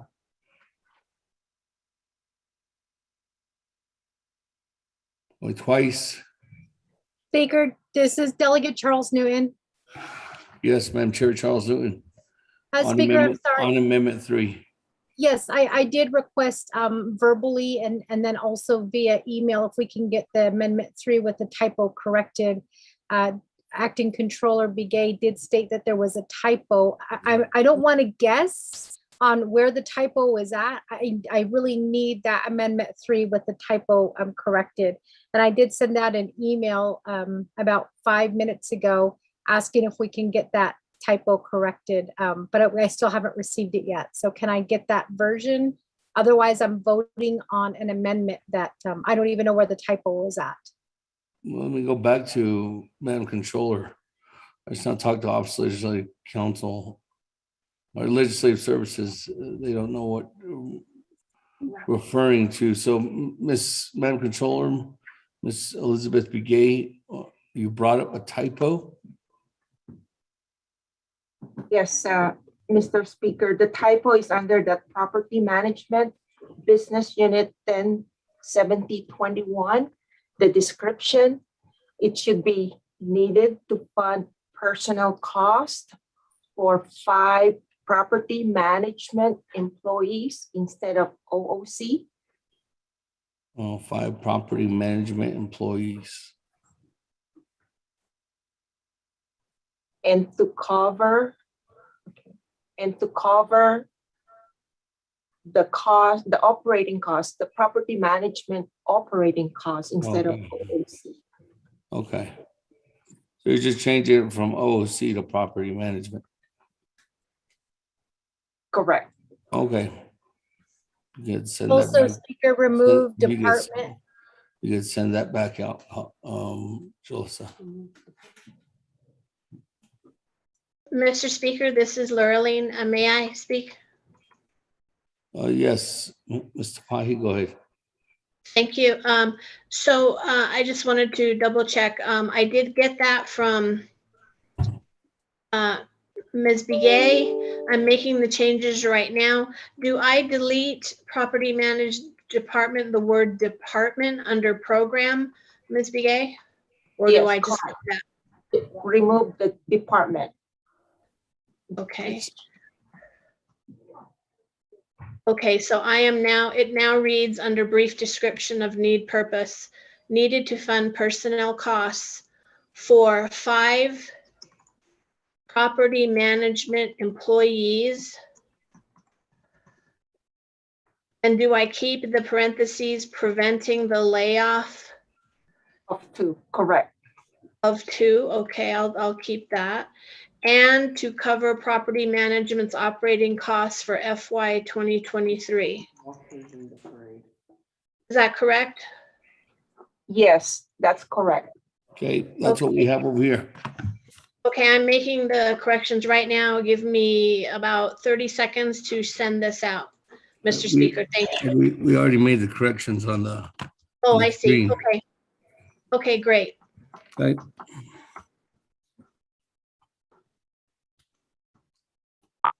We can send that back out to Madam Chair Charles Newton.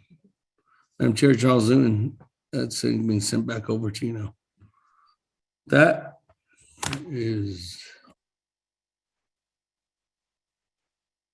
That, colleagues, are there any other comments or questions at this time? Question, Speaker, Delegate Yes, Daniel So. on Amendment 3, good afternoon, Chairman Daniel So, floor is yours. Oh, I'm sorry. I thought we were done with it. After Amendment 3 is voted on, I'd like to pose a question. On the main motion? Respective of getting a legislative concern Okay, I'll put you included in the budget I'll put you legislation. on the main motion. Okay. And if I can't get it done, would I be able to do it when the council convenes for this? Yes, Would sure. it be better to get it done today? If you haven't, colleagues, members of the 24th Navajo Nation Naabik'iytiI Committee, if you have an amendment or legislative concerns or condition of appropriation that you do not have ready, I highly suggest you meet with Office Legislative Counsel to get that completed, and those can be done working on that through the rest of the week and be ready for council session next week. I'll put you in the queue though, Chairman Daniel. So that, colleagues, we are on amendment number 3, sponsored by Vice Chair Smith, second by Madam Chair Amber Crotty. That, colleagues, is there any other comments or questions on this, on the motion? Speaker, this is Delegate Yell here. Yes, and we all here. Okay, this question is going to go to a acting controller, just to make sure that the account number that you're talking about, is this under 107022? Is that the one that you're talking about? That's the one I have a concern about it, or 20 positions vacancies right now. So I don't see that. You talk about position titles. I don't see that position title. Is that brand new positions that you're talking about? That's my my question, Speaker, to acting controller. Thank you. Thank you. That, going back to sponsor, Vice Chair Smith.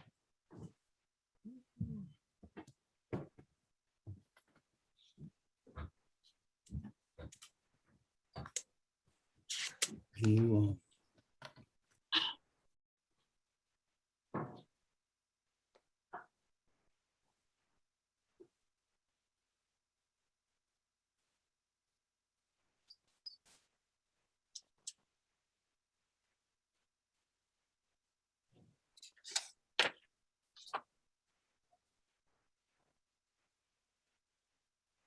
Vice Chair Smith, floor is yours for response.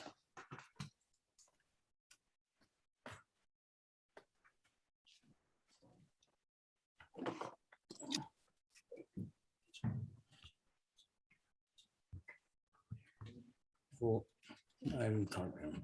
I wasn't even on my radar the last 2 days. We're going.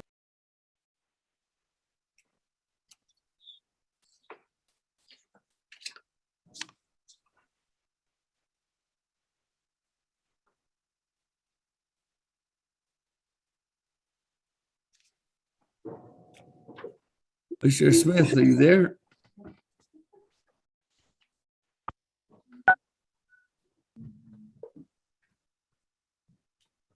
Chairman Damon, I did say that I want to give the floor over to my agent, Acting Controller Elizabeth Gay.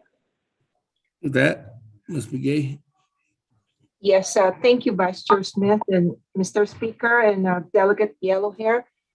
Those positions, the 4 employees, they are not new positions under Business Unit 107022. In your budget binder, there's the listing of positions and assignments that was issued by the Department of Personnel Management for the Office of the Controller. There were 4 positions that were budgeted for 1,044 hours instead of the 2,088 hours. And with this supplemental allocation, we will put those 4 positions back to full-time, 2,088 hours. And they're identified on that listing, the 4 positions. And also that listing identified the vacant positions. And we will email that again if you don't have it in your budget binder, but it's on that. There will be no new positions.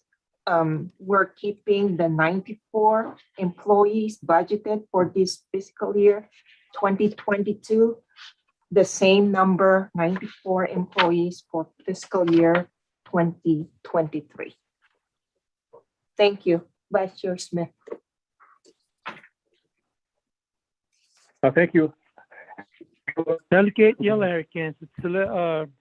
With that, Vice Chair Honorable- Smith, does that conclude your response at this time?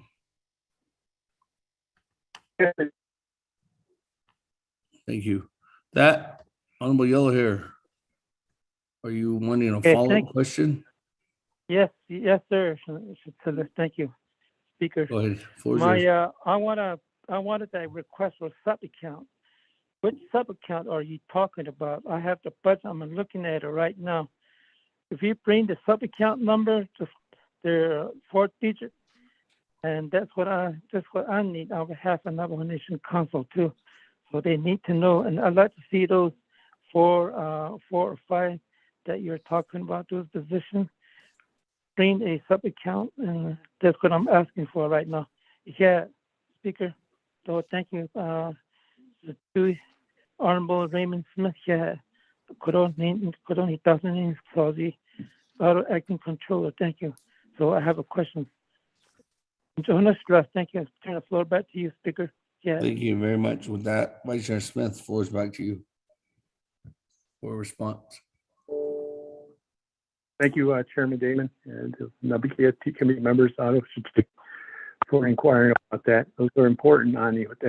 At this point in time, I'll go ahead and relinquish my time to my agent, Acting Controller. You have the floor.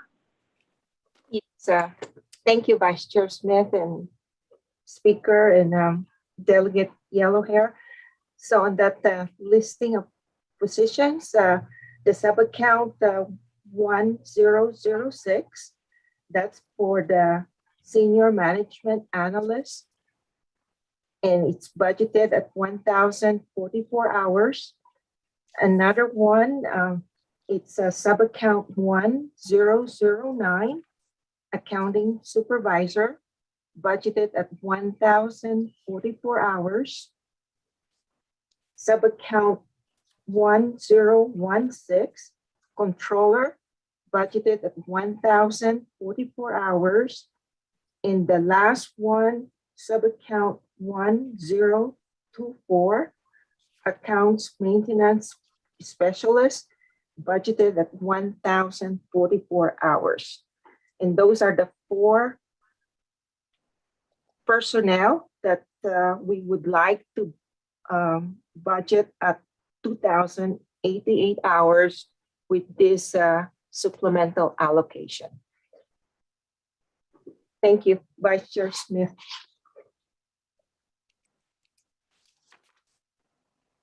Thank you very Thank you. much. Vice Chair Smith, does that conclude your response at this time?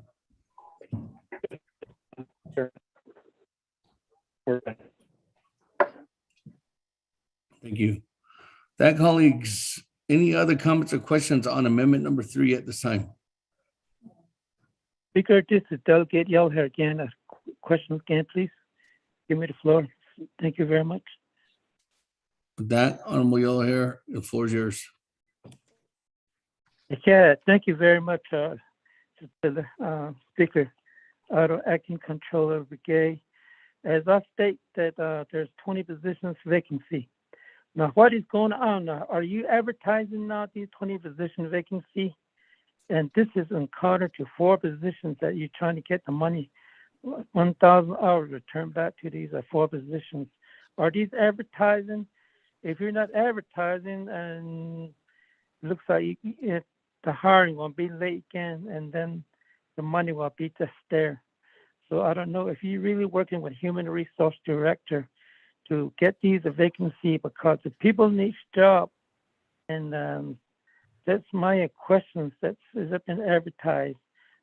Yes, to the Speaker, so Acting Controller, or yes, to Honorable Raymond Smith, Vice Chairman. Yeah,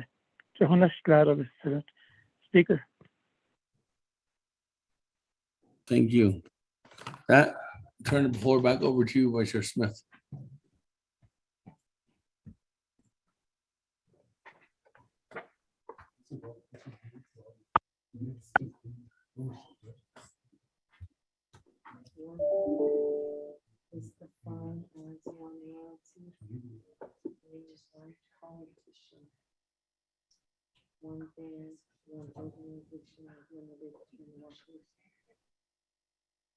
Okay.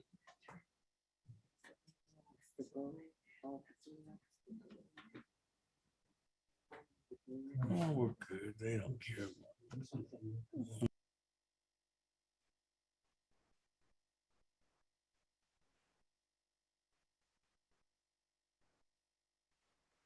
Vice Chair Smith.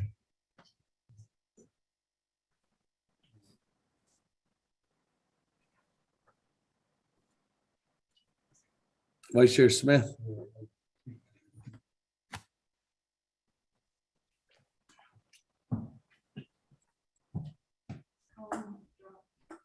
If there's Vice Chair Smith, if you're not there, Madam Chair, Amber Cotty is a second.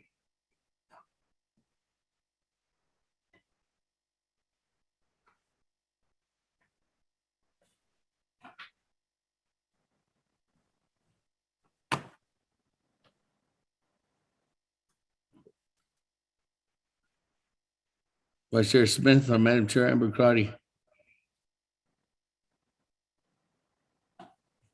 Chairman Damon, I'm having trouble with my phone out here. I just got back online. There's a question posed to you and your agent. So thank you, Chairman Damon. I may not have heard the question, but I'm sure my agent has heard the question. So at this point in time, committee members of the Naabik'iytiI, I'll go ahead and turn the floor over to my agent. Ms. Begay. Yes, thank you, Vice Chair Smith, Mr. Speaker, and Delegate Yellow Hair. Yes, those positions are being advertised. We are working closely with the Department of Personnel Management. And for the controller position, we're already advertising it outside the Department of Personnel Management website. Some of the 20 vacant positions, we just hired personnel, just recently, they're going through background checks. So hopefully it goes through quickly so we can fill those positions. But again, we're closely working with the Department of Personnel Management to advertise all our vacant positions. Thank you, Vice Chair Smith. Thank you, Acting Controller Elizabeth Begay. At this point in time, that's our answer. Chairman Damon, we'll turn the floor back over to you. Speaker Damon, this is Delegate Charles Newton. Can you add me to the queue? Thank you very much for the response, Madam Controller and Vice Chair Smith. With that, Madam Chair, Charles Newton, good afternoon. The floor is yours at this time. Thank you, Speaker. I just want to know, was there or is there Form 3 going to be updated showing the need for the personnel costs and the employees that they are requesting? Thank you. Typically, OMB will do that, will need those documents before they even do a release of funds. So yes.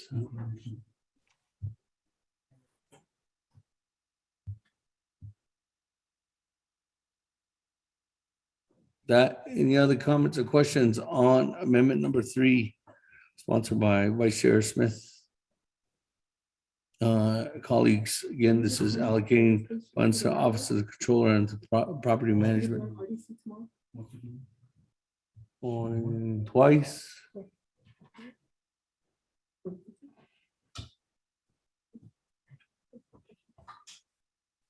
Or 3 times. Go to board. Honorable Elmer Begay, how do you vote? Honorable Elmer Begay.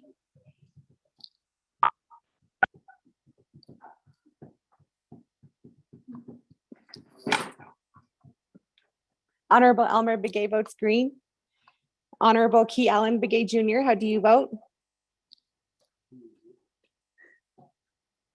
Honorable Key Allen Begay Jr. Honorable Key Allen Begay Jr. did not vote. Honorable Paul Begay, how do you vote? Delegate Paul Begay votes green. Honorable Paul Begay votes green. Honorable Nathaniel Brown, how do you vote? Honorable Nathaniel Brown. Delegate Brown votes green. Honorable Nathaniel Brown votes green. Honorable Eugenia Charles Newton, how do you vote? Honorable Eugenia Charles Newton. Honorable Eugenia Charles Newton did not vote. Honorable Amber Canez Bacrati. Honorable Eugenia Charles Newton and Honorable Amber Canez Bacrati vote green. Presiding Chair, Honorable Speaker Damon not voting. Honorable Herman Daniels, how do you vote? Honorable Herman Daniels. Honorable Herman Daniels did not vote. Honorable Mark Freeland, how do you vote? Honorable Mark Freeland. Honorable Mark Freeland did not vote. Honorable Pernell Halona votes green. Honorable Jamie Henio, how do you vote? Honorable Jamie Henio. Honorable Jamie Henio. Honorable Jamie Henio votes green. Honorable Vince James, how do you vote? Delegate James votes green. Honorable Vince James votes green. Honorable Rick Nez, how do you vote? Delegate Rick Nez votes green. Honorable Rick Nez votes green. Honorable Carl Slater, how do you vote? Green. Honorable Carl Slater votes green. Honorable Raymond Smith Jr., how do you vote? Green. Honorable Raymond Smith Jr. votes green. Honorable Wilson Stewart Jr., how do you vote? Green. Honorable Wilson Stewart Jr. votes green. Honorable Charlene So, how do you vote?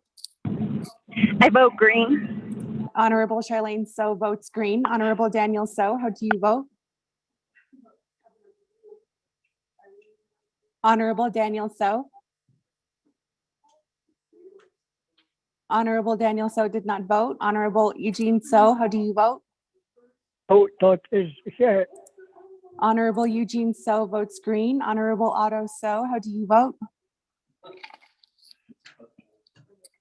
Honorable Otto So.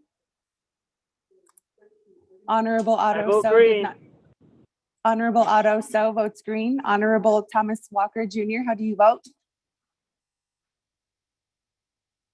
I vote Honorable green. Thomas Walker Jr. votes green. Honorable Edison Juanica, how do you vote? Honorable Edison Juanica votes green. Honorable Edmund Yazzie, how do you vote? Honorable Edmund Yazzie. Honorable Edmund Yazzie did not vote. Honorable Jimmy Yellowhair, how do you vote? Delegate Yellowhair, Jimmy Yellowhair votes green. Honorable Jimmy Yellowhair votes green. Honorable Key Allen Begay Jr., how do you vote?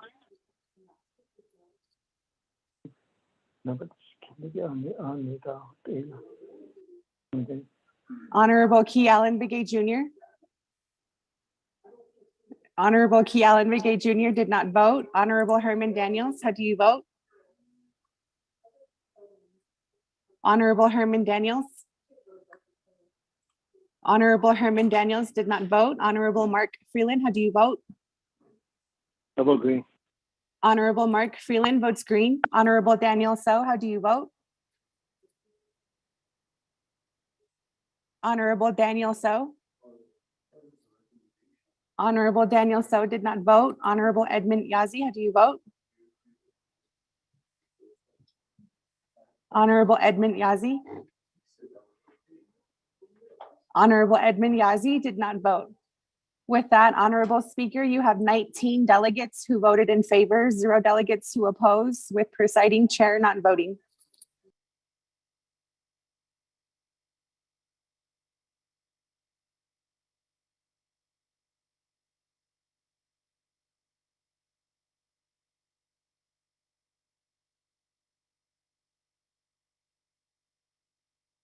Thank you. Then, colleagues, with that, on amendment number 3, yeah, 19 in favor, 0 opposed, and chair not voting, motion carries.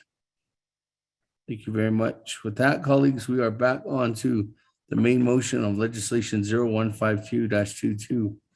Again, if you're joining us, we are discussing the Navajo Nation legislation that we do every year, approving the Navajo Nation's comprehensive budget for fiscal year 2023 in this case. And we did have 3 amendments to this legislation so far. The main sponsor of the legislation is Chairman Nino. I do have a motion on the floor by Honorable Brown, second by Honorable Paul Begay.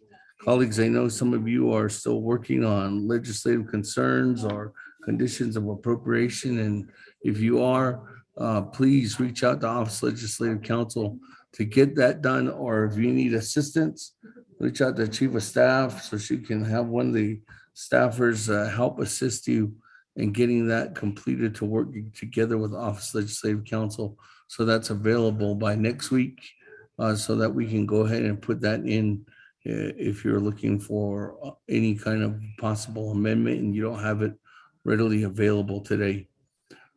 So with that, colleagues, going back to the floor at this time, is there any other further comments or questions at this time? Speaker, this is Delegate Charles Good. Yes, Madam Chair, Charles Lewin, I am on the main motion. Floor is yours. Yes, Speaker, I do have a question regarding the legislation. I noticed that on the legislation itself, there is the matter addressing the unmet needs. And I have heard that unmet needs will not be approved. I know that at Law and Order Committee, we did address those issues, stating that we weren't going to make that recommendation because we didn't have an actual, I guess maybe a letter from Budget and Finance or from your office on how to address that issue. So my question is, with this legislation, I know that there is, and I'm trying to look for it right now, there is the section regarding the unmet needs. So Speaker, can you tell us, like, in terms of the unmet needs, what are, like, how are we going to be addressing that this year? What was the decision made by the 3-branch agreement in terms of the unmet needs? And whether we can start working with legislative council to address the unmet needs. That's number one. Number two is the carryover. I noticed that on page 5 of 8 of the legislation, there is the concerns regarding carryovers. Can you also tell us the same thing in terms of what the rules are for carryovers and how we are, the things that we should be taking into consideration in the event that we do decide to reach out to Office of Legislative Counsel to start writing amendments that address the carryovers? Thank you, Speaker. Let me answer the question for unmet needs for the legislative branch, Madam Chair. Well, going back to the unmet needs specifically regarding the 3 branch chiefs, when we divvy up the funds to each one of the branches, it's up to branch chief, chief of staff, the department managers. Well, that's the way we work here, the legislative side, to ask them if they need any requests for additional funds. On the legislative branch side, almost every single one of the requests were met. So there should be no unmet needs on the legislative side because we did divvy up that, and that's an internal process. So if you're talking about unmet needs, that's something that the president would or specifically answer. What is Chief of Staff Paulson Chaco doing? What is Madam Chief Justice Joanne Jane doing? Or Mr. Stephen at City, what are they doing for the judicial branch? So if you have those questions directly to them, they might have given some guidance to the Budget and Finance Committee. I can turn that over to Chairman Henio. Regarding the carryover on our side, there's additional carryovers that were recommended through the 3 branch chiefs, but there was no specific agreement in place. So that it seems like the carryovers were done individually, if you can see, per each one of the individuals going towards to the oversight and eventually to the Budget and Finance Committee. That, if you're asking me that question, that's how I see the way the legislation was written. But I'm going to turn the floor over now to Chairman Henio. Chairman Henio, for your response.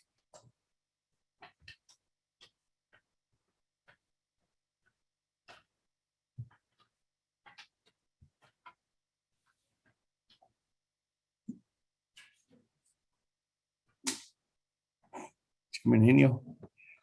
Okay, I'm here. Okay, floor yours. Speaker David, the question being asked regarding the carryover and the unmet needs.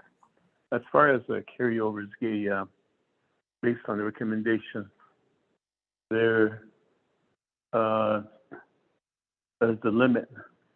Executive branch is allowed 3 million, and then judicial and legislative branch 1.5 million. So based on the 3 branch chiefs agreement, the net recommendation, the Budget and Finance Committee decides to move forward with that and let the each branch decide which area to carry over. And so because of the fact that at the same time, it's really unknown what the carryover amounts will be because the closeouts haven't happened yet. And to say we're going to carry over 400,000, in actuality, it might only be 200,000 because of the spending spree that happens in this time of the year. Programs go on the spending spree to try and spend all the money they can by ordering equipment or stocking up on supplies or so forth. And so, but once the controller does the the closeouts, we won't know the true figures until possibly in November, because that's usually what happens every year that I've seen. That November, Linda, is when the final closeouts happen. You can see the final true numbers.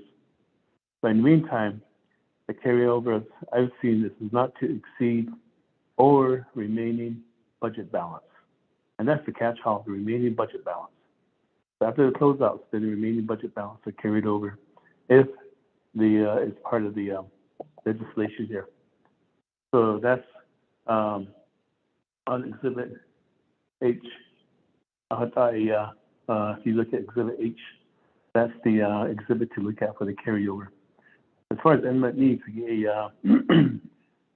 based on recommendations from each of the oversights, and this is where OMB compiles the running list of the unmet needs, and they present that to the BNF committee as far as what the unmet needs are. And every year, since I've been on council, it's always around $100 million of unmet needs. But then again, with the available funding that we never ever achieve fully funding the unmet needs because of the needs are so great out there. So, even we look at the unmet needs, but like I said, the pool of money that's available is just a fraction of what the unmet needs is actually at. So we utilize the personal lapse savings fund to try to meet as much of those needs as possible. And so hopefully that this response provides good clarification. Thank you to the speaker, David. Thank you very much, Chairman. And just to add on, Madam Chair, as well, you asked if there was any recommendation that we give, or at least I'd give, in regards to what needs to be done. Again, if you're working, let's say for law and order, for any kind of carryover, please reach out to Office of Legislative Counsel so they can help assist in drafting that carryover amount for specifically if there's anything that you're looking at. And that can be done over the next couple of days, creating that carryover amount and that recommendation to be brought forth as an amendment next week if it's not ready today. Thank you. That, colleagues, I'm going back to the floor. Is there any other comment? We are on the main motion of legislation 0152-22. Again, this is our comprehensive fiscal year budget of 2023. This will go on to council next week for its special session, as we have every year for 3 days next week. So with that, colleagues, any other comments or questions at this time?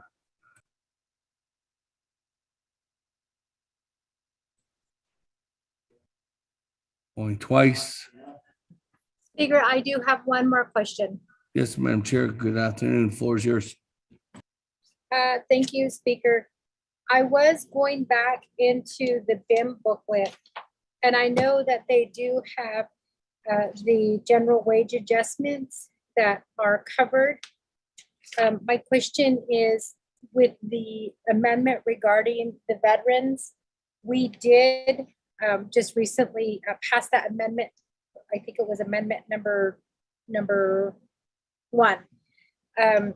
But there is no, within the BIM booklet, there's not anything that states what the general wage adjustment is, only that it is each year DPM does recommend the GWA. In this case, the veterans had that 2% GWA for their employees. What is the, what are we looking at as a council when we're talking about the general wage adjustments? Is it going to be the standard 3%? Or is there a set amount that has already been decided by the 3 branch chiefs? Thank you, Speaker. Thank you very much. With that, I just wanted to, sorry. Thank you, Madam Chair, for the question. Let me go ahead and revert back to sponsor, Chairman Henio, and if there's any recommendation to further get comments. Additionally, Chairman, I'll look to your guidance. Chairman Henio has sponsored legislation. The floor is yours. This is to the Speaker, Damon. As far as the general wage adjustment is concerned, there was a recommendation from the Department of Personnel Management through the Controller's Office to look at 5%. And with the 5% GWA, the price tag on that was a little over $7 million. And so as the Budget and Finance Committee went through the exercise of the Personal Lapse Savings Fund, the committee initially decided to look at 2%. So this current comprehensive budget was developed at 2% GWA. But then yesterday at the Budget and Finance Committee meeting, there was an amendment that the Budget and Finance Committee endorsed to add another 3% to the 2%, therefore making a full 5% for the Navajo Nation employees. And so with that, it's currently at 5%. And if it goes through council at 5% with the amendments and signed by President Nez, it will be 5% GWA for the Navajo Nation employees for the upcoming fiscal year. Yeah, that's to the speaker, David. Thank you very much. With that response.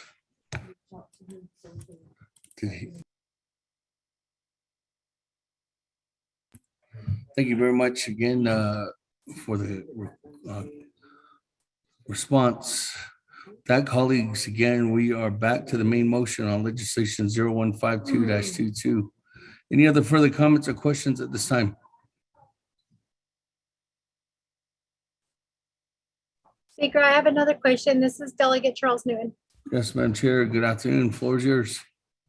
Sorry, Speaker. So I'm looking. Thank you, Chair Henyo, for answering that question regarding the 5% of GWA. On the legislation, it does stay. Actually, I should say on the BIM booklet, it does say that the GWA is paid out of the Personal Lapse Fund. And on the legislation, the Personal Lapse Fund end year balance is $28,319,126. But then it starts to deduct all of the everything, and it deducts it at 2%.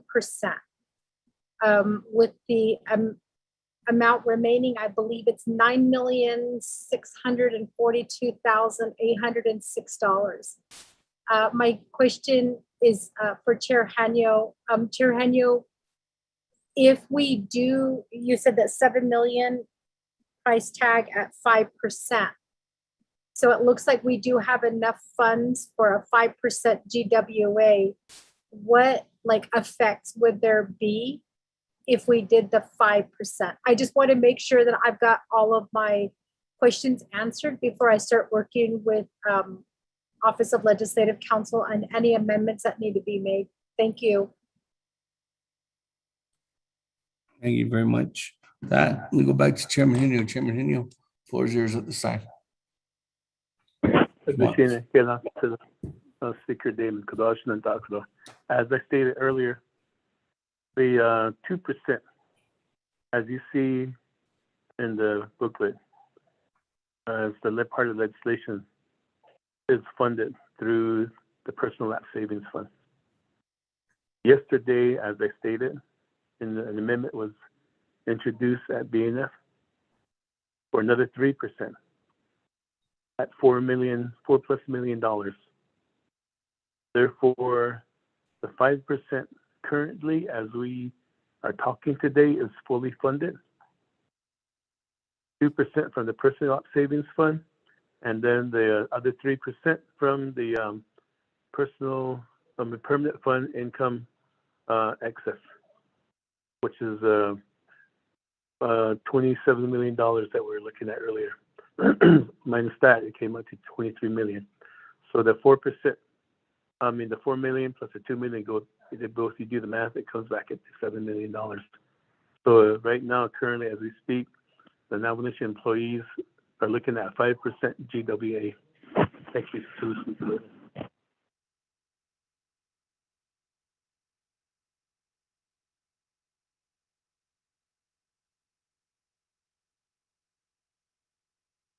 Thank you very much. Delegate Charles, do it again. With that, colleagues, let me go ahead and go back to the floor. Madam Chair, I'll put you in the queue. I do have Honorable Elmer Begay. Honorable Elmer Begay, floor is yours at this time.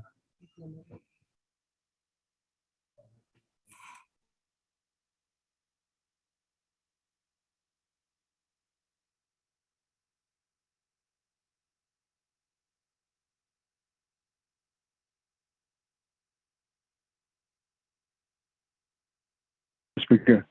Chairman, other members of the Naabik'iytiI.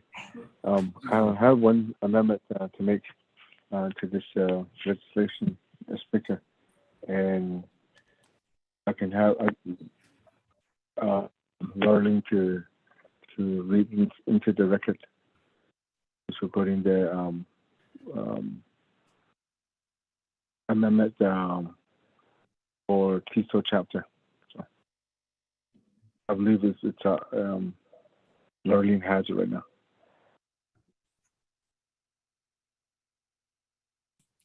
Mr. Pahi, do you have that amendment ready?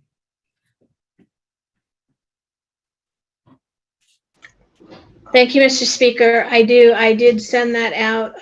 Let me check here real quick. I did send it. Let's see. Question is what time? I have to check through my sent emails here. Yeah, it's for Tisto Chapter, Mr. Begay. Yes. Okay, I am sending it to everyone right now.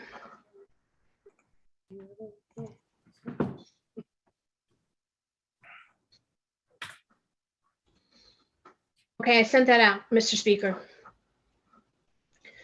Did you want me to read that into the record? No. Okay.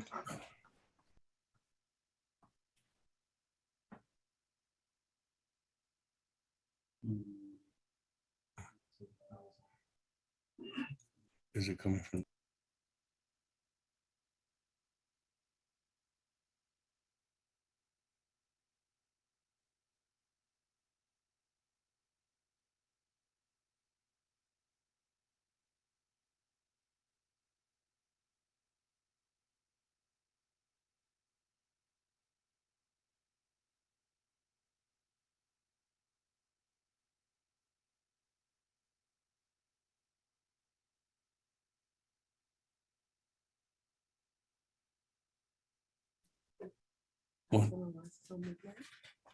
With that, colleagues, Mr. Rico on amendment number 4.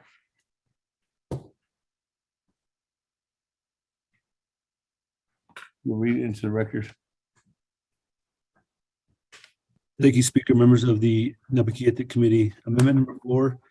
1 on page 5 at lines 2 to 3, make the following change after the amount $27,911,000 and the word B, Oversight deposited into the unreserved undesignated fund balance account, end of Oversight _ allocated as follows, with all remaining amounts to be deposited into the unreserved undesignated fund balance as shown in the attached exhibit F-1, end of new language. Business unit number, new program, Tisto Chapter, allocation amount, $37,635. Brief description of need and purpose to cover funding shortfalls for supplies, communications, and utilities and public assistance. 2, attach new exhibit F-1 to be prepared by OMB showing the above allocation within any remaining unallocated amount allocated to the unreserved undesignated fund balance. 3, renumber related succeeding paragraphs, sections, and exhibits as necessary and appropriate. The Office of Legislative Services and the Office of Legislative Counsel are authorized to make technical edits to this act and its exhibits, and the Office of Management and Budget is authorized to recalculate and verify all numerical entries in this act and its exhibits to make edits as necessary in order to implement the committee's intent. This amendment supersedes inconsistent language in any other committee amendment, which other language shall be conformed to this amendment. Mr. Speaker. Thank you very much for that, colleagues. On amendment number 4, motion by Honorable Elmer Brigay. Is there a second?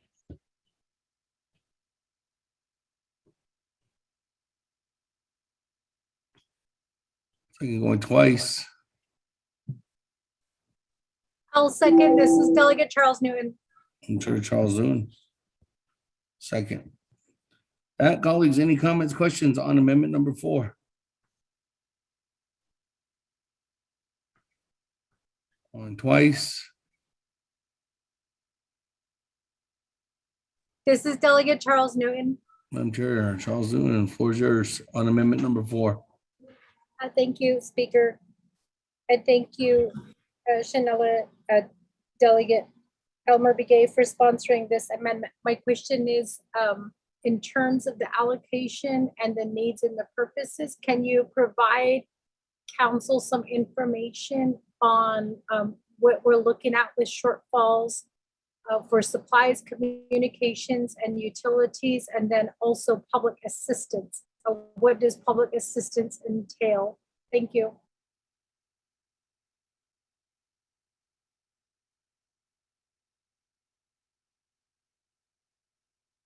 Thank you very much. With that, go back to Honorable Elmer Begay for a response. Honorable Elmer Begay, good evening or good afternoon. Floor is yours. Speaker, agenda Chanel, United Delegate Charles Newton, all members of the Naabik'iytiI committee. The Untitled Chapter, based on the question for that. And you know that Tisto is located in the a rural area. There's no business opportunity out then. But we know that there's relocatees that relocated from the HPL, Hopi Petition land. Because so there's no business opportunity, and they have to work. If they can find work, they have to go off the reservation to do that. Then at the same time, you know that road is really hard to obtain, because if you go into the chapter, you will be going to about half a mile. Where you can go, you enter into a Hopi Navajo petition land. Out of within a few 1 mile, you can go into Hopi petition land, and then you can probably stay on there for about almost 3 miles. Then you can go back into Hopi petition land. You have about another 2 miles again. You can go back into Navajo petition land to get to White Cone, and then also to get to Dalcon. I think that there's a lot of hard to assist people. During the pandemic, they use a lot of expense, and it became the supplies and energy that and it costs a lot to get to supplies from border towns. I don't know that people, like I said, you know that if you make a assessment how many people that are unemployed within that area, you could see that there's more than 3 people that drive out to the chapters just to check their mail. So I believe that, you know, that like I said, that there's no any type of economic development opportunity then. Even business opportunity out there. So even the chapter uses a lot of funding to try to maintain and try to keep up with the public assistance here and there. Especially right now, there's a lot of road condition. It's hard for BIA to get in there, and then NDOT to get in there because of the land disputes, and a lot of it that they had to get notifications and approval from Hopi tribe to do that. Never Hopi Land Commission, the federal husband, that you know that a lot of times we sent some resolution letters over there, but the Hopi will not respond. or that area, there's hardly even with DOJ to how they can respond and who would be the ultimate person. Would it be the speaker or would it be the president to address the issues? So even the a lot of it, this chapter uses a lot of funding to help the public. That's why it was mentioned the public, and then a lot of usage probably people coming into the chapters for any type of just a phone calls and all that. Like I said, that there's a lot of fixed income, monthly income people that are in the area. So just because of they're being relocated from HPL. So that's how I will answer your question, Chanel. Thank you.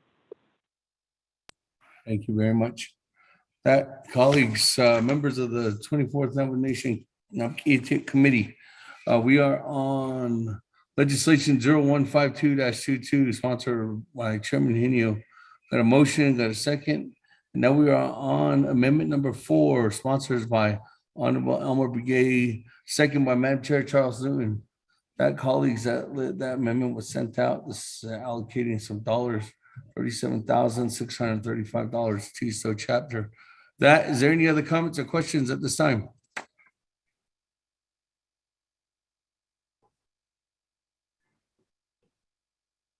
Going twice. Speaker, this is Delegate Crotty with the question. Yes, Madam Chair. Good afternoon. Floor is yours. Yes, okay. Thank you, Shania, for your amendment. In looking at the unmet needs, we pulled up the Navajo wind system, and it looks like T still has funding available. Could you provide how much funding the chapter will have at the end of the fiscal year? Looks like they have the funding to cover this request. Or is there any additional information that you could provide to the committee at this time to support the unmet need request? Thank you.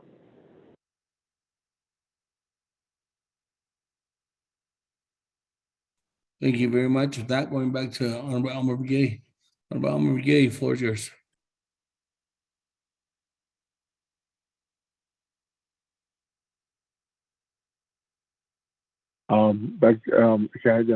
The speaker, I don't know, Delegate Crowley, on the identity your question. I have it, I'm not sure if you're looking at what I'm looking at,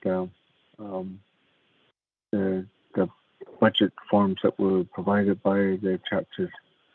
So I don't have the information on the wind system. But like I said, that if you look at it, the main purpose that the chapter's requesting is, that the chapter did not receive the capital improvement funds, and so the chapters are looking elsewhere to meet the needs for rope lading in those chapters area. So we know that the wind system, that in there, for equipment usage and for road repairs, we don't have, they don't receive any fundings. But with the area, because of the buttes, that runoffs are really any rains, and then you could see that a lot of runoffs are called. They're not a flat area where it could hit other roads. So it in the area, a lot of it is being used for equipment. So it would add alcohol, and then also the need for that, like the heating and other internet services that the chapter has to come up with some internet service for kids that were in that school area. Called the schools that serves Peacetown chapters is from Winslow School District and Hobart School District, and also Hopi School Districts. A lot of it is they're being the chapter pays for Wi-Fi to keep the kids and the community access for internet service for schools. I think that's where a lot of it you cannot see that in the wind system, but that's what they provide that for the community. So what Ellis is looking at this city, and there's a letter there that you can see that, but I'm not sure if you received that, but I received it. Those. Yeah, Deja. Thank you very much. That colleagues, and go back to the floor. Any other comments or questions at this time on amendment number 4? Speaker Damon, this is Delegate Crotty. Yes, Madam Chair Cardi, go ahead. Floor is yours. Yes, thank you, Speaker, and I appreciate the feedback from Delegate Begay. And so in terms of the unmet need, this is actually a systemic unmet need across the chapters. I did read the memo, and the chapter indicated they're not receiving capital outlay dollars. So last year, and this is a little bit of budget history, last year, Division of Community Development, they receive a set aside for matching funds for capital infrastructure projects. What they don't do is they don't issue out an application. What they do internally is provide funding for projects. And so there was a project that was able to get that funding, but historically, or what we've done in the past as a council or now at this committee level, is instead of just giving it to one project, we'll split that money with the 110 chapters.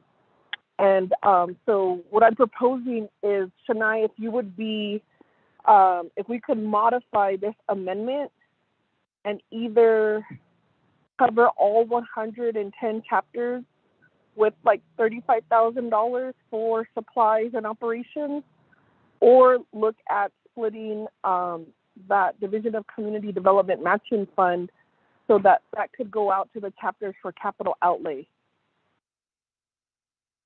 Because I think right now I wouldn't be able to support this amendment, knowing that Northern Agency chapters have a similar concern, and they would want, I would want to support their unmet needs since they're not getting their capital outlay allocation, because that's going to Division of Community Development. Let me know what your thoughts are on that, or if we need to,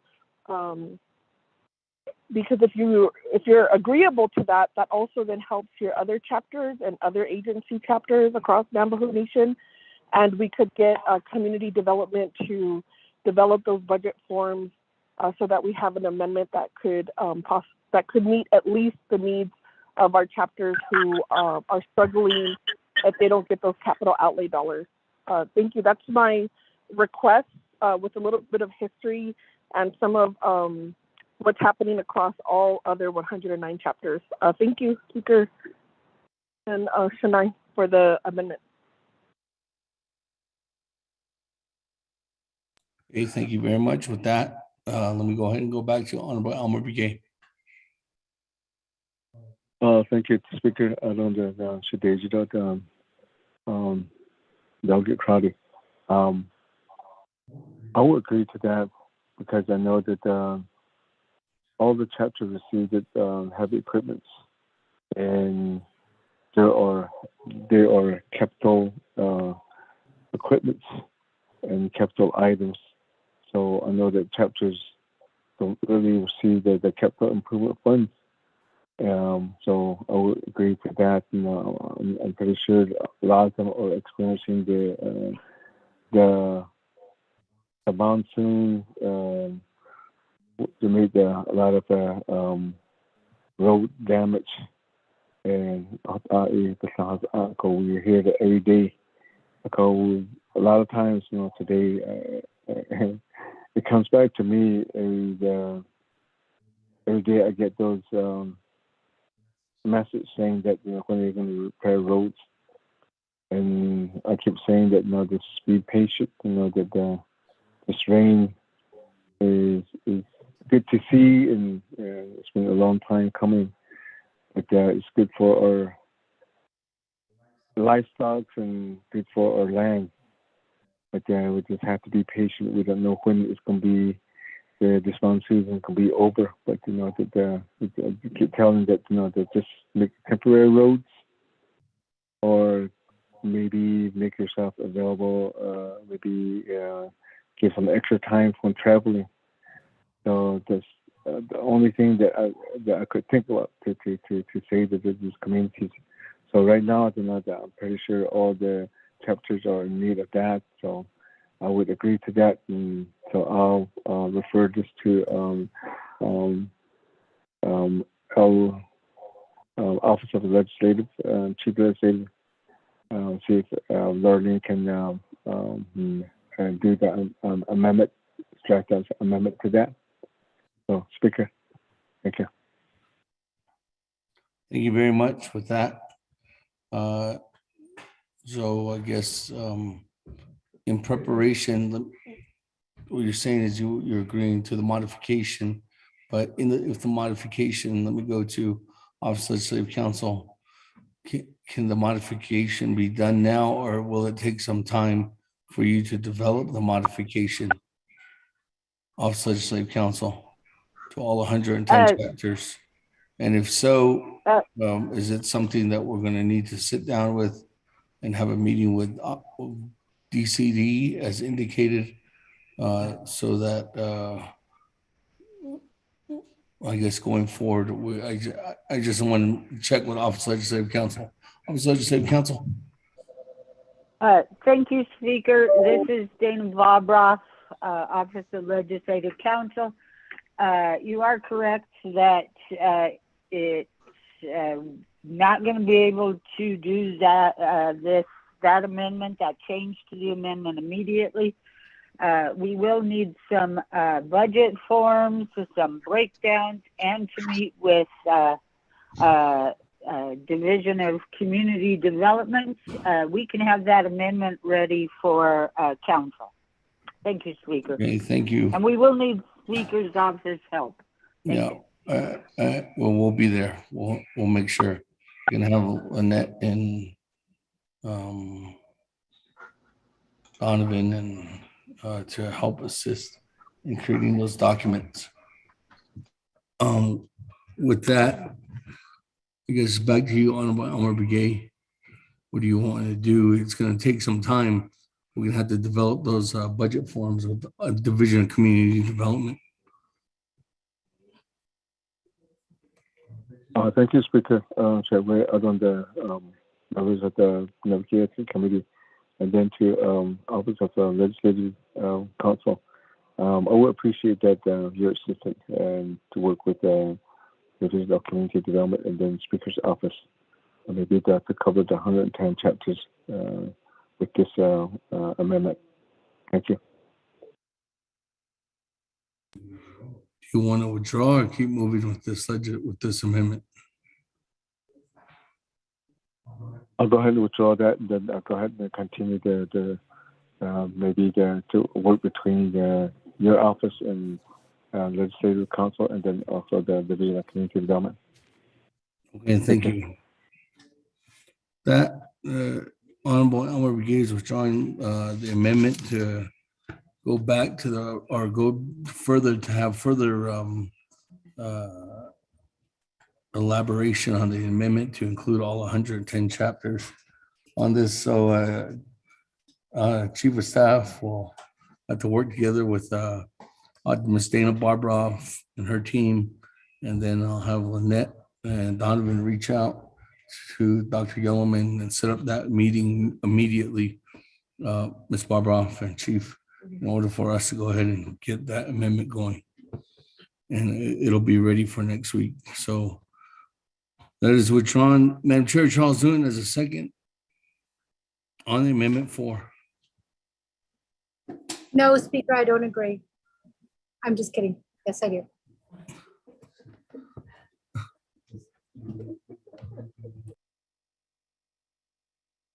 All right, thank you. With that, colleagues, let me go ahead and go back to the floor. I do have Madam Chair Charles Newton and then Chairman Rick Nez in the queue. Chairman Nez, were you on the amendment? Now that amendment has been withdrawn.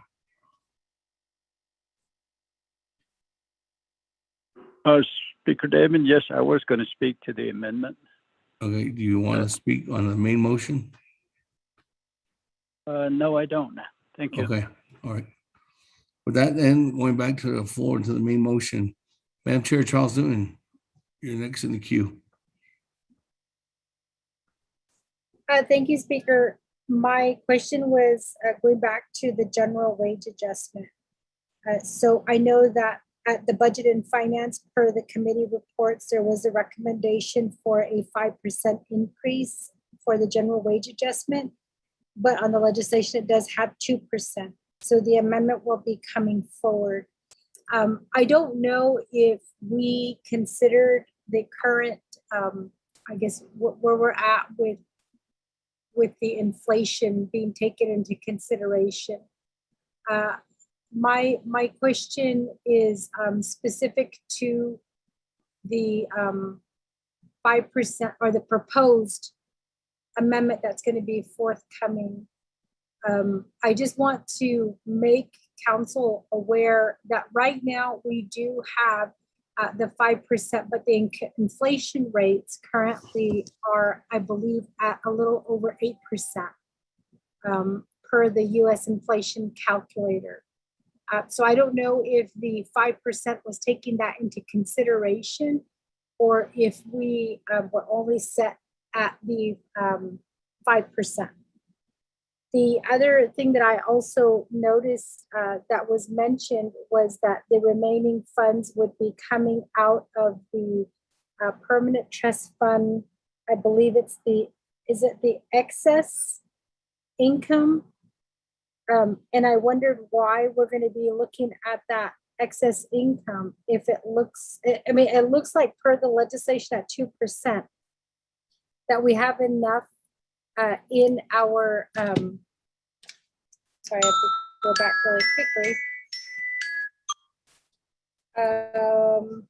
For the general wage adjustment, we do have funds available in our personal lapse fund. So why are we going to be going into the permanent trust fund income excess funds? Thank you.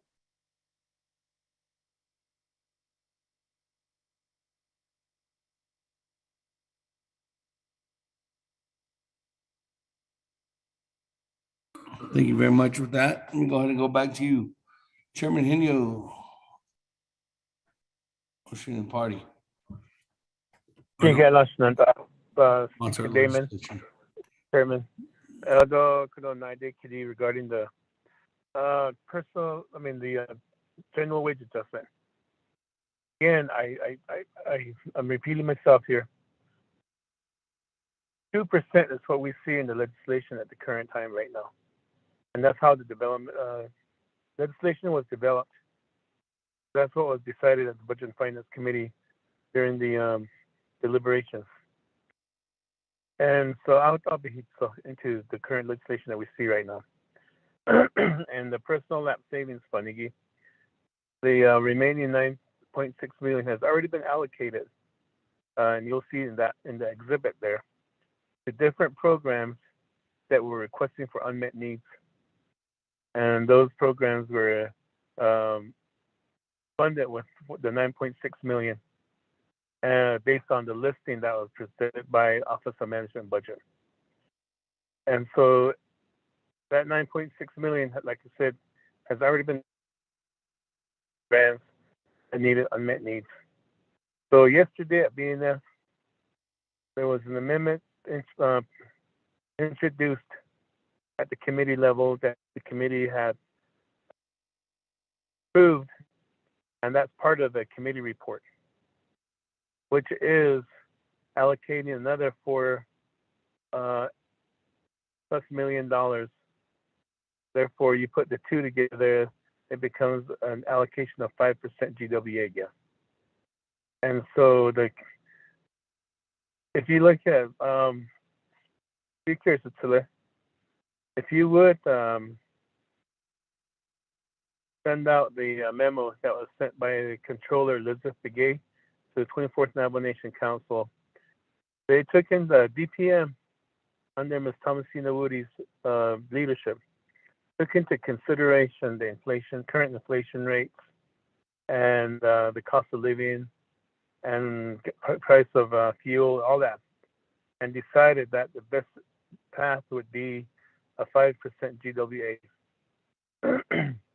And so that's what the committee right now currently, with the 2% in the legislation and the 3% in the committee report, it goes back to a 5% GWA if this legislation passes the way it is, and if President Nez signs it into law without any red marks on it. And so is currently production, and so as we speak, it's at 5% GWA for the Navajo Nation employees. And so therefore, just hoping that there's no vetoes to this section of the legislation as we deliberate and move it forward to the President's office. Damon? Thank you, Chairman Henio. Let me get this. I'm trying to make sure we reach out. Mr. Willie, I don't know if you're on the line listening, but it seems like, Chairman, what you're requesting is a memo that was sent out to the Budget and Finance Committee. And in this memo, it's from the Office of the Controller, but it does intake recommendations from Department of Personnel Management regarding the inflation. Correct? Yes, it's Speaker Damon. And Peggy Naka, our advisor, has that memo, so she could send it to Manuel, and then Manuel can send it out. Okay, I have not seen that. Do you guys have that memo? Ms. Nakai, I don't know if you're on the line, if you have that, or Mr. Willie, I don't know if you have a copy of that. You could send it over to Mr. Rico or Chief of Staff.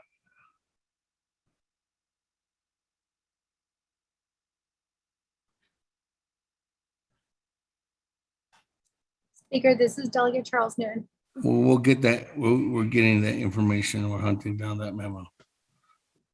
Okay, with that, let me go back to the floor. Madam Chair, Charles Newton, floor is yours. Thank you, Speaker. I was requesting more information on the GWA because number one, that memo is not included in the legislation or in the committee reports. There's no mention of that. So even though Delegate or Chair Hanyo is saying that he's just repeating himself in circles, perhaps if that was provided, it would have provided more clarification and information regarding the GWA.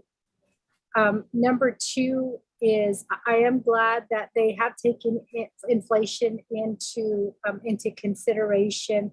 One thing that I did notice, Speaker, is that there is a comment regarding the 5% general wage adjustment that was considered, and it is, I believe, from a Navajo Nation employee.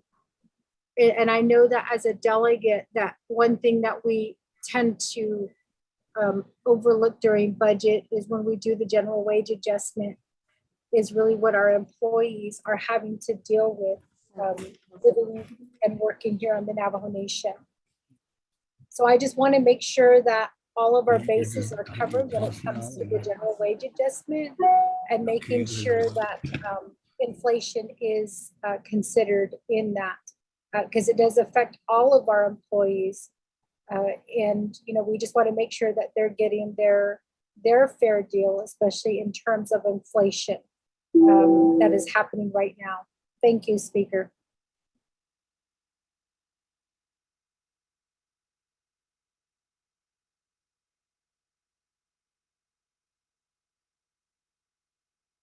Speaker, this is Delegate Yellowhair.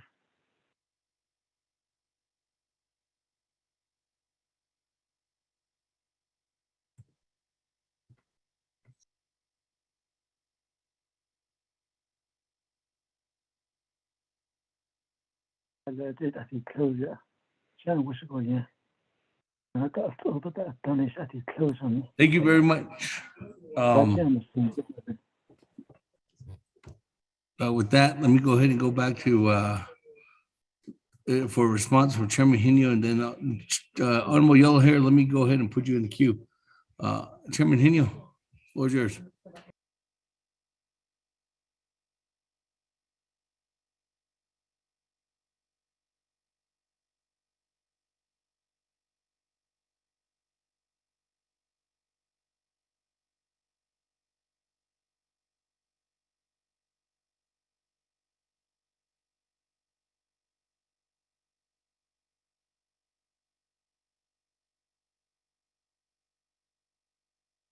Chairman Henio. Oh, so Speaker David, were you calling up on me? Yes.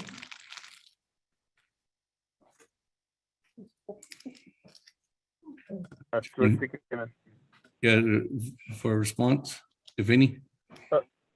A response to what's it silly? Because I'm sorry, I was distracted with another phone call and trying to still pay attention here because my phone's been ringing here. What do you want me to respond back to, Cicely?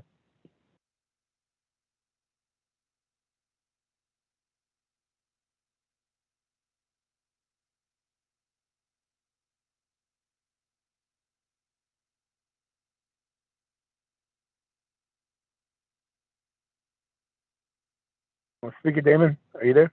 Yes, I'm trying to. Madam Chair, I don't know if you want to reiterate or summarize your response or summarize your comment or your question, but we are providing that that memo in place. So the Speaker David. Yes. Okay, now I'm on track.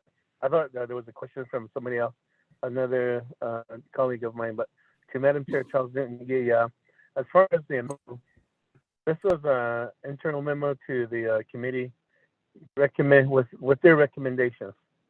But as we developed the legislation, it did not become an exhibit. The only exhibits were the what we see right now, and this was just to utilize to make an informed decision on the GWA, and that's why it wasn't part of it's not part of the legislation. And so that's response back on the memo.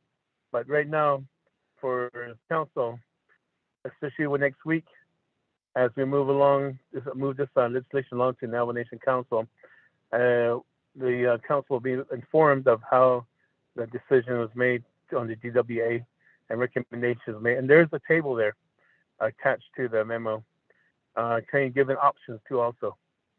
Giving options to the committee as far as which one we should utilize. But right now, like I said, the legislation as it moves forward is at 5%. 2% from the legislation language itself, and then another 3% with the amendment that was made at BNF committee. I'll have to ask question to the Speaker, David.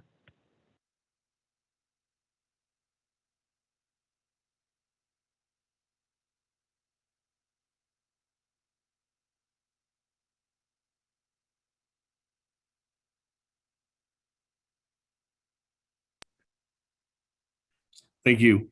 With that, let me go back down to the floor. Honorable Yellowhair, at this time, floor is yours. Oh, yeah, thanks on to the Speaker Damon out on the legislation by STE.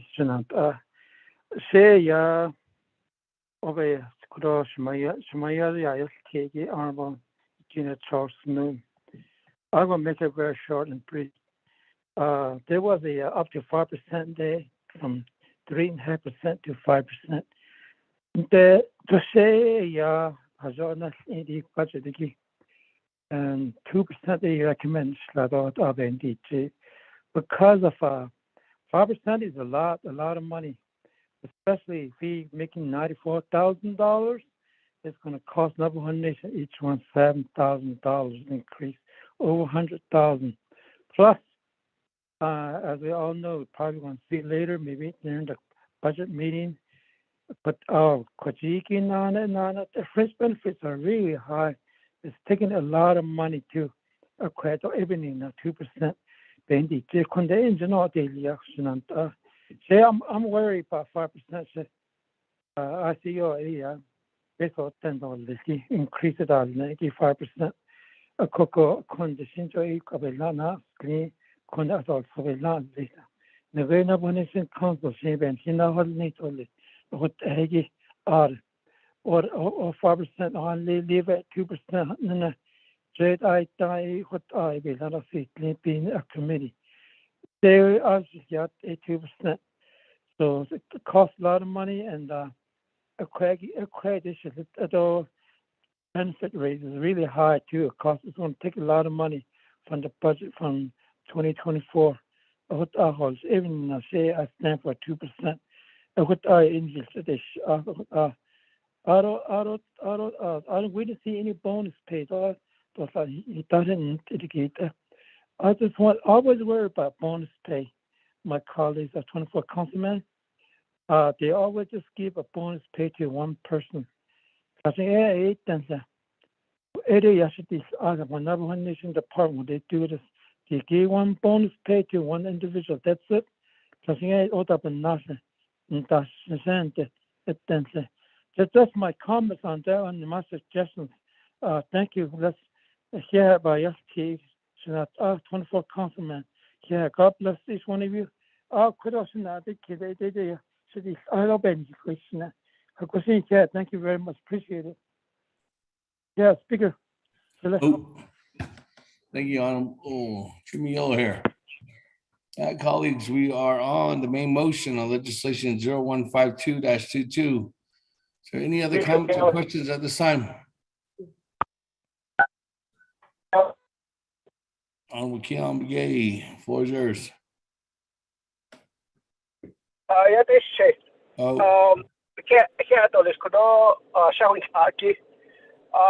the wage adjustment are not in the key. Could I request up to date of all staff at the lower level, especially at the agency level, if their wage adjustments are all up to date?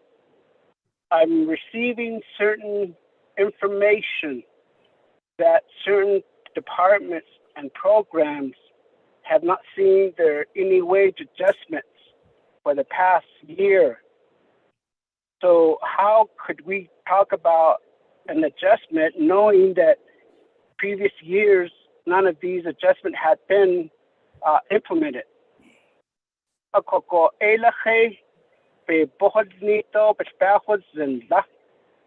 All permanent employees on Lindiki, are they up to date? I need to request for that information, especially the Division of Social Service in the Chinle area.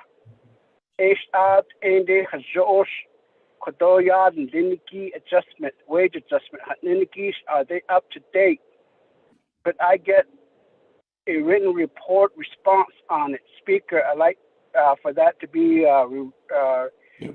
respond back to me, Chairman. Who's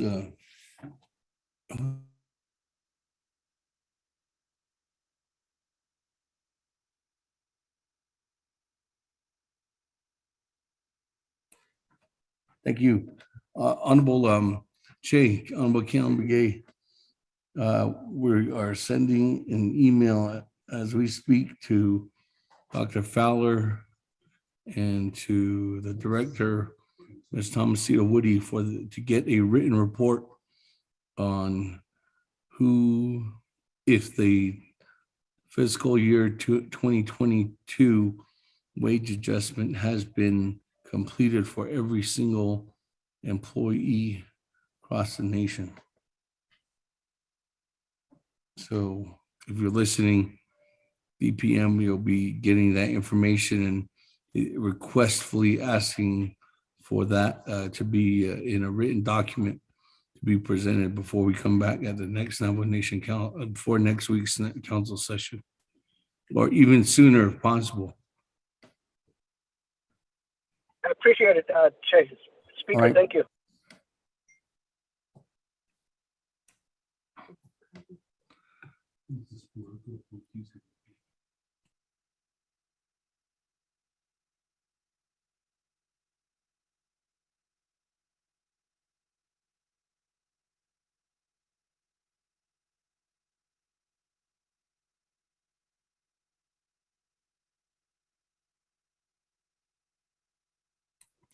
All right. Thank you. With that, colleagues, again, we're going back to the main motion on legislation 0152-22.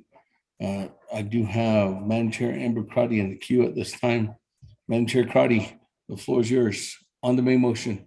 Thank you, Speaker. On the main motion, if I could ask Legislative Council to assist for the council, if I could include an amendment as a legislative concern. From this discussion, it appears that our Navajo Nation employees need more advocacy in terms of not only their pay, but their work environment. So my legislative concern is the need for a union here on Navajo Nation.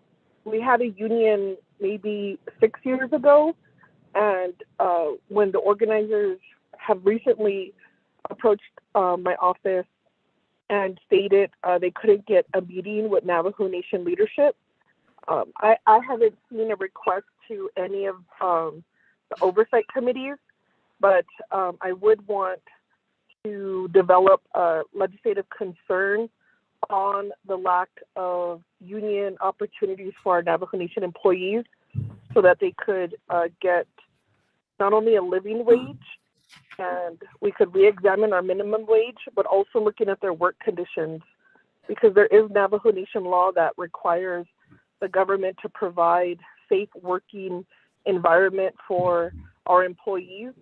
And a vast majority of them are working in very dilapidated buildings, and it's just not a safe work environment. So that would be my legislative concern, and I could follow up with Ms. Tapahi offline to craft that language. Thank you, Speaker. Thank you. And if that needs to be something,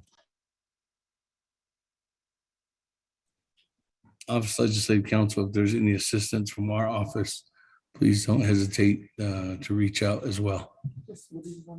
All right. With that, colleagues, let me go back to the main motion. Any other further comments or questions at this time on the main motion?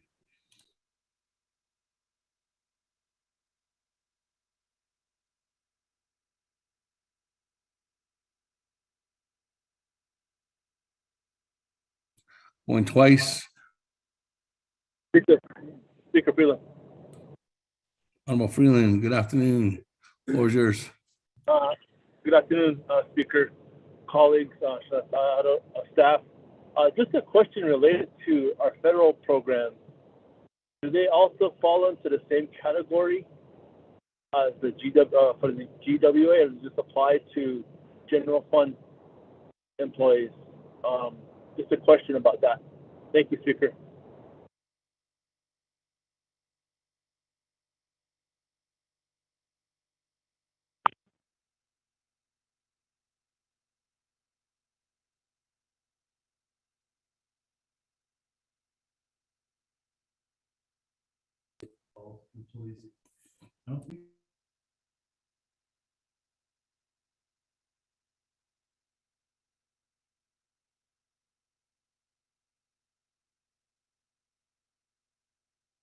Okay. We have a very long explanation. Honorable Freeland, but is there somebody on from DPM that can answer that question, or from the Department of Justice that helps out external entities?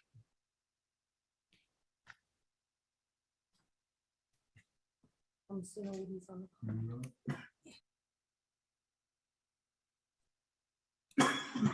afternoon. This is Thomas Woody with DPM.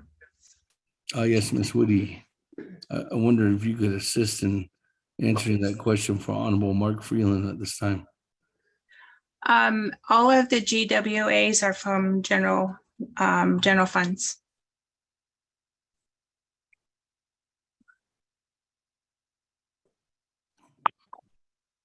Honorable Freeland, it's under my understanding too as well is that I guess Ms. Woody, to explain in further content, the outside entities that are working together with the nation, they would have to find their own resources because the GWA is only utilized for what the general funds are covering under the general funds personnel budgets at each one of the agents or each one of the departments, agencies, locations. They would have to find their own outside entity to match those general funds, whether that's going out to the state or going out to federal government to ask for those increases. Those are only allowable through their department managers and then going after that initiative. Is that correct? That is correct. Okay, so Honorable Freeland, it only applies to Navajo Nation personnel that are funded, their jobs are fully funded under the, from the general funds budget. With some exceptions, I think, but Honorable Freeland, floor is yours. Thank you, Speaker, and thank you, Ms. Woody. I guess in regards to that, I don't know if any of our federally funded programs do build their GWAs into the grants or even the 638. If that's a possibility, I don't know if they do that.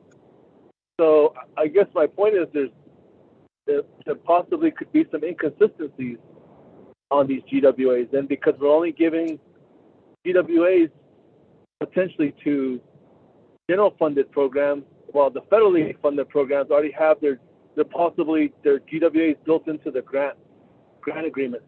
So that, I don't know, maybe I'm wrong. I'm just thinking about that, Speaker. Thank you.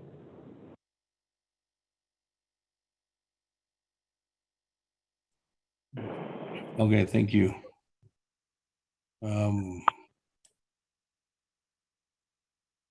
Mr. I can- Speaker, this is. Okay. Sorry, Dominic. Go ahead.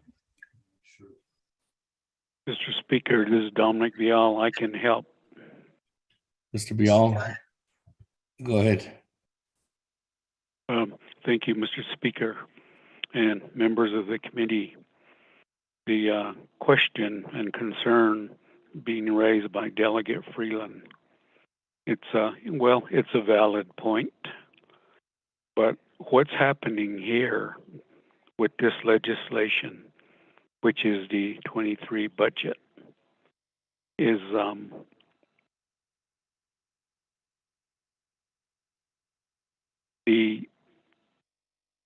let me give some additional background, because I know that, for example, Delegate Charles Newton also had a number of questions about how this is done, how it works, and so on and so forth. So to give a good overview, a number of years ago, back in the early 2000s, a classification and pay plan resolution was passed by the Navajo Nation Council, and it did a couple of things. The first thing it did is require DPM and all of us as managers within the tribal government to update and revise all of the classification standards, including the qualification requirements, etc., for every position in the tribal government. And that was accomplished back then. The second thing is in so doing, it, well, the intent was, one of the purposes is to make all of our positions and the salaries that are paid more competitive with the outside world. By that I mean the surrounding states, county governments, and so on and so forth. Because we know that many times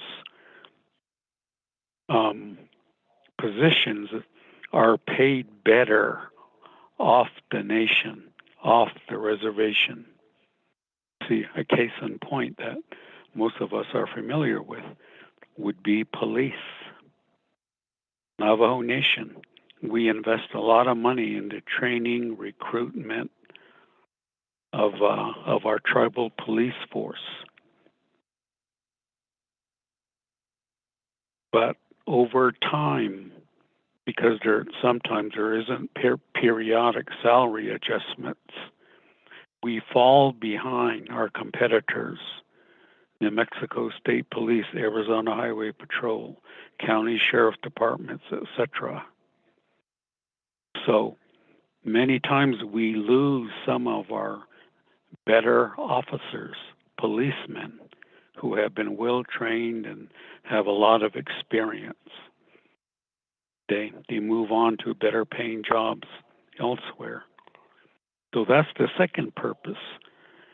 Now, what should have been happening all these years? I would say periodically, maybe every 5, 6, 7 years or so.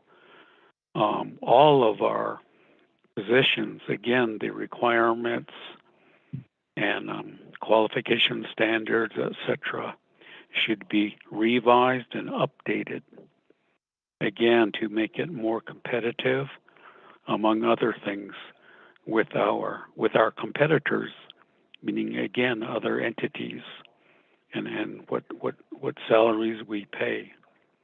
Now, another thing that this particular resolution, it was amended again in CFO 711.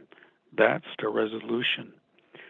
What it did is put a moratorium on the general fund personnel expenditures during the fourth quarter of any given year.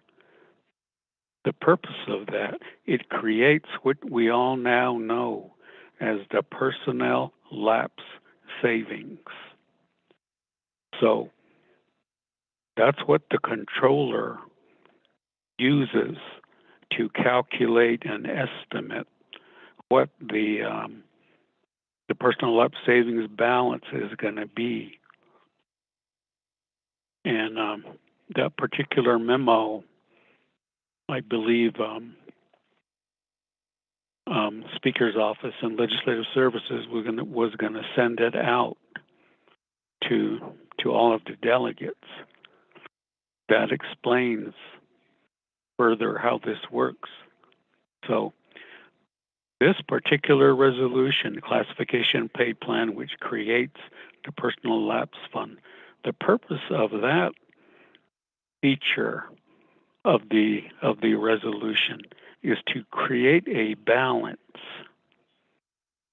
that can be used to fund the following year's general wage adjustment, which is the equivalent in many ways to a COLA, cost of living adjustment. So the way it works, when the controller does that projection, then the controller and DPM and OMB, we meet on it and discuss the pros, cons, etc., etc. We do look at the inflation rates and try to provide some options to the BNF committee and also to the branch chiefs on what would be a reasonable rate. Now, the balance is important because it's got to pay for this. So you can't just say anything like 10, 15% because we can't afford it. So in prior years, it's ranged anywhere from maybe 2 to 4%. In 22 was 3%, I believe. Now, today, okay, moving forward to today, we all know, I mean, we're all consumers. We all go to stores and businesses and try to buy gas. It's all expensive. And so the cost of inflation is really going up, in part due to the pandemic, creating shortages here and there of goods and services and so on. So when we ran some of these figures, when we met with the branch chiefs and discussed this particular matter, the branch chiefs, like all of us and being leaders, they know that our paychecks are all getting hurt. Not only employees, but the general public. So at the time the discussion was going on, I remember the inflation rate from last year to this year was up by around 9%. So the cost of goods and services is more expensive at that rate. So that's why the branch chiefs, in their branch chiefs agreement to BNF, made the recommendation up to 5%. It's a little bit more than in prior years, but the cost of inflation is much greater these days. Now, the reason they used the word up to 5%, because like I'm explaining, it depends on the available balance. Can't just arbitrarily pick a figure and then the balance is not there to afford it. Like Delegate Yellowhair just mentioned a few minutes ago, another cost associated with any salary is the fringe benefits. Fringe benefits also went up by 8%. So our salaries and our personnel costs annually, and it's forecasted for fiscal year 23, is increasing as well. So that's the background to this.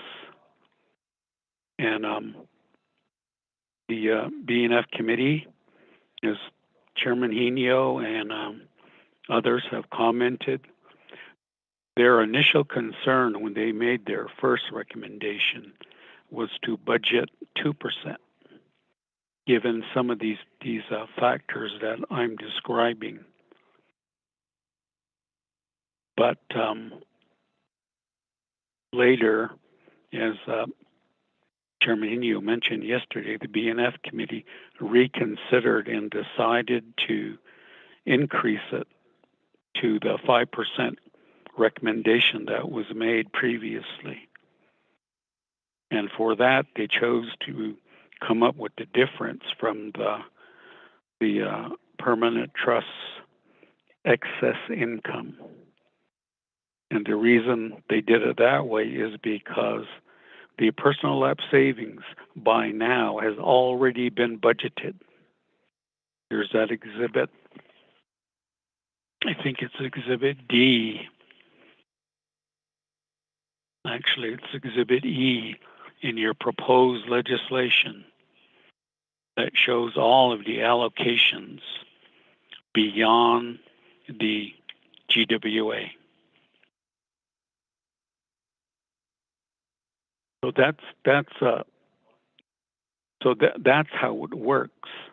Now, the last question raised by Delegate Freeland is, would the BNF committee and the council ultimately next week, based on NABI committee's decision today, If it's 5%, the funding source, again, is the personal lapse savings. That provides the balance again to fund the GWA for the general fund programs. Now, the external funds and even some of the fiduciary and proprietary funds, they would use the same rate, 5%. Except in their cases, they would have to find the funding within their own grants, contracts, or funding sources. And sometimes it would take them a while because they would have to figure their budgets in order to accommodate that. But annually, for the most part, most employees eventually get the GWA. There's a handful, yes, that have a hard time maybe because they don't have the funding base to afford it on a timely basis anyway. But on the other hand, there are some grants that have more than enough money. They could afford it easier than the rest of us who are funded by general funds or Navajo funds. So, Mr. Speaker, thank you. I just wanted to provide more explanation on this subject matter. Thank you. Speaker Damon, this is Delegate Crotty. If you could put me in the queue, please.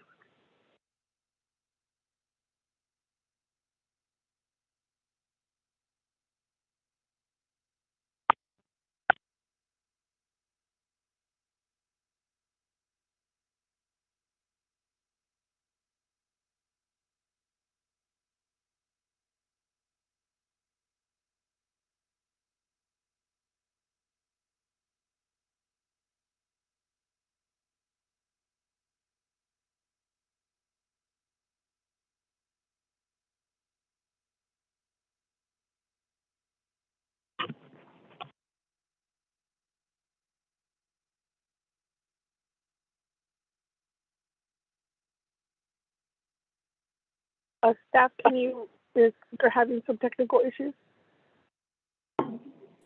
Thank you very much. Sorry, I'm trying to play.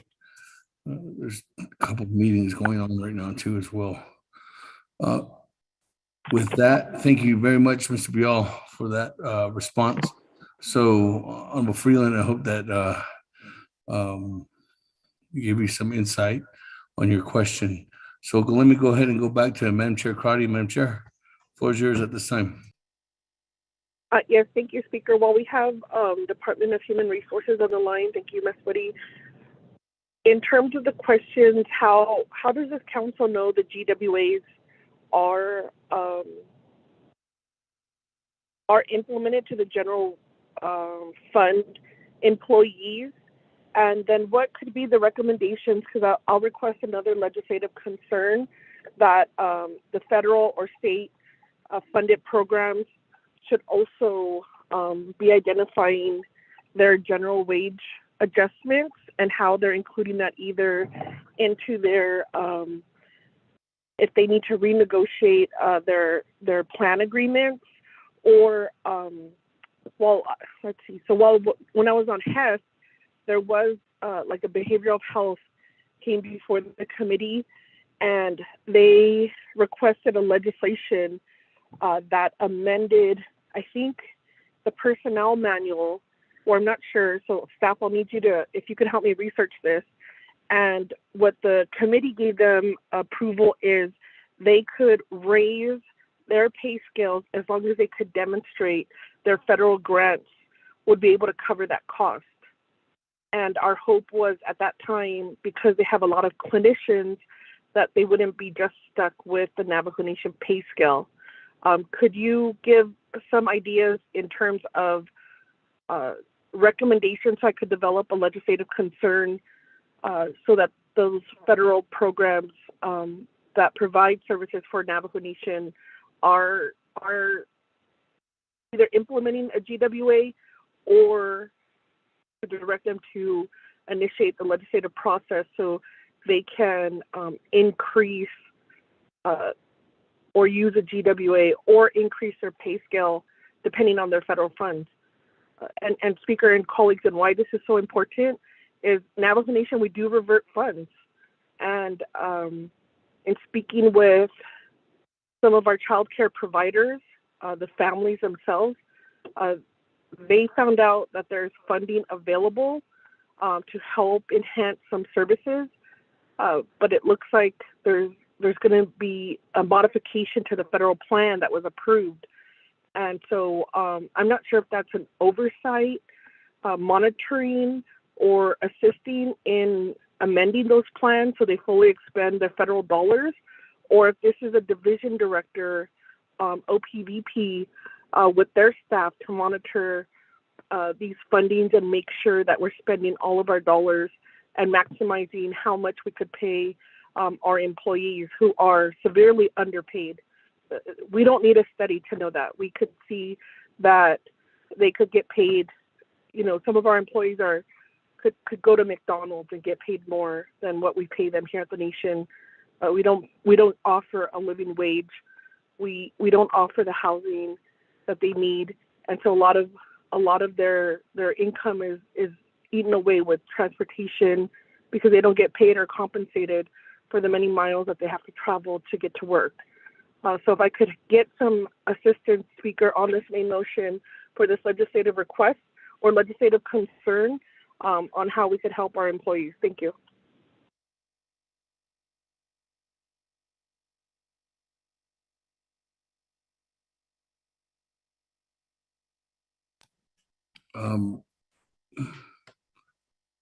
I know I see Ms. Woody on the line. Yes, I can respond. Wait for a response, I guess, to your recommendation on the way that this could move forward. I'm thinking I had to have a meeting with Department of Justice, Office of Legislative Counsel, the Speaker's office to develop some kind of legislative concern. But Ms. Woody, I can turn the floor over to you at this time if you have a response or recommendations on how to advance forward on trying to make sure that this is something that can come to fruition by next week when there is available time to bring up additional amendments. Okay. Thank you, Speaker Damon and Honorable Crotty, for your question. I know you had a lot of questions inside your question, and I'm going to try to answer as best as I can and how the processes are currently here at DPM. For the general wage adjustment, and I know this was a question that Honorable Key Allen Begay had asked as well, and said that there is some programs that aren't receiving their GWAs. And as the discussion goes, it depends on funding for every program.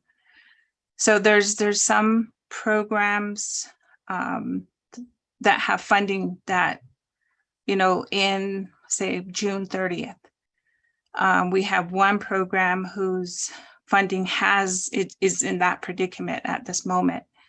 However, each of those programs submit what we call a request to DPM and it has to be verified funds with OMB and OOC. And those particular departments then would recommend their funds to be reviewed and approved. Once that's completed, those programs then are eligible for the GWA should the funds be available. So we work with those particular departments. In this case, we have one who is now in that situation where their grant expired the end of June. And so that particular department is now working with DPM to submit personnel action forms to our office, PAFs, so that they are able to get their funds for their individual employees. So it's, it's a lot of what's available, with their funds. We know that now with this conversation or this presentation here, we know that with the GWAs, it's general funds that is being utilized to fund this. So then those other programs that do have other funds that not necessarily using GW general funds would then, as Dominic had pointed out, this is how this works for those particular programs. So we keep track of it here at DPM. We do have one individual who is our position control. And what that really means is that he controls every position. Every position within this organization has a control number and a budget that's tied to it with a department. So every position has that control number. So we're able to have an understanding of those particular positions that, are slated for a general wage adjustment. So everything is just contingent, again, going back to budget. But we do have 2 programs that are in that predicament where we're waiting for them to submit the necessary paperwork so their staff can get the GWAs that was slated for 2022. The other part to this is that I know Honorable Crotty, you said you pretty much know that a salary study is not necessary because we already know that our salaries are very low. I have to disagree in the fact that, a salary study is a study that helps an organization, in terms of it's more like being an objective overview so that it helps, verify a compensation system, whether it's accurate, whether it's equitable, and it's market competitive, so that it helps us attract and retain highly qualified employees. So that's what we still have to, I know that there was one that was finalized back in 2019. When we pulled that off the shelf and reviewed it and said, okay, maybe now this is the opportunity for this particular compensation study to be brought back to the table. So it's not like where one position, you keep using comparisons of McDonald's and Burger King.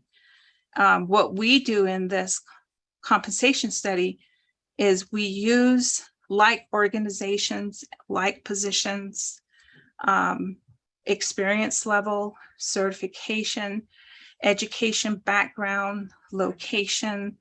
We use whether a person, how long they're tenured within that organization. So there's a lot of components that consist of a study.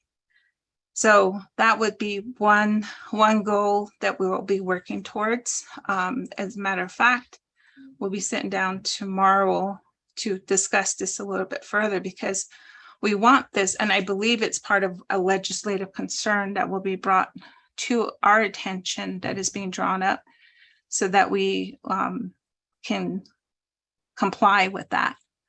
So that's one area. The other part to this is just to bring everybody to a level that is comparable so that we retain those particular employees, because we spend a majority, and Dominic did talk about police department, we do spend a lot of money on their training. When we spend a lot of money on an individual employee's training, then we want them to attain that here, use those skill sets here within the organization. So that's one avenue, which would then, there's other component to that, which is professional development. How do we actually look at professional development and make it work and utilize those, within the organization? Should we have a mentorship program? Should we have, all types of things? But all of these cost money. Even a salary study is going to cost money.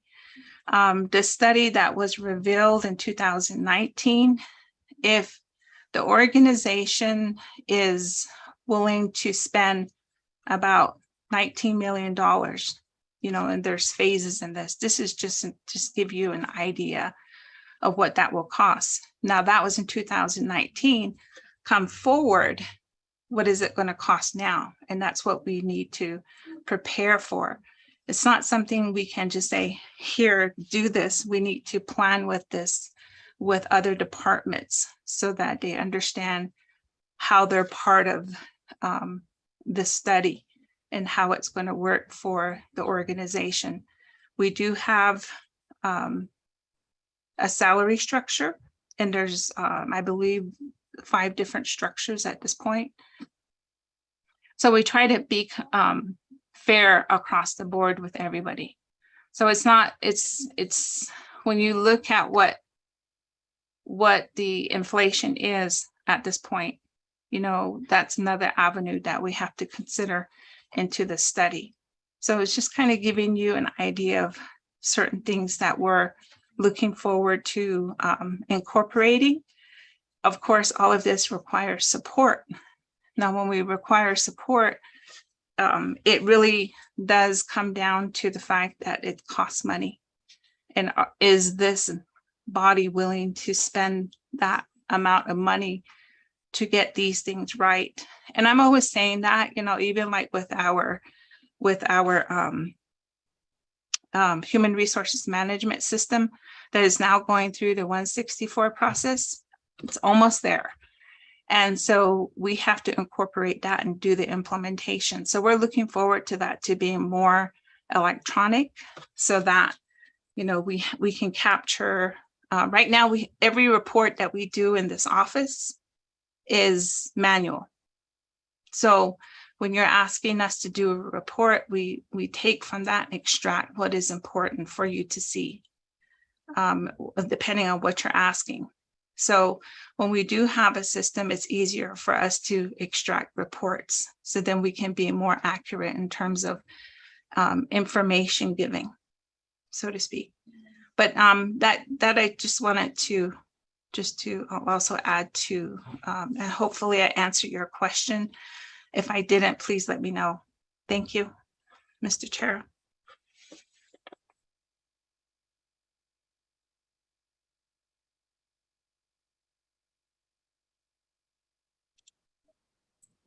Thank you very much, Ms. Woody.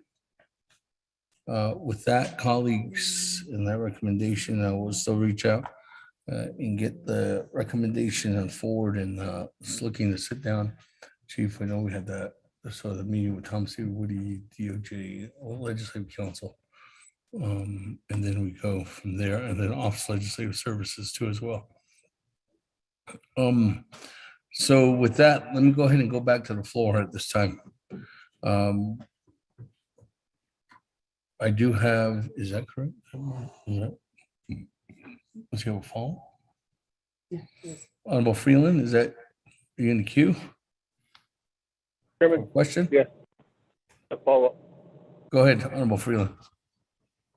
Thank you, Chairman, other colleagues, and Ms. Woody and Mr. Bial. Thank you. Just your response, I guess, said a lot, and we appreciate that. And knowing that there's, at some point, we would like to hopefully get some consistency. 38 funded programs, on the program. At some point, if that we could ever get to that point, that would be good. My concern, of course, continues to be, as a RDC member and my colleagues at RDC, we have 638 programs that are entirely underfunded, and I think in the case of Navajo Forestry, they don't get adequate funding levels, and I don't know what their situation is like for the GWA, And I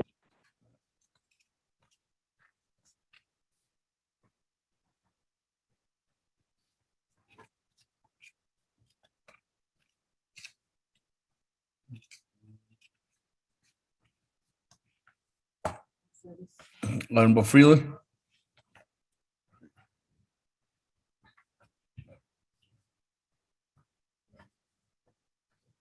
Honorable Freeland.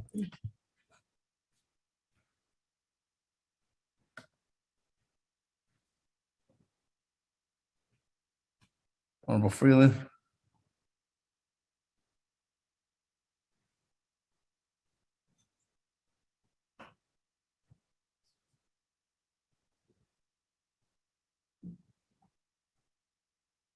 Freeland going 3 times.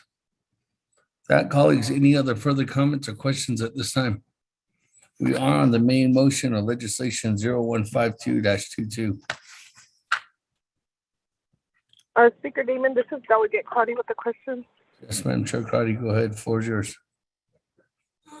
Yes, thank you. So, yeah, I found the response concerning. So we have a study from 2019.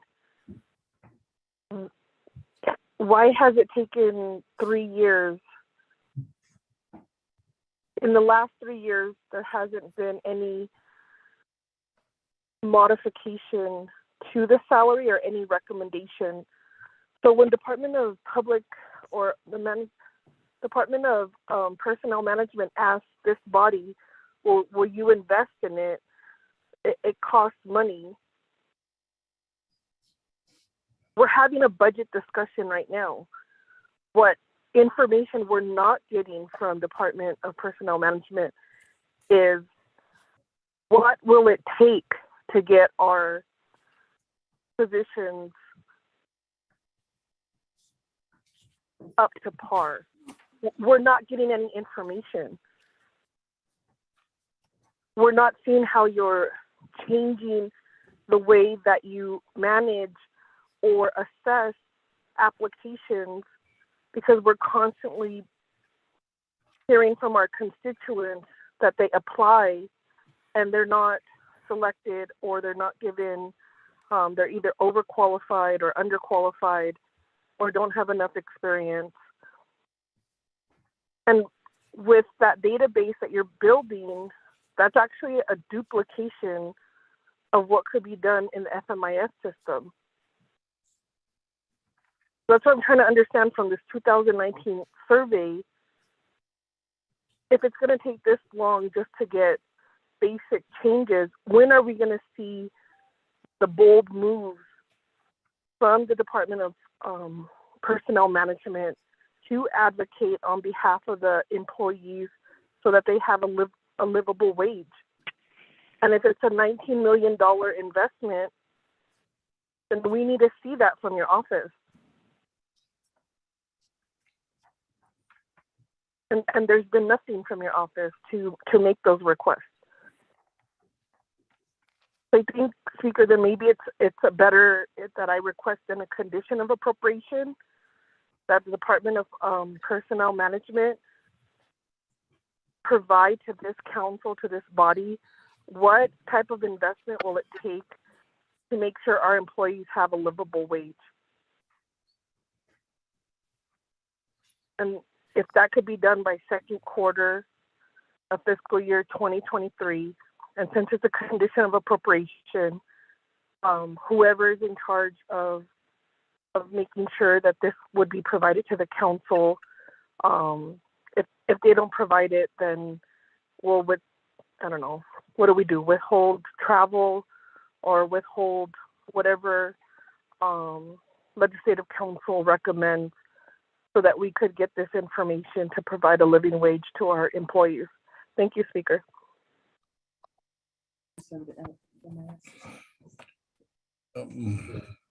Well, I got part of it. Hopefully, Office Legislative Council, Madam Chair Crowdy, it'd be helpful too as well if you could send an email over. I'd greatly appreciate that. so that I know Sure. which Sure. ones we- They'll say, which one we are. And give us what the we need to- proposal to pay our employees a livable wage Okay. and use FMIS. We spend millions of dollars on FMIS that has a HR component to it. Thank you. Thank you. Can I respond? This is Thomasita. I don't need a response. Sweetie, there wasn't a question posed, but there is a question. Office Legislative Council in developing the concern or legislative or condition of appropriation. We'll need to sit down after this on a couple of them and see what we need to do to go get some, if any, further guidance from the executive offices to make sure that these we get the right language together. So with that, thank you. With that, colleagues, let me go ahead and go on back down to the floor on legislation 0152-22. If there's any other further comments or questions at this time, I don't have anybody in the queue. Oh, I do actually have Honorable Elmer Begay in the queue. Honorable Elmer Begay.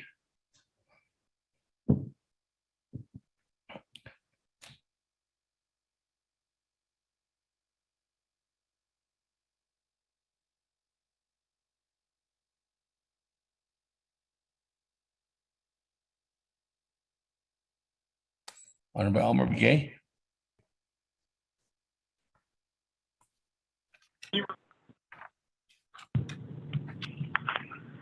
Okay, can you hear me now? Yes. Okay, again, the Chairman Speaker and members of the Naabik'iytiI, and people that are on the line. I have a question.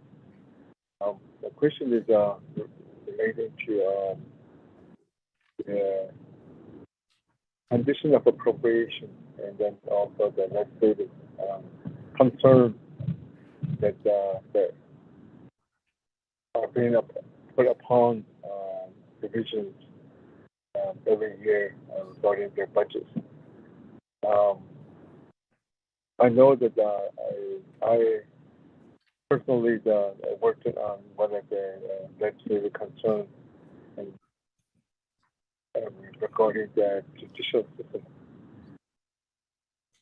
And that today now, it seems like there's no improvement. So my question is, how does this legislative concern work and the condition of appropriation? Because it seems like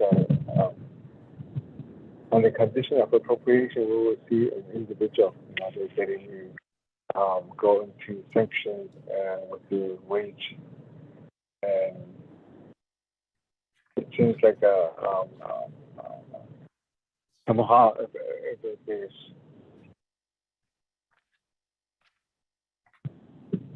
any, I'm not sure who does the evaluation after that.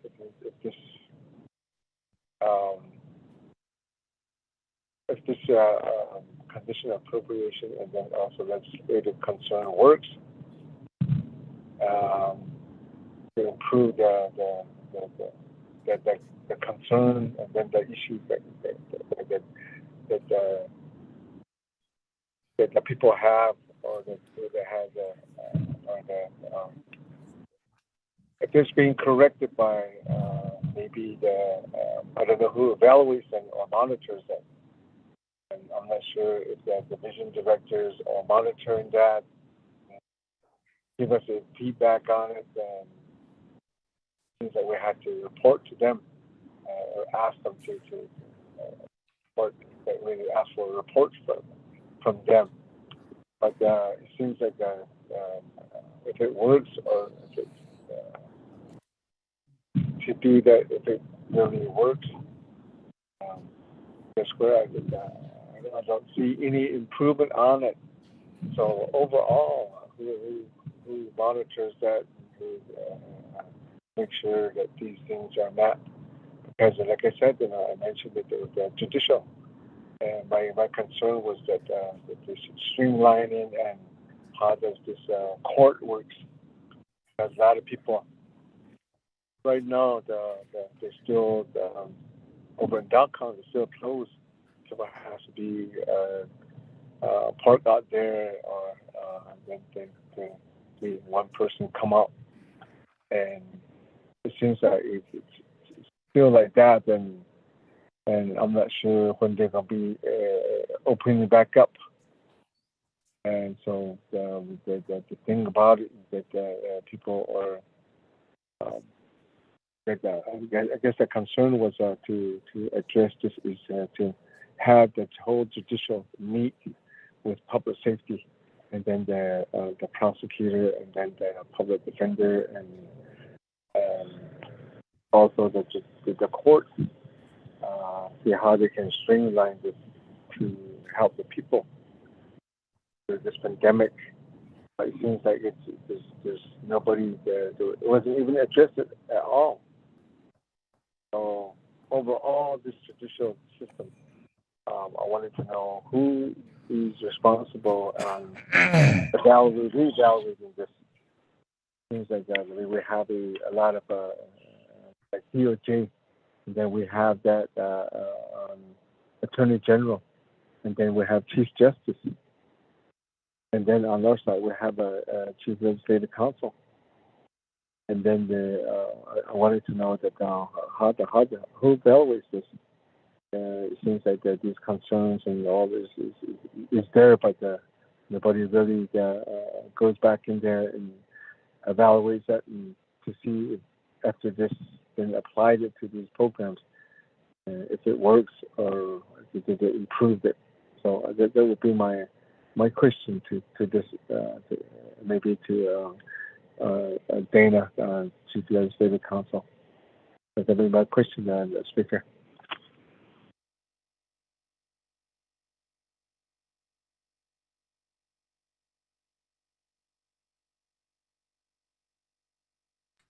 Thank you very much, Honorable Elmer Begay. With that, let me go to Office Legislative Council. Thank you, Mr. Speaker, and Honorable Delegate Begay. Ms. Balbroff had to step away. I'm having a hard time condensing Delegate Begay's statements, and so if I could respectfully request that Honorable Delegate Begay put in 1 or 2 sentences the specific question he is asking, and I will do my best to answer it. Thank you, Mr. Speaker.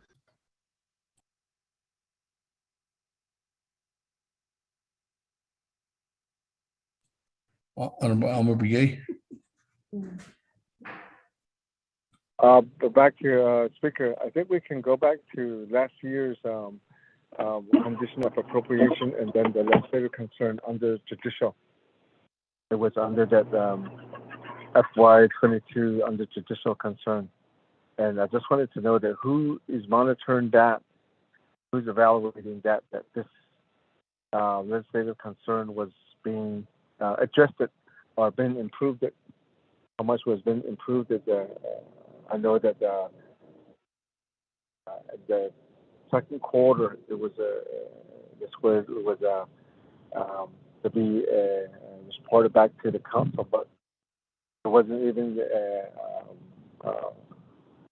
it wasn't being addressed. It was supposed to all meet, and nobody did do anything. So through that, who's the ultimate person to say that this wasn't addressed at all? And this is over 1 year now. We still have that concern, and we're just gonna go past the budget again, and she's not been evaluated or being addressed. It was just, I guess you can look it back into FY22 comprehensive budget under the let's say the concern on judicial branch. Thank you.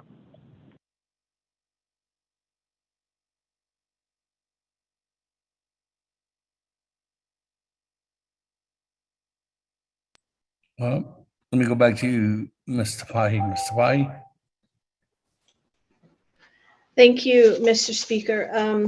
Okay, specifically regarding last year's conditions of appropriation. I'm looking at the Exhibit H, the budget legislation from last year.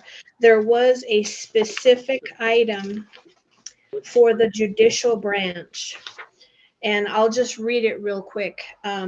This was in the conditions of appropriations from last year's comprehensive budget legislation. It says the judicial branch, the judicial branch chief shall work with the Department of Personnel Management in preparing a report regarding the number of vacant employee positions in the judicial branch and present this report to the Law and Order Committee and the Budget and Finance Committee by the end of second quarter fiscal year 2022. This particular conditions of appropriation was vetoed by President Nez. And there's another one for the judicial branch, but it talks about the peacemaking program and untimely judicial notices. That one was not vetoed, but the specific one dealing with the number of vacant employee positions, that was vetoed. Now going to the legislative concerns, which is Exhibit I in last year's budget legislation. There is a specific legislative concern for the judicial branch as well in this document. There are actually 4 legislative concerns. One deals specifically with delays in scheduling and hearing cases,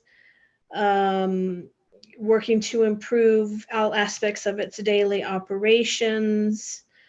The judicial branch should provide a report by the end of second quarter fiscal year 2022. The judicial branch should prepare a list of facilities that are needed, new facilities or renovation and expansion of existing facilities. Judicial branch should provide a report on that by second quarter fiscal year 2022. Evaluate the effectiveness of the peacemaking program and do a report on that by the end of second quarter fiscal year 2022. And the judicial branch the Pinyon Court administrator and Pinyon Court judge should be involved in the planning of the new Pinyon Court facility, and judicial branch should provide a report by the end of second quarter fiscal 2022. So these are the 4 legislative concerns, but as you know, legislative concerns are just recommendations. They're not, there's no, basically no teeth in those as far as any kind of consequences that will result if a particular recommendation is not accomplished by the deadline that is set. There was, as I said, one condition of appropriation for the judicial branch last year that deals with vacancies, but that was vetoed by President Nez. So I hope that this answers Honorable Delegate Begay's question. Back to you, Mr. Speaker.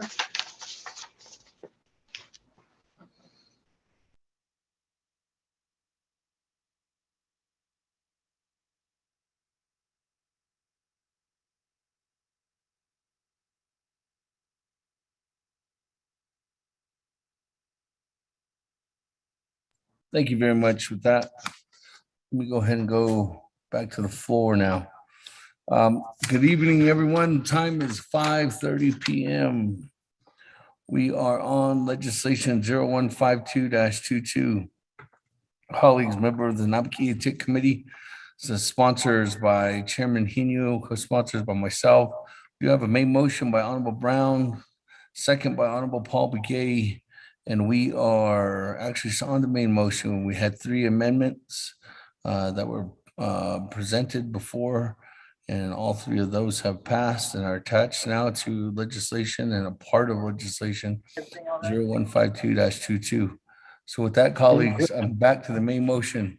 Is there any other comments or questions before we vote on this legislation and send it to council? Thank you, Cecilia. This is Delegate Yell here. Yes, Speaker Honorable Taylor. Jimmy Yellow here. Then Honorable Keon Begay. Yes, Cecilia, Speaker of the Navajo Nation Council here. I'd like to say thank to my Shemaya Honorable Crowdy, bring this pertains to a low pay to the Navajo Nation employees. We discussed this matter in the BNA committee. There is a conditions appropriations that will be returned back to in the second quarter. But with the councilman, they may change it. We should get it in the first quarter because I have a concern. We have a concern being a committee. There's a low pay. Those people with a great step, they should be moving up a little bit, the next step or two steps. There's a lot of vacancy. That's what's happening right now. There was a concern. It's on a conditional appropriation that we process through from being a committee. If I'm right, Laura Lynn can correct me. So we did that. Shemaya's crowd here. I don't want to make comments on it too. For those federal employees, external funds, the division director usually revise the budget and they send it to OMB, and then that reflects to all the Navajo Nation great step skill. That's what I usually do with the 638 contract. They modify it just to make it shorter, and it goes through its OMB staff. They sign up, then it goes to a BIA office. Chairman, Speaker Damon, thank you.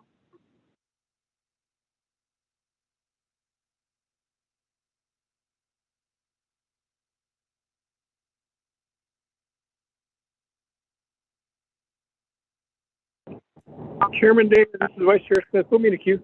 Thank you very much, Honorable Jimmy Yellow hair. That, before I go back to the sponsor, Honorable Hinu, Chairman Hinu, I'm going to go to Honorable Keon Begay. Vice Chair Smith, you'll be in the queue.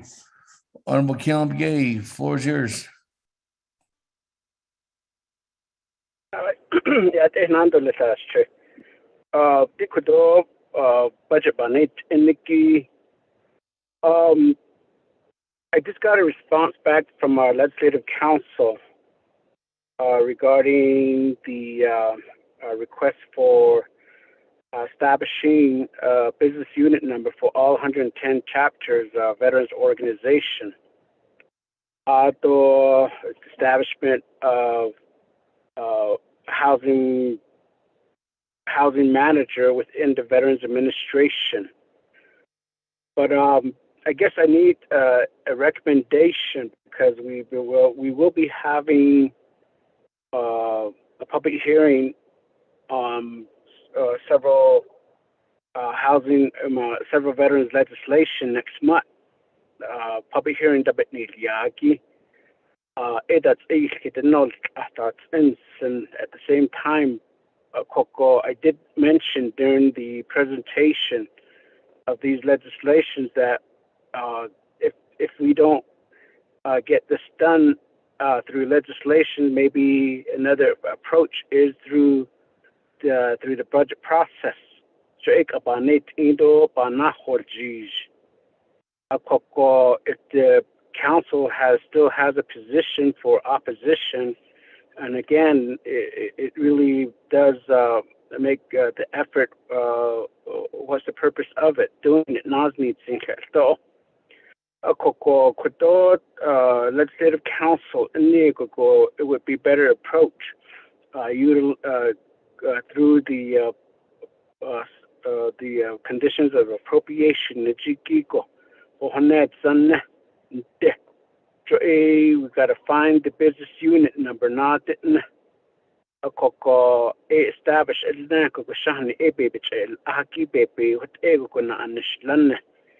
and I don't know why our legislative council would make a statement to say that legislative concerns and conditions really doesn't have a teeth in it. So what's the purpose of wasting time and making those amendments. If that is the case, ako kwagina nishil ito alena bikiyel kiko kuta to no. Well, in the shin to don the hit out the ship by now to tintan latte. O nin halen di the cut. Ako hit a late a let out on nitiki kwaki benyet and I can't a kuta hunzat all kissa. Dit abe has on it all nisto dit big hoto nisto dit no be kuto ban yel tiko but at any hit nico a kwaki dit on illi the to Joseph the to list. Oh no, I at Ashland speaker. I mean, would there be another appropriate way to say of these legislative concerns and conditions of appropriation? Of course, if that is the case, I mean, HBA quacky did then I see how at the whole just. Of course, quacky to shit this out so that's store.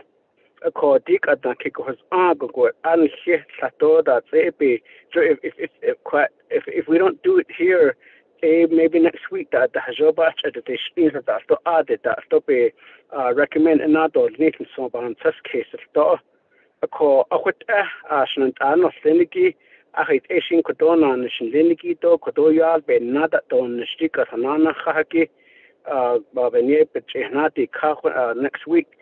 Ko add la edit ego kuto yal kata hato ni ki pan yel ki kuto sato especially at the chapter level ni hit that this asset nito that this asset ko dik at the chapter level ki shisazingi to kuto ana ki na the ego the has AMS to CSC ko kunkat hayud at hindat no the bada eldeto banyata ko kuto other equipments you tahites ko in the yeg open hitch be the nebe which na ho yil nato ado the nan lindigi yin hitch yast hashet out all what on has go the deep ego ko the nihilhot aje equipments has at the pan so kwakidit anas Jotan hit the nego kun has go out and laughed. Ako esa tot abahasito bahanets in the kodo even at the committee level. Out abahasi dilachet on la the chapter in Liniki deed has aniki the nen latte to direct service deed ne. Ako the deed ego kodo chapters has the deed equipment ye daily store leki it la best of the bunny ni los bohanets. Or that's one area equipment in Linigi beta initial leki ado kodo in that topia the county that it auto be can not house be that a horse stop on net that the snow that kodo be has not so Linigi is landed at the hoste not basic hard sister stop it up and seek his it up ilia ship on net that only it need the dota nashet need the ade out of the general wage adjustment in the game that arts was out kodo the ne yen da store ye dailish to beta inish ad ko dik at the ewo kodo direct service not at nessa nan linigi yen nan linigi dailishiki ad bayat other chapter did asatika general kodo certified chapters that ahonanat kodo based on linigi public hata huinet. A lot of these fundings, lot of direct service, aid, koto, Ajako Yego, Papa, Nate, Ingo, Koto, Jope, Pa, now, and Jondo, the chain song, Koto, Eastern all day. Of course, at the 9 instance, we had a chance to discuss and review a lot of these legislation at the committee level. Of course, the Shikatosha, the sister of the Naka, Quagina, District. It doesn't hit other under is just that when it became before the committee. But at the end of while it goes through the process, the Sato, Banyat Hito, Banyanane, Kikala Sato, and Mimeto, Sato, did Asahoto, Nisniko, Joe Quaggy, Koto, and his Trapihanit, Sisto, Bahata Hitsi, got out at store. A co chairman. Quaggy dig at the first two section recommendation could email me Slaki Chukodo, Miss Barbara Fiahat, Seki, Jo Ediki, Kodo, Bay Sinto, Lesson Sente, John Destodric at next week, Mina next month, Toot Naketja, Toha, Aja Kodos last saw, Liniki did ego, Joe Ada Baby, Chidot, Afinajo, but yet the other Backwil has thought.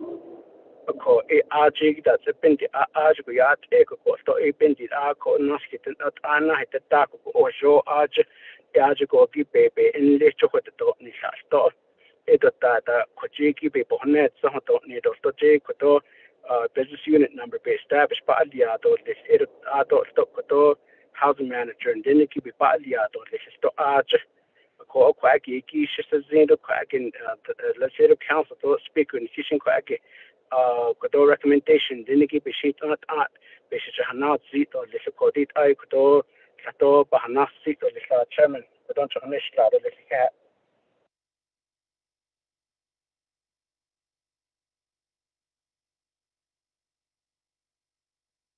Thank you very much. With that, let me go ahead and go back to Chairman Hino, sponsor legislation. Any response at this time?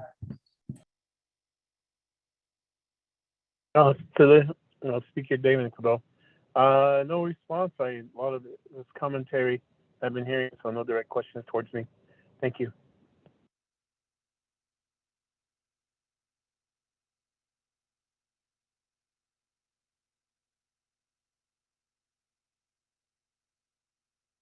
Speaker Delgado So.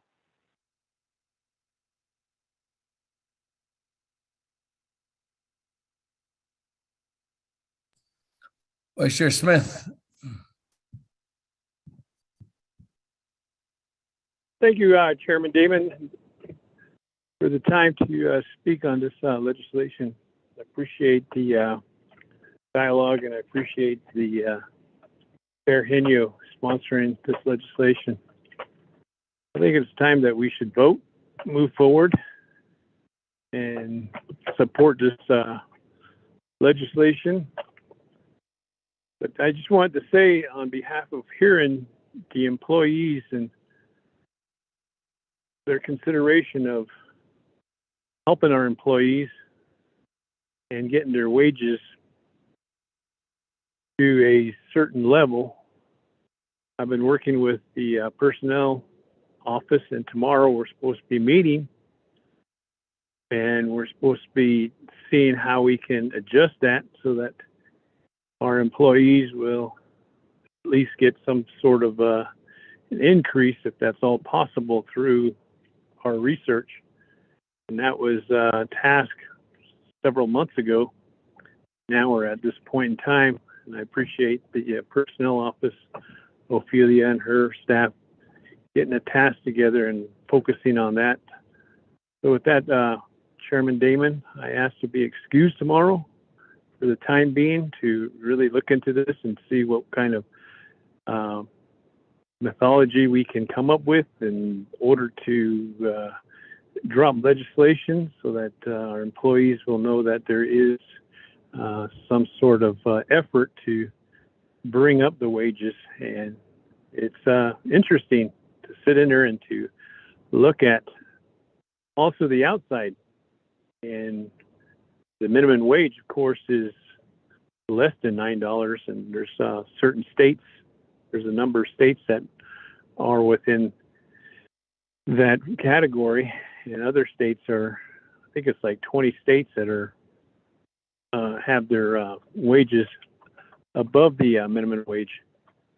But I just wanted to bring that up and let the Naabik'iytiI committee members know that we're not forgetting our employees and we need to dig deep into this. So with that, I urge the council to Naabik'iytiI committee members to vote on this and push it to Navajo Nation Council. I just want to have that known, Chairman Damon.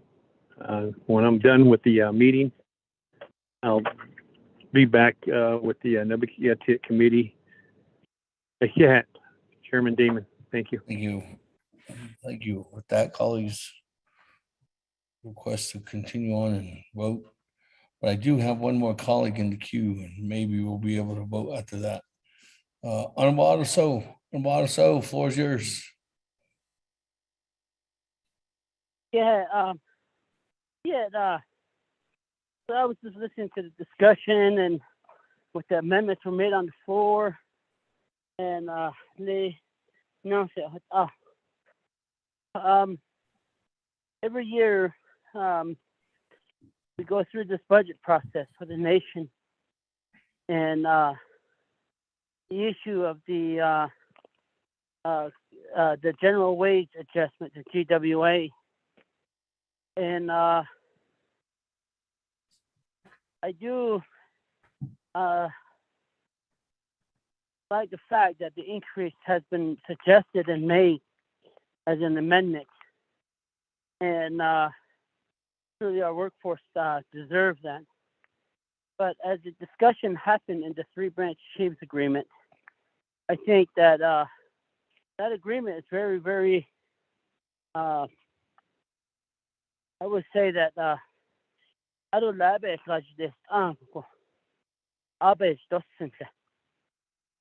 and whatever dialogue came out of that general wage adjustment between the legislative branch, the president, executive branch, and the judicial branch, and we really need to make sure that we do honor the three-branch chiefs agreement. And I'm sure that there's a reasoning on why they have indicated a certain percentage. And then you have Budget Finance Committee indicating that a 2% is suitable. You look at the economy as people, delegates talked about. The price increase and this and that. And it really impacts people out there. But we have to be mindful of the government aspect. Washington, D. If this inflation continues to climb, what is the repercussion to the Navajo Nation government if this inflation continues to go? And a lot of the inflation is due to what's going on overseas. And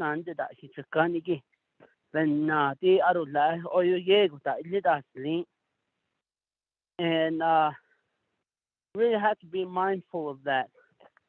And some figures that Honorable Hino was talking about, $8 million, I think that, or $9 million. And the personnel lapse fund to cover the wage adjustment and so forth. Based upon the Yachi. I don't 27 million. Part of nationality is the interest added in the 67 million, 67.9 million in it. 40 million went to service the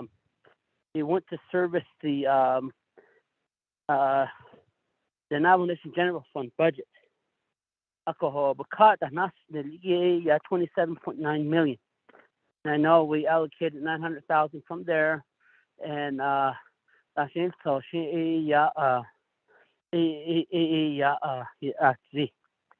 have to be thoughtful or conscious of that.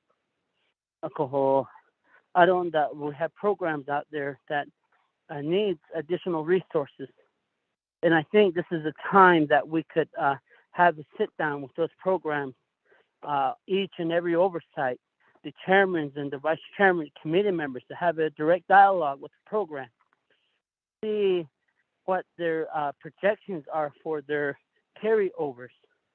That way, we don't have to infuse additional dollars from the UUFB, but as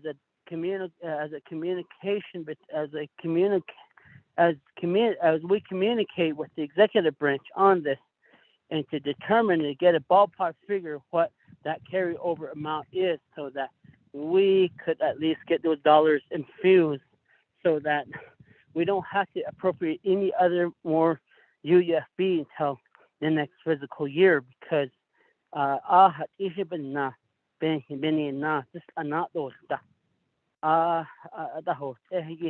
we don't know how long the war in the Russia and Ukraine is going to be moving on. We know that the gas price has went up and it's coming back down to a certain degree. But when you listen to the talks from the Federal Reserve, they have increased the interest rates. And this morning, particularly this morning's discussion is that the interest rate was raised at the wrong time, meaning they didn't meet those time frames. And that's the reason why the economy is falling. We may fall into a further recession. As a recession happens, it means that,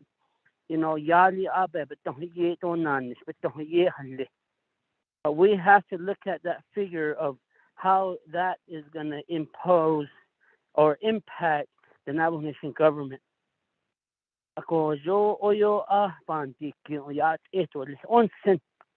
I know this is a Budget and Finance Committee area, but just listen to what the news each morning makes me think about things. I have families out there that have their kids out there in school, out in whether it's in the metropolitan or our border towns, Flagstaff, Page, but as the recession happens and the inflation happens, what type of impact is going to be indirectly to our Navajo people there?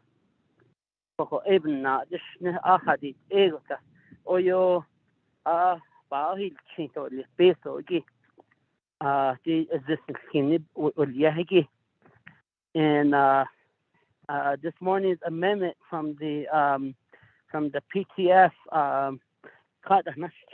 the excessive excess income, that's okay, but we have to start getting the Navajo Nation to start working within its means. And how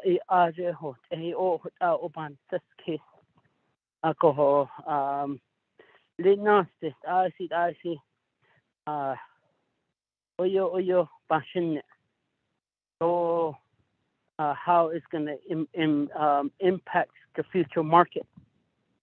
Because the money that we get off of the permanent fund is income. This interest is it's based off of the stock market. So so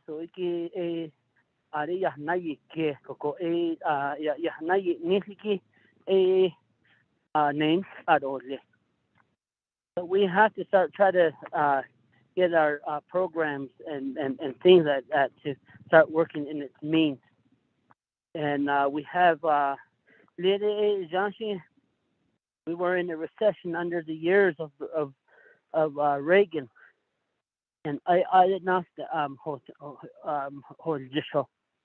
the nation we had our coal reserve that was backing us up, and the coal reserve at least helped the nation fund a lot of these things. We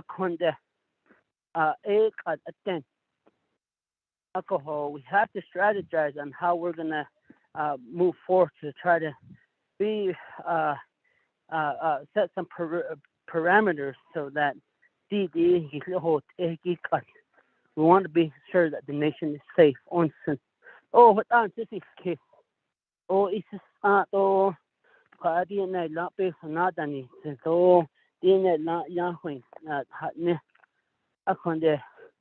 have to make sure that the nation will be very sustainable at this time when the prices go up, and because when the prices go up, the programs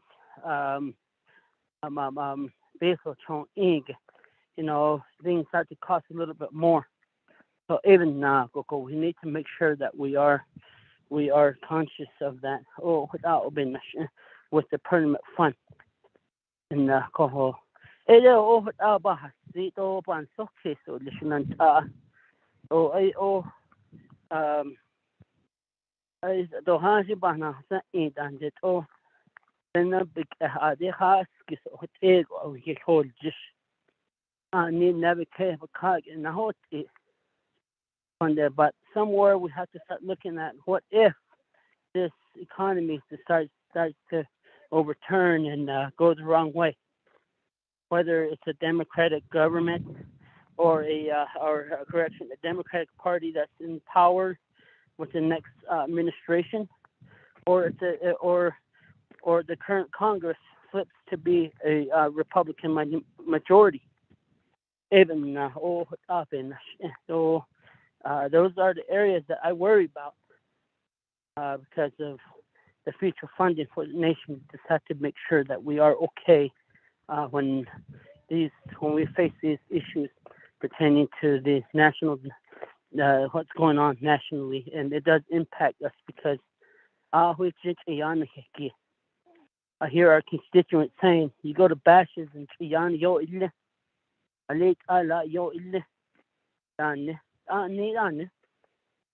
and it's due to the fact of the price increase on the oil market, gas, even now. I try to educate the people that ask me those things. It's not the fact that they are gouging us.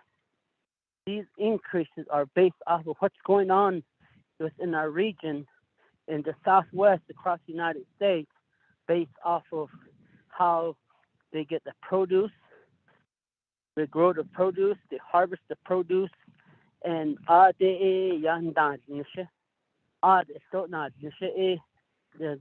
produce pickers and they have to cover that cost. The freight cost. When it hits the grocery stores, we get a high amount. I've been the other day I bought nectarines at a store. Peaches. Because it said 69 cents a pound. Peaches. I just went ahead and said, okay, I'll grab them. I've been kiss. I don't addition and yada kito ban so kiss. So I didn't so these discussions have happened in at the committee level, and I do agree that right now we need to move this budget forward. But as moving on to the next council to the council level, I advise that the chairs and the vice chair for the oversight have a dialogue with your oversight to see if a carryover would work.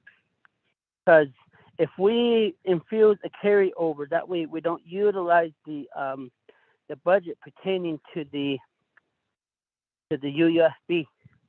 But we have to have that dialogue with executive branch so that these things are done. That way there won't be any line item vetoes pertaining to this. But we have to make sure that we do keep the government afloat at these times when the economic times are looking to get into the bad area. Even now,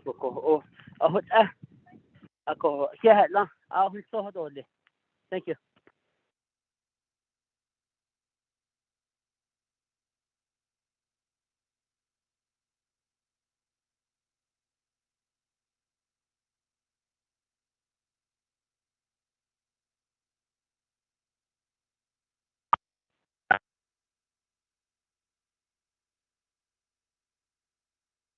Turn the floor back over to you, Speaker.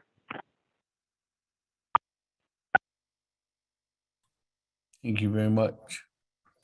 That, colleagues, comments, questions? Any other further comments or questions at this time? on legislation 0152-22.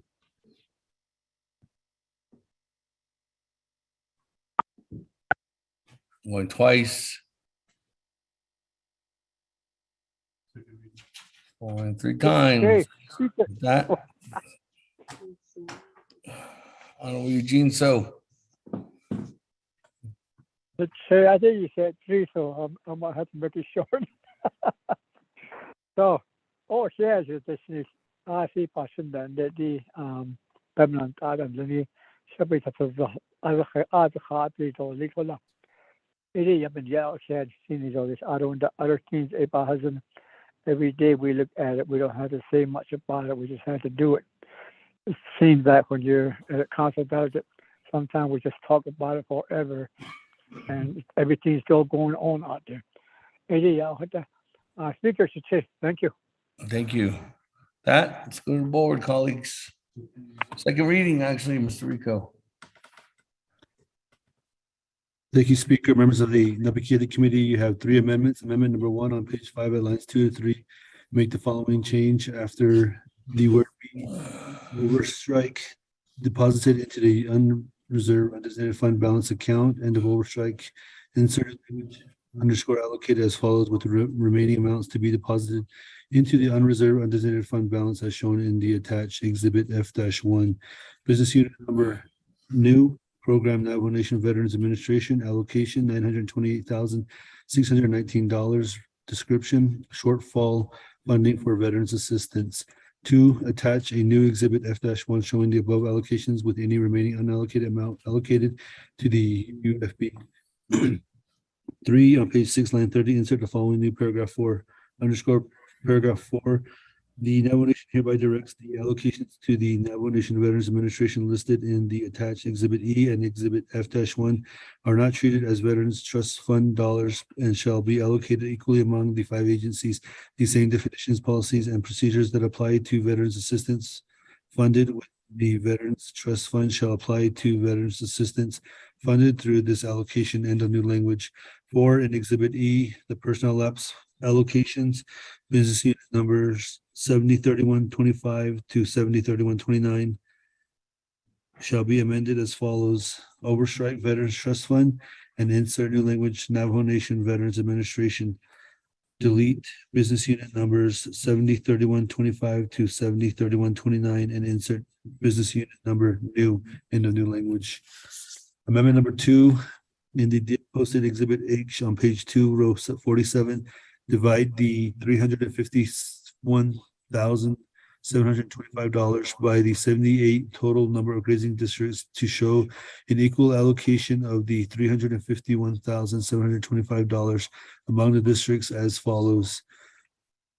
At line 47 or row 47, insert new language at proposed carryovers after remaining operating balance not to exceed listed amount. Insert new language underscore the $351,725 shall be allocated equally among the 78 grazing districts with $4,509.29 given to each grazing district. End of new language. 2, OMB shall provide a revised Exhibit H to accommodate this amendment.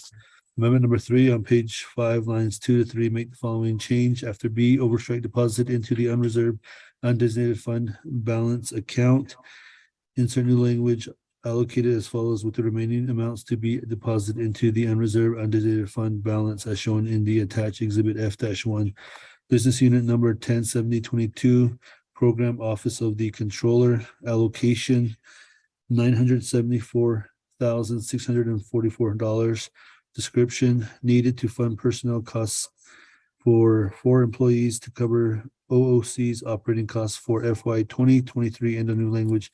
Business unit number 107021, Property Management, allocation $287,616.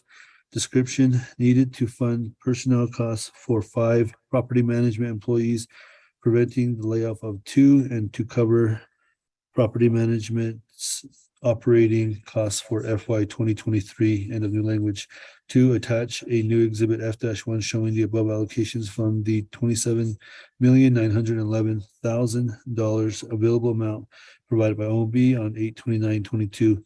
Three, renumber, reletter succeeding paragraphs, sections, and exhibits as necessary and appropriate. The Office of Legislative Services and Office of Legislative Counsel are authorized to make technical edits to this act and its exhibits, and the Office of Management and Budget is authorized to recalculate and verify all numerical entries in this act and its exhibits and to make edits as necessary in order to implement the committee's intent. This amendment supersedes inconsistent language in any other committee amendment, which other language shall be conformed to this amendment. Mr. Speaker.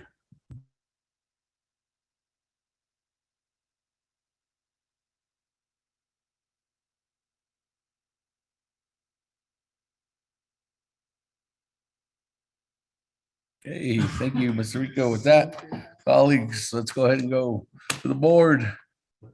Vote on legislation 012 or 152-22 with 3 amendments.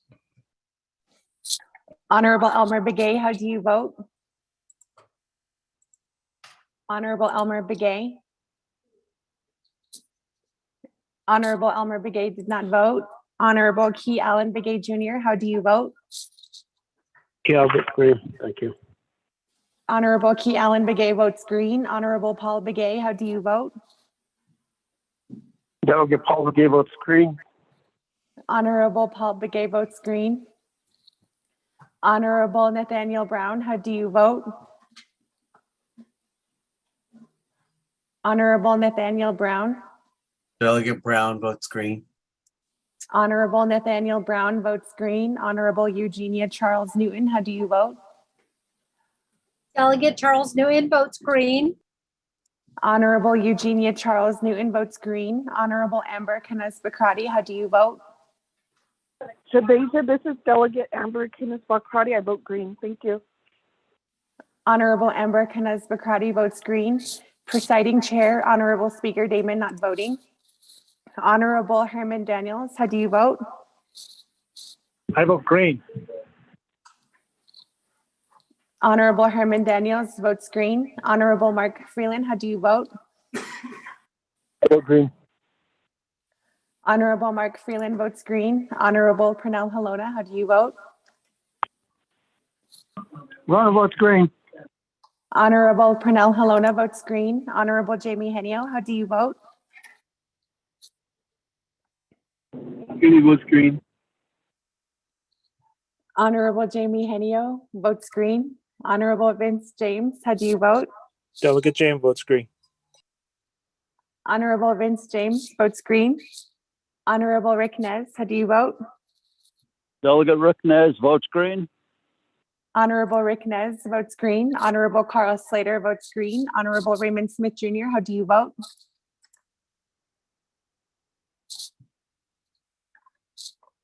Honorable Raymond Smith Jr. Honorable Raymond Smith Jr. votes green via text. Honorable Wilson Stewart Jr., how do you vote? Green. Honorable Wilson Stewart Jr. votes green. Honorable Charlene So, how do you vote? Honorable Charlene So. Honorable Charlene So did not vote. Honorable Daniel So, how do you vote? Honorable Daniel So. Honorable Daniel So did not vote. Honorable Eugene So, how do you vote? Oh, okay, yeah. Honorable Eugene So votes green. Honorable Otto So, how do you vote? I vote green. Honorable Otto So votes green. Honorable Thomas Walker Jr., how do you vote? Honorable Thomas Walker Jr.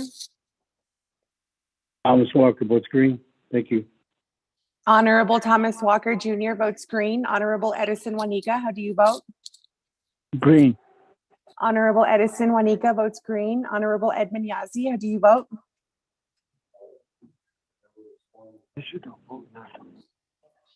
Honorable Edmund Yazzie. Honorable Edmund Yazzie did not vote. Honorable Jimmy Yellowhair, how do you vote?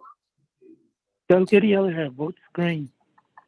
Honorable Jimmy Yellowhair votes green. Honorable Elmer Begay, how do you vote? Honorable Elmer Begay. Honorable Elmer Begay did not vote. Honorable Charlene So, how do you vote? Honorable Charlene So. Honorable Charlene So did not vote. Honorable Daniel So, how do you vote? Honorable Daniel So. Honorable Daniel So did not vote. Honorable Edmund Yazi, how do you vote? Honorable Edmund Yazi. Honorable Edmund Yazi did not vote. With that, Honorable Speaker, you have 19 delegates who voted in favor, 0 delegates who oppose, with presiding chair not voting.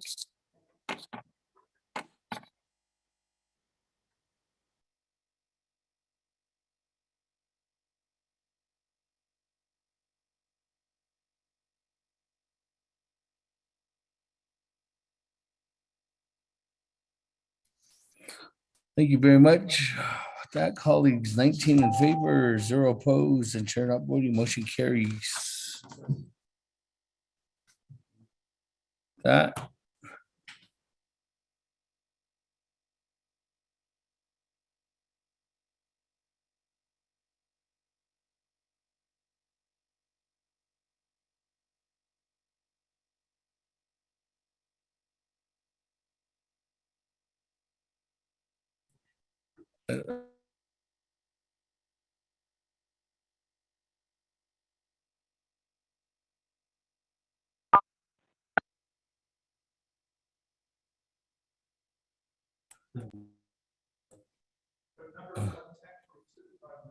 Oh, yeah.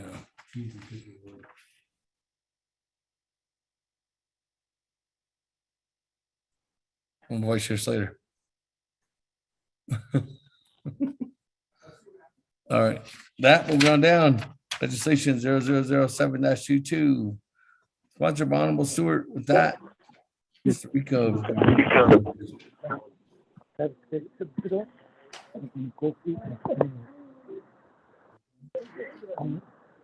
Honorable Stewart, are you on? Yes, I am, Speaker. Okay, there you, yeah, okay. Mr. Speaker, point of privilege. So what is your point of privilege? Yes, do we have Naabik'iytiI committee tomorrow also? You scheduled to have it tomorrow as well. Oh, okay, just looking at time frame. That's all. I appreciate it. Thank you. Okay. That, Mr. Rico.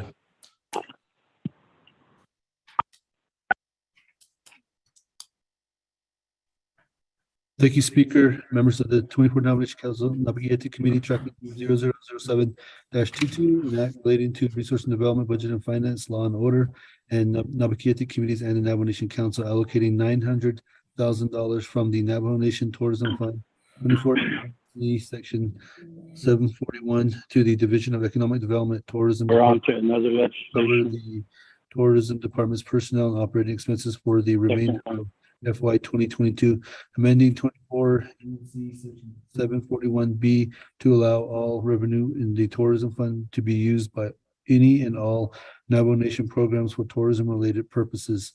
This legislation is sponsored by Honorable Wilson C. Stewart Jr. You do have committee reports from the Resource Development Committee that recommend and do pass with no amendment. A committee report from the Budget and Finance Committee that recommend and do pass with no amendment. A committee report from the Law and Order Committee that recommend and do pass with no amendment. The recommendation, the Law and Order Committee is hereby requesting to have a Naabik'iytiI Committee conduct a work session before the Navajo Nation Council session due to many questions that were asked and some needs to be responded correctly. The Law and Order Committee did a directive to Division of Economic Development, see attached. Directive, the Division of Economic Development, DED, through its executive director and staff shall assist in the construction and promotion of the Crown Point Hotel. The DED director shall report in writing and verbally the efforts taken to comply with this directive to the Law and Order Committee at its first regular meeting of each month. This legislation moves on to the Navajo Nation Council. Mr. Speaker. Thank you very much. With that, colleagues, is there a motion? Mr. Speaker, Mr. Otto, so can I go ahead and motion to recess before you get a call for a motion? Recess till tomorrow. That's my motion.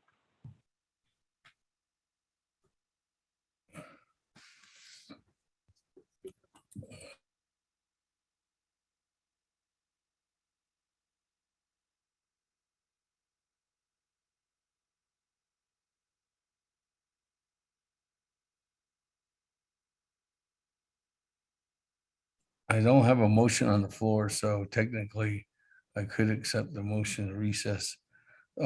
Is there a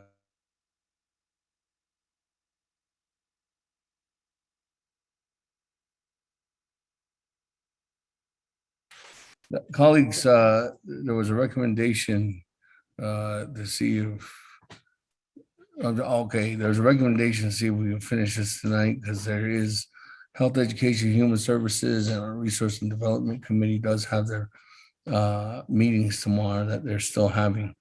But I leave it up to this body to decide. So I'm going to accept Honorable Otto So's motion at this time because I don't have a motion on the floor to recess at 6:14 p.m. Mind you, colleagues, they would have to break and during their meetings come back into session here at Nabi. Well, they wouldn't have to, but it wouldn't be binding on anything, just like council. Is there a second? Second, Charles Newman. Second by Madam Chair Charles Newton. That, colleagues, let's go to board.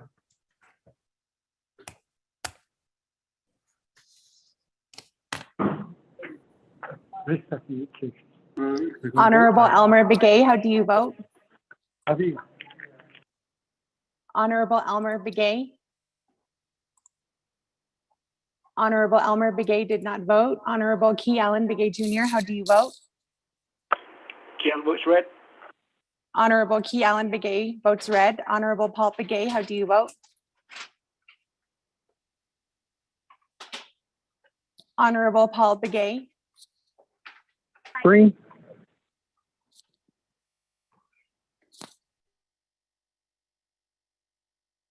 Honorable Paul Begay votes green. Honorable Nathaniel Brown, how do you vote? Delegate Brown votes green. Honorable Nathaniel Brown votes green. Honorable Eugenia Charles Newton, how do you vote?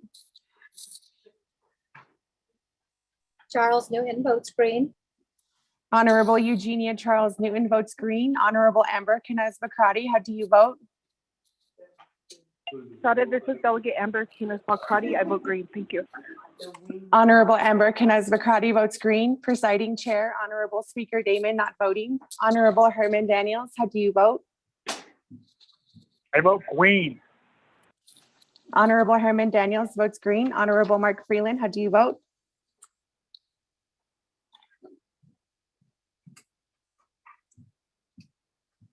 Honorable Mark Freeland.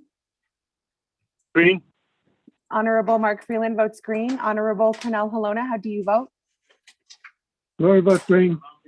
Honorable Pernell Halona votes green. Honorable Jamie Henio, how do you vote? Honorable Jamie Henio.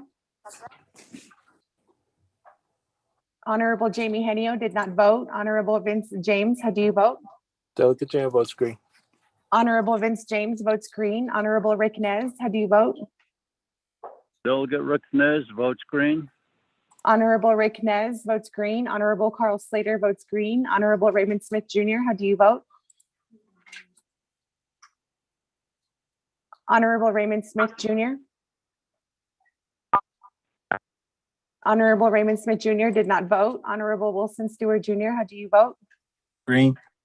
Honorable Wilson Stewart Jr. votes green. Honorable Charlene So, how do you vote? Honorable Charlene So. Honorable Charlene So did not vote. Honorable Daniel So, how do you vote? Honorable Daniel So. Honorable Daniel So did not vote. Honorable Eugene So, how do you vote?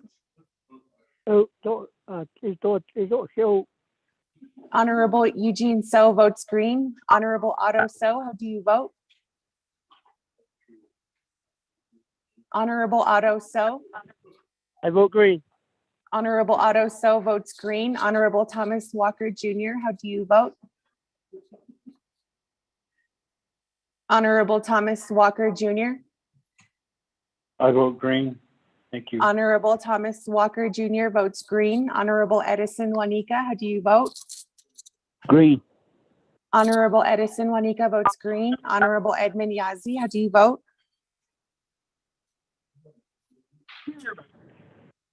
Honorable Edmund Yazzie. Honorable Edmund Yazzie did not vote. Honorable Jimmy Yellowhair, how do you vote? Delegate Yellowhair votes green. Honorable Jimmy Yellowhair votes green. Honorable going back up. Honorable Elmer Begay, how do you vote? Honorable Elmer Begay. Honorable Elmer Begay did not vote. Honorable Jamie Henio, how do you vote? Honorable Jamie Henio. Honorable Jamie Henio did not vote. Honorable Raymond Smith Jr., how do you vote? Honorable Raymond Smith Jr. Honorable Raymond Smith Jr. did not vote. Honorable Charlene So, how do you vote? Honorable Charlene So. Honorable Charlene So did not vote. Honorable Daniel So, how do you vote? Honorable Daniel So. Honorable Daniel So did not vote. Honorable Edmund Yazzie, how do you vote? Honorable Edmund Yazzie. Honorable Edmund Yazzie did not vote. With that, Honorable Speaker, you have 16 delegates who voted in favor, 1 delegate who opposes, with presiding chair not voting.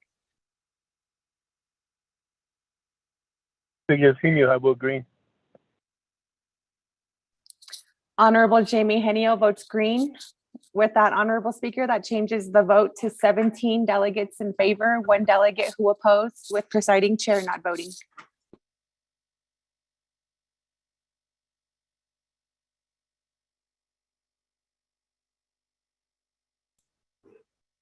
That it? Hey, with that, colleagues, 17 in favor, 1 opposed, and chair not voting, motion carries. We're officially in recess until tomorrow at 10 a.m. Have a good evening, everyone.